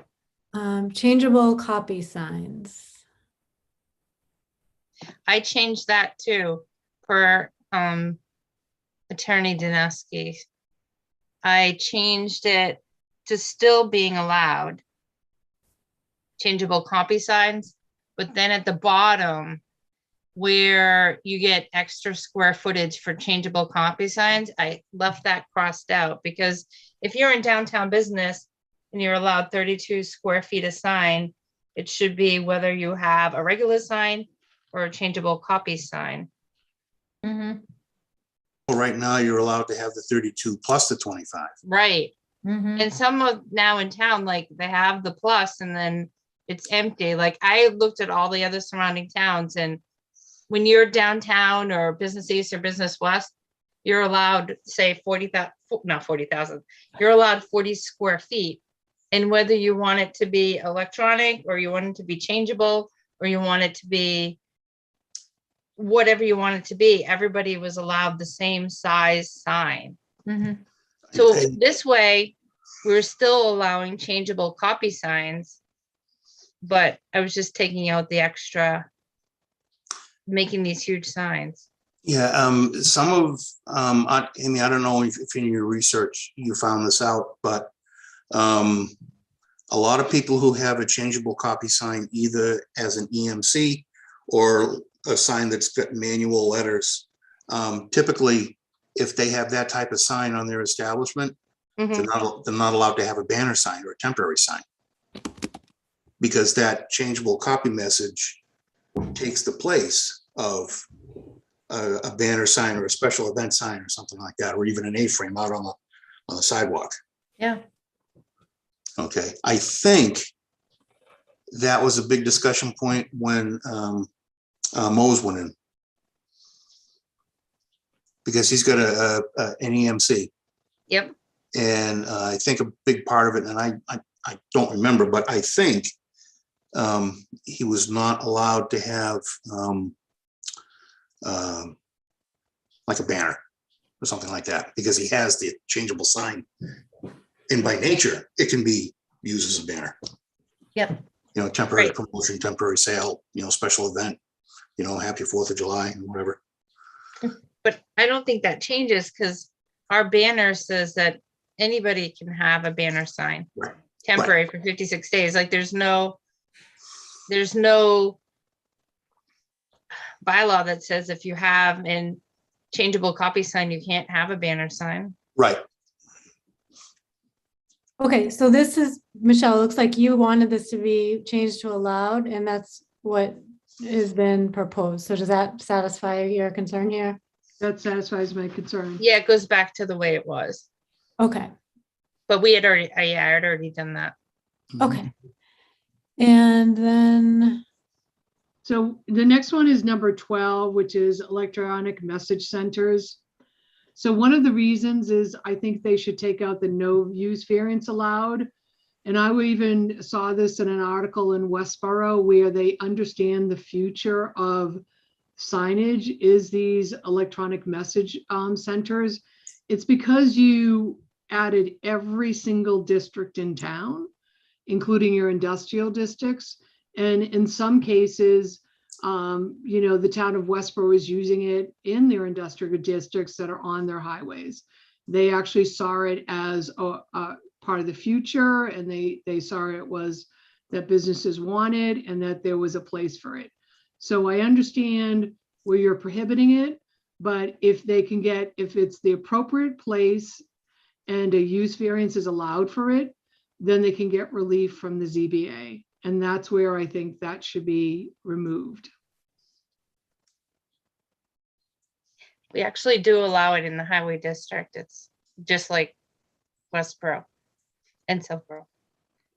Well, that's a highway, but you have some industrial districts that are but highways as well. so we also have a bylaw out there that's getting rid of use variances. So that may, Right. depending on if it passes. Okay, and for the next one, just to make sure, it looks like a similar issue, or you don't like this entire number 13? We I took don't out the like plastic and vinyl last time. I'm sorry, say that again? When you weren't here, we took out the plastic or vinyl. Oh, okay. So again, it goes back to the use variances because you're not allowing any relief for a business. And like, as I said from the very beginning, when we started looking at the sign bylaws, I am not as opposed to internally illuminated signs as other members of the boards are. I'm just not opposed to it. I think it's a style. I think as many people who like illuminated signs internally like the externally. I think it's just a style issue. So for that, that was added in. I'm opposed to it, but even if somebody wanted a relief from it, you're not even allowing them relief. Okay, and then just while we're here, this one I think changed, the LED rope, number 14, did that change? It did. Okay, so what LED rope now is, I wonder if I should bring up mine because I have mine. That section is right. oh, is there, there's more than that that's incorrect? Yeah, there's one thing that I added. Okay, so hold on, I'll stop sharing then. Here's all this. I just want to make sure I get the right one.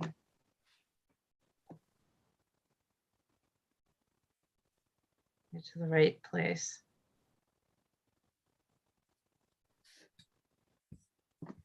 Okay.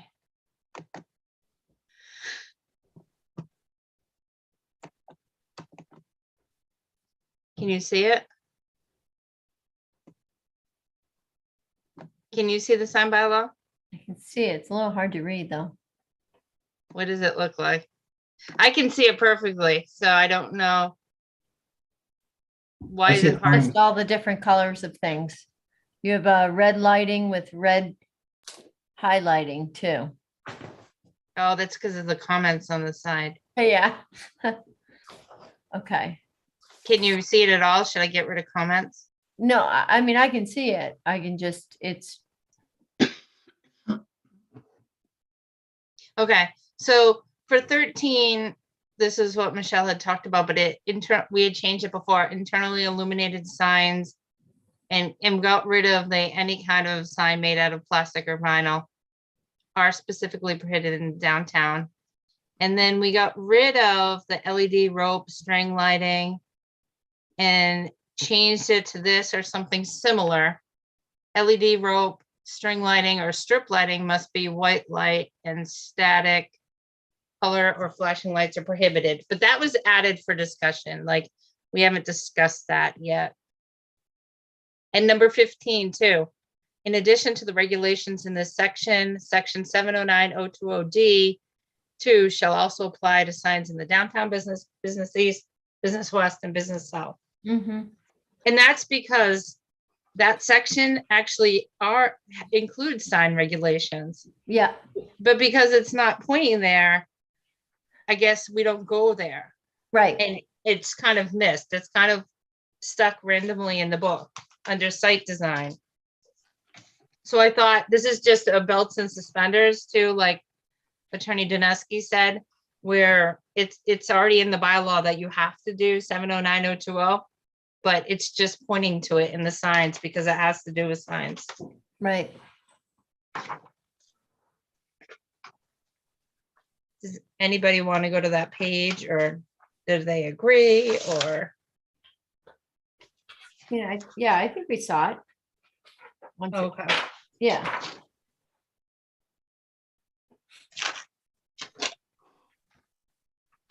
Oh, Okay, so it sounds like, Michelle, your real issue for the first two are the no use variance allowed, or is there something else about, see, the way 13 is edited, does that make that better, except for the no use variance allowed?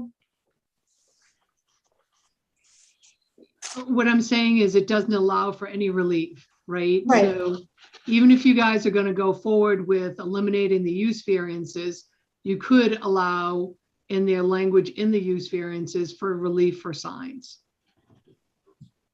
In the current use variance, you could allow, it's for dimensional and density, you could add language in there for use variances allowed for signage.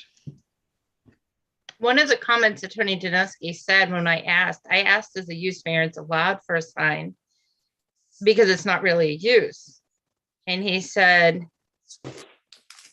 he could possibly see that, but he could see that, but it would have to meet the criteria that you need for a variance, which is shape of the property, the soil, the land. So although he could possibly see a use variance being used for a sign, it would still have to meet the criteria of a variance. How could you So ever we do didn't- that? Yeah. Yeah, he Right. said it would be hard to do, to get a use variance for a sign, because I do need to let you know that Shops Way yep, has lots of sign variances in terms of overall allowed size and the number of signs. All those giant stores up there, they're only allowed 100 square feet for a sign over the door.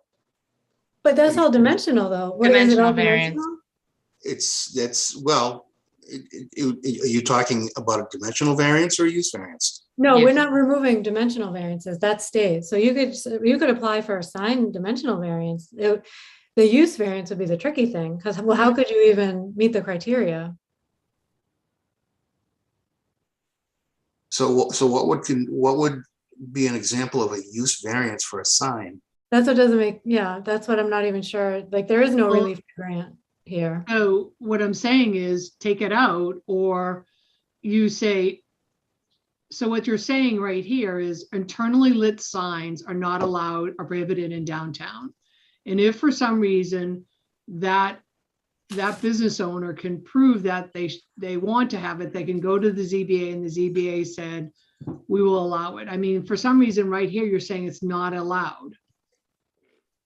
And you're also saying electric message centers are not allowed. Right, So but there's the then no criteria way to get it. for anybody to go to get some relief if they believe that it's a great location. Like, what if there's a location in the industrial district right on 290? What if that's a perfect center for it? But a sign isn't a use, so it sounds like what town council is saying is you can't apply for relief anyway. If it's prohibited, there is no relief because it's not a use. Okay, so then don't put it in there, and then I guess people are just gonna have to decide whether even to keep it within. Yeah, it would make no sense for use variance for a sign, but he said if it could possibly hit the criteria that you need an internally illuminated sign versus externally illuminated because your property has an odd shape. That would be weird. Yeah. Right. So a use variance wouldn't really apply to a sign. No, but he did say to leave it. He said, you know, if you want to, just to be safe, to leave it. But it would be hard to meet. But he actually recommended putting it up here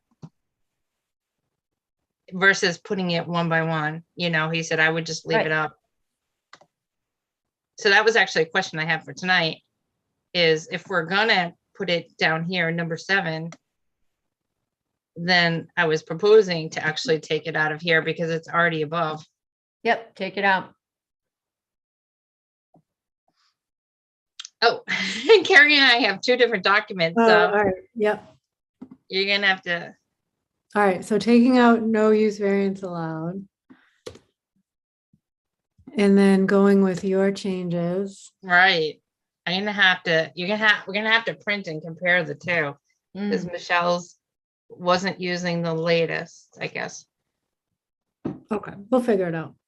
Okay, so Michelle, if we're taking that out, does that satisfy what your concerns were here? So it does satisfy my concerns, but I do think internally illuminated signs should be allowed.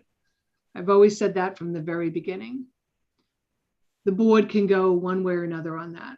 If Okay. you majority agree, say, no, we don't, then you can keep it in or you can remove it.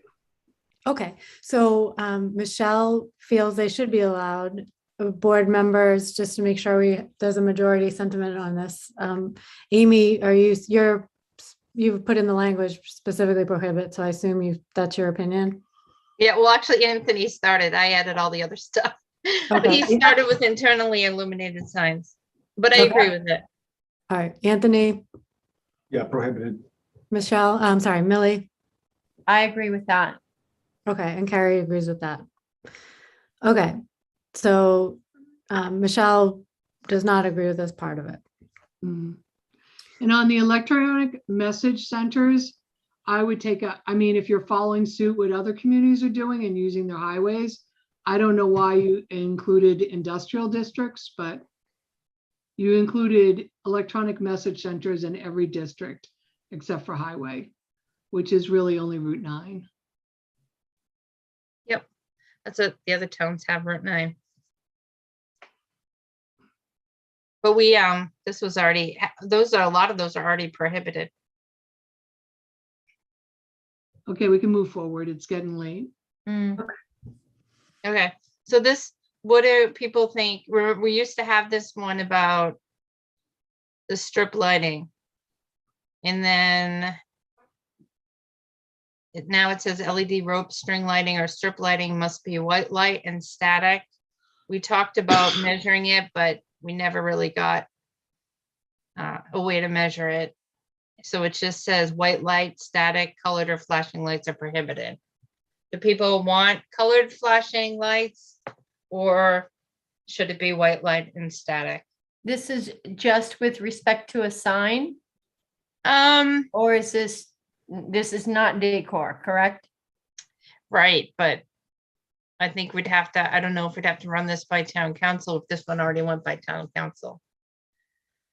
Well, if somebody wanted to put up, Christmas lights or something festive holiday style, this should be okay. Not related to a sign. Right. This is just put in for discussion. It's, yeah, I don't know how everybody feels. Because we had, anxiety, we had like concerns about the original 14. I don't have a problem with colored lights versus white lights. I actually think the whole thing should be removed. I don't think there's an issue. I know why you're putting it in, but it's one business. And I just think it's going to open a can of worms to where someone else could go after another business. And I don't think in there, when you talk about the LED rope lighting, sometimes people put it over on their patios. Sometimes people put it around their frame of their building. You're really getting into, and you don't have time because you're running out of time. This is a thing where I think you should just take out and just come back to it in another year when you've studied it more. But you've gone through so many different revisions. You're going after one business, that's why you're putting it in. And then you've got other businesses that use it, and it's not fair to do one business and not the other businesses. I don't think it was meant for one business. But I'm okay with taking it out. I mean, Southborough has a whole light bylaw that's really actually interesting that we could look at. And I don't have a problem with taking this one out at this time and revisiting it, because I do think you're getting into some aspects of a business that really might be more decorative than for signage and festive. Right, so that gets to your point, Millie. If it's about like putting colored lights around your sign, is that what you're thinking? Like, that's one thing. But if you're just putting out holiday decorations, that's a whole nother thing. Yeah. Is that what you're saying? Yep. And that's where we were stuck last time. Yeah. Okay. So Millie thinks remove, Michelle doesn't like it. Michelle thinks remove. Amy, Anthony, thoughts on this one? Oh, well, in the spirit of moving forward, and I do think, as Amy has mentioned about the Westboro lighting, maybe that's the direction we need to take next year in terms of addressing lighting. I mean, yeah, and I understand where there's might be some confusion around it, but I think, it's pretty clear what I think the intent of what this was, but it's maybe just from the enforcement side, it'll be too difficult. So to take it out, I'm okay. Are you saying at a future point, look at expanding on this, like just making it more defined and clear? Yeah, so it's just ironclad and, well-defined. And I looked at the Westboro one and it is done very well. And they use pictures and images, so there's no confusion about what they're alluding to. So, and I think that's probably the direction we should go. Okay. Other thoughts on that? Amy, do you agree with that as well? Yeah, I'm fine. It was Southborough, I think. Okay. But that's not a big Right, deal. Southborough. Just in case anyone goes to look it up. Yeah, you're right. I'm going to delete it on here. Okay. And then I'll change this to 14. Okay. Oh, no, what did I do? Hold on. It is late. My gosh. Okay, so that's why I couldn't see it. It's different on your side, but I'll just put a note. I'm going to remove that one. Okay. Are we okay with this section? So we took out some of the language that. Oh, it's Bob. Oh, sorry, Bob. I'm not looking at the. Go ahead. I'm gonna comment on number 14. 709-020D. Mm-hmm. You've got 1, 2, 3, 4 districts identified. Mm-hmm. In section D in the book, 1, 2, 3, 4, you've got 5 districts in the book. But for the sign part, if you go to number 2, it only lists 4. Well,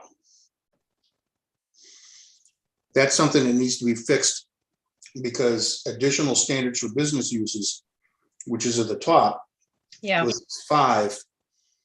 And this one leaves out, by leaving it out, to make an exception. It does talk about,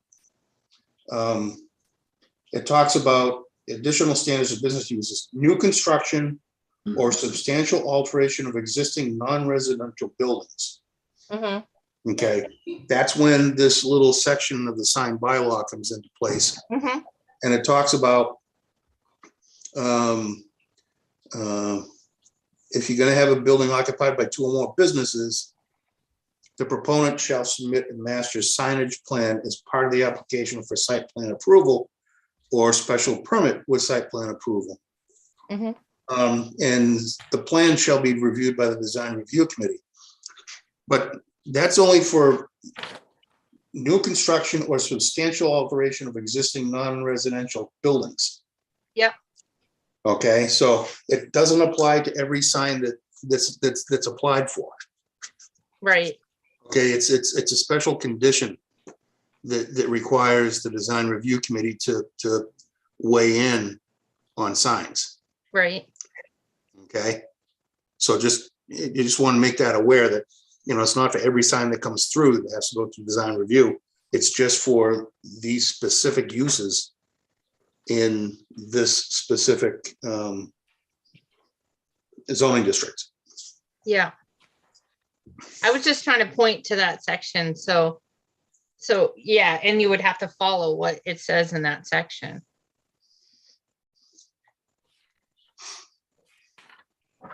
So is there something that would fix this, or is it?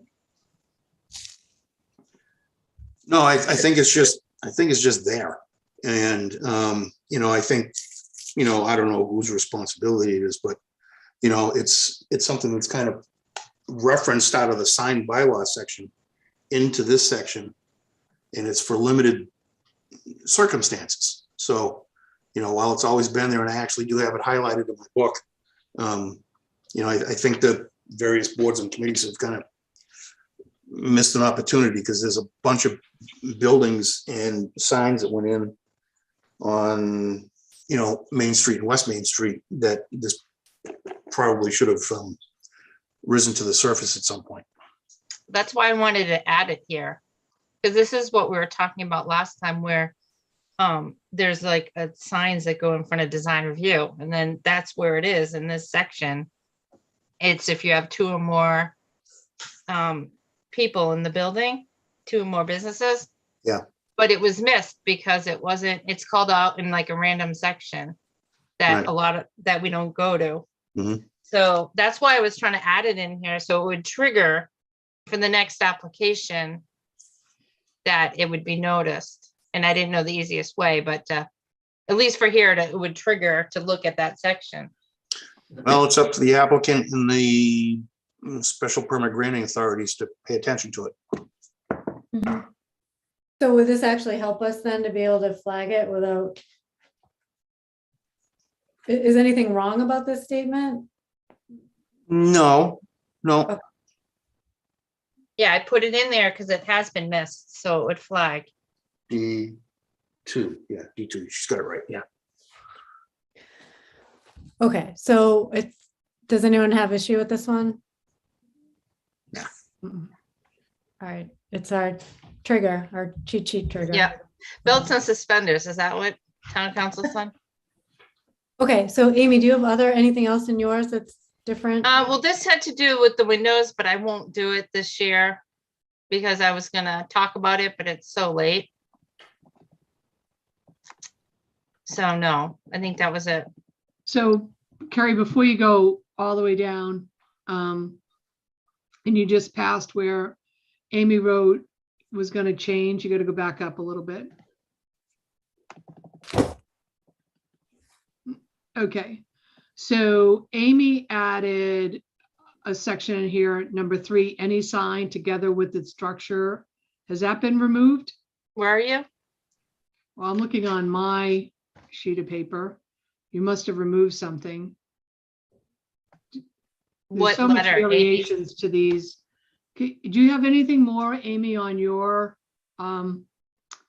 your changes to the sign bylaw that we can pull mine up?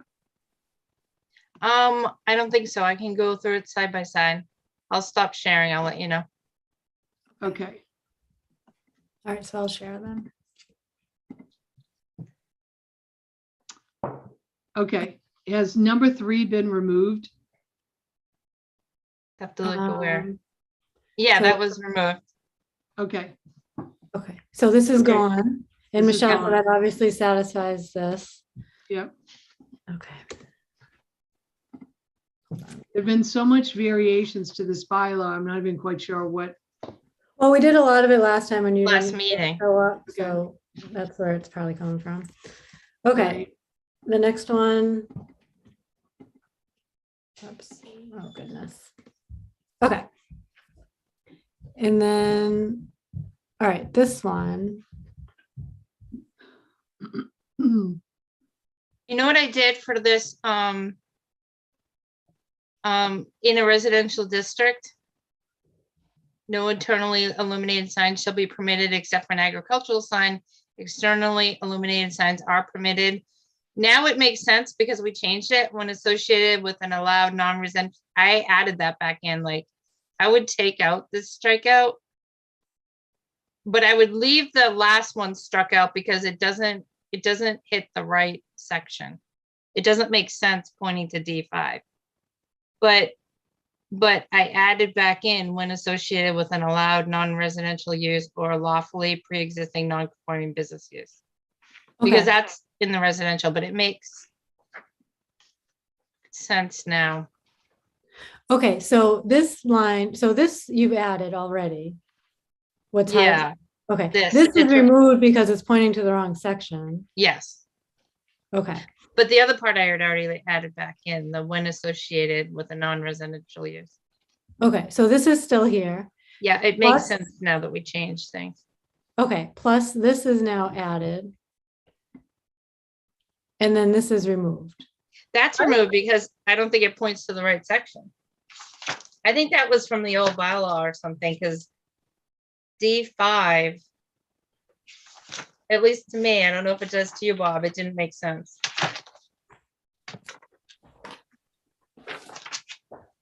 D5, the signs that contain electronic streaming messages are prohibited. Wait, So that's, you think that was supposed to be there? I mean, I don't think you could even do electronic signs in residential because you only get like 2 square feet. Mhm. But I guess you could leave it there if you think it makes sense. That was my question. I don't even think that makes sense. How it can't comply with that. It's just, well, I guess it's saying it's not, it's prohibited. I can't even think of where it would apply. No, Yeah. All right. that's why I took it out. It didn't seem to make sense. can I Okay. ask why it is qualified as a lawfully pre-existing non-conforming business use? That seems, I don't know, obvious that it should be a lawful one. If it's not lawful, we have another problem. It's used a lot though in language. Lawfully pre-existing non-conforming. I thought this was one of Bob's earlier comments that we needed we needed to double check something with council for that. So we went to council about that part. And I feel like is this something we needed to include? I'm not sure. No, he didn't say we needed to, but it makes sense now because we added externally illuminated signs are permitted when associated. It makes sense now that it says, now, at least to me. We were trying to do the no internally illuminated signs. This is how we started too. And then we had to define internal and external. And then it just made sense to add that back in. I don't even know if we asked town council about it. Okay. So we've added this line. We've taken, or we've removed this line. Mhm. And this part remains. Does that help with this one here? Yeah, so you're gonna take out the strikeout, right? This part goes. Well, it's staying. when associated with an allowed Oh, sorry, non-residential. this part goes, yeah. this part Yeah. goes. Okay.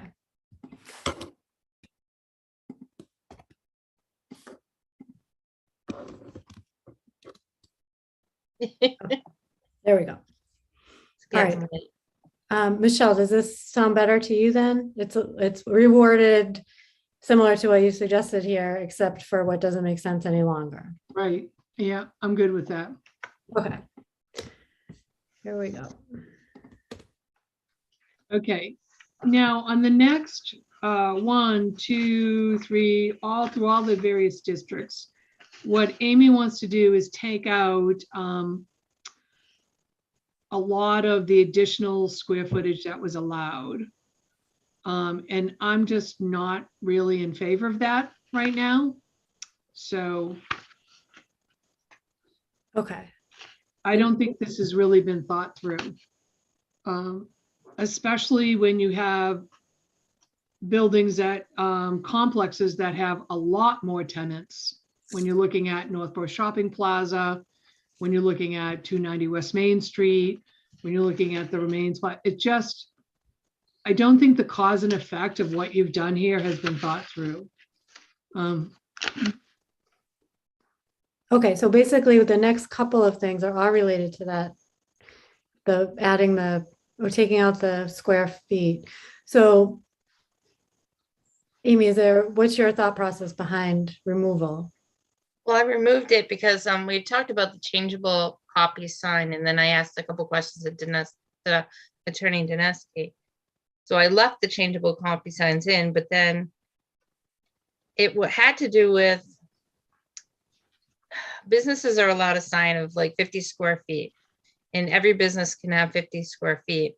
But then we're adding an additional 25 square feet for changeable copy message, and which is making really big signs. And at other towns, you have 50 square feet and you can use it for whatever you want. You can have, say, Amy's Sub Shop, or you can have it changeable. Like, I felt it was just giving, but I don't care like that much if we want to talk about it over the next year. Like, it's already 10:51. So if you want to have that discussion, I can have the discussion with the master plan implementation committee when we go to the downtown. So I'm not sold that it has to be done this year. Okay. Other board thoughts on this one? I just added it in for debate, but it's too late to debate. Yeah, I think I'd rather not talk about it right now, only because, again, it would be a lot to look at in it of itself. Okay. Okay. What about Matt this? left though? it. Sorry, this is something different, so I'll wait for that. Okay. So there's additional lines that are coming out. So that are coming out, because I think you need to look at the larger, the malls, the mini strip malls, all that stuff, the cause and effect. I just, so anyways, okay, so that's Okay. coming out. So now we're down to the one that's on the location, and I would err on the side of Bob on this. Since we added that language back in about the parapet. Do you think this should be removed, or? No, it should go back in since we changed Okay. the parapet. Okay. Okay. Not to answer for Bob, but it wouldn't make sense to have it anymore. Mm-hmm. Wait, so we're leaving this. Yep.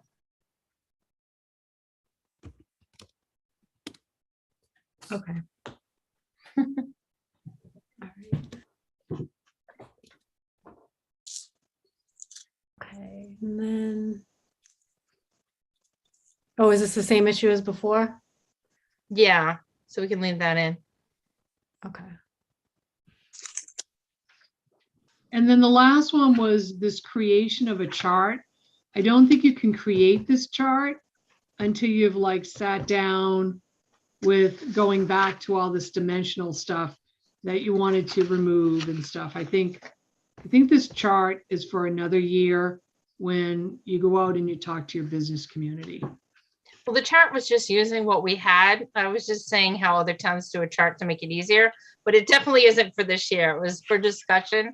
I had already deleted it. Like, Okay. It was just in the beginning to show how like Southborough and other towns do a chart. So if somebody, instead of reading 3 to 4 pages of sign by law, they can go to their chart and say, okay, in downtown, I can have 32 square feet of a freestanding sign. That was they were examples, but they're definitely not in the sign by law for this year. This goes back to like months ago when we started this. It's a good idea though for the future. It makes it easier even for us to kind of, or Bob, I Yeah. imagine too, even though it seems like you have it pretty well memorized. There's so much writing in there. A chart makes it so much easier. You just glance. It's kind of like the use table. Yep.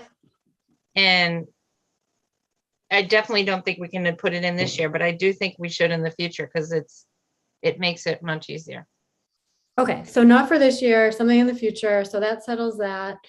Does that conclude our sign review? Do we mostly feel good about where we are in the sign bylaw outside of, I think the only thing we didn't agree on was the illumination piece. But other than that, does the board feel pretty good about this? If we were to, Yep. I think you and I are going to have to compare to make sure it's after Yeah. the deletions, and we can send it out to the rest of the board, the final. okay, Michelle, do you feel better about this going through your concerns there? I do, and thank you to the board for considering the changes. I think we just need to see a clean copy right now. Because a lot of different changes have gone on in renderings and. Yes, agreed. Okay, so it is very late. I don't think I would suggest we table the minutes if that's okay with everyone. Yep. Okay, the one thing I did want to, Fred, anything from you with A&Rs, bonds, lot releases? There is one A&R, if you want to take a minute to look at it. I couldn't remember how we did it before. Bob and I reviewed it. It seems fine. If you want to see it, or if you want to just take our word that it's fine. I don't know how you want to do that. I don't know what Kathy did before. Did Oh, she yeah. share her screen, or how did Yeah, she usually shares it and we vote on it. And then and one of us can come in and usually I'll come in and sign for it. All right, I can try to share my screen if you give me a minute, or we can just table it and do it again next time if you need to. Okay, will we meet the deadline if we table it? It came in today, so Oh, okay. actually, I don't know when the town clerk got it.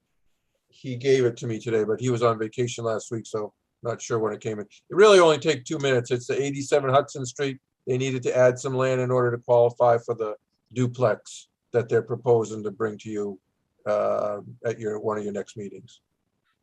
Okay. Give me 1 second. Let's see if I got it. Okay, well, you're looking at that. The other thing, Diane emailed me about let's see, the financial planning committee in terms of Tom Spataro is our current appointee, and he does want to be considered for reappointment, and no other applications came in for the committee. However, I wanted to see if the board wanted to have him come in and just have a checkpoint, talk, and then do the reappointment either at our next meeting. His term expires April 30th, so we'd have to reappoint by that time. So does the board want to invite Tom in at one of the next few meetings, or thoughts on that? Yeah, sure. Yeah, I think we should. Okay, so I'll let Diane know that we have a couple of options for him to come. For your information, the A&R, it was stamped by the surveyor on February 23rd, which is last week, late last week. Friday. What about the town clerk? Because that's when the clock starts. The what? The clock starts with the town clerk. True. I don't have that paper. Let's see if I have it. So And then we have 21 days. existing conditions, landscape plan. That's okay, Fred will find it. I have faith. I have it. I just got to share my screen and show it to you. What's all this stuff on here? This is sure, select a window.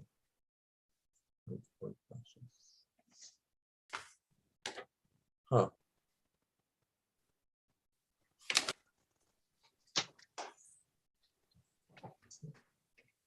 Yeah, I don't have the cover sheet. And Well, Well, 23rd, that would be 5 days to the 28th plus. That won't get us till our 21 still, like the town clerk would have had to stamp it after that. do you see it? Yep. Yeah. Yep.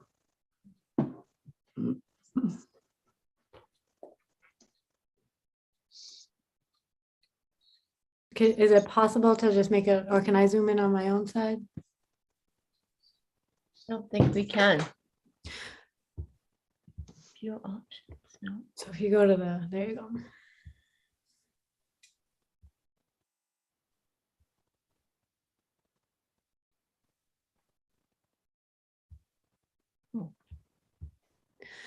Are you giving us a narrative, Fred? If you are, you're on mute.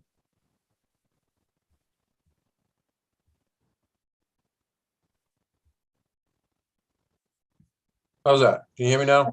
Yep. Lost my buttons there when I shared my screen. The dash line is where the lot was, and it didn't have the 30,000 square feet. The developer who wants to propose the building owns all that property in the back, that other 13 acres. So he just carved out a little rectangular shaped piece, added it to the lot to put it over the 30,000. Other than that, it's all in the same district. It's has the frontage and area that it needs. Okay. Any board questions? Yeah, the dash line was the original, like how did he put a box around the whole? No, follow the cursor here. He went across like this, Oh, okay. and then he just added this part here Oh, all right. Now I see. to bulk and just squared it off. But he owns this and all of this over here. Yeah, yeah. Okay. Any board questions? Nope. 87 Hudson Street, you said, Fred? Yes. Okay. Then if no further questions, is there a motion to endorse, or do we say approve the A&R for 87 Hudson Street? So moved. Second? Second, Okay, all in favor, Millie, aye. Amy, Aye. Anthony, Aye. Michelle, Aye. and carries an aye. So Fred, this is approved, and then I can stop in this week if you have it all set for signatures, and then we'll be ready with that. I will have it on the counter for you when you come by. Okay, great.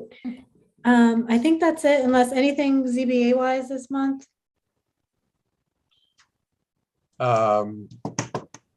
I think the only thing on their agenda is a sign variance at Sammy's.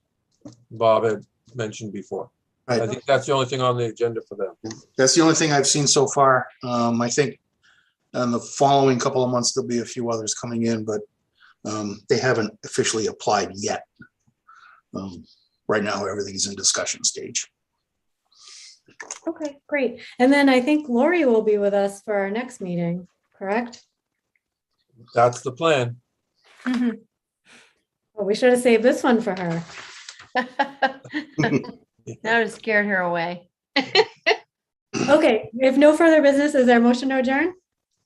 So I moved. make a motion to adjourn. Okay, second. Second. All in favor, Millie, Aye.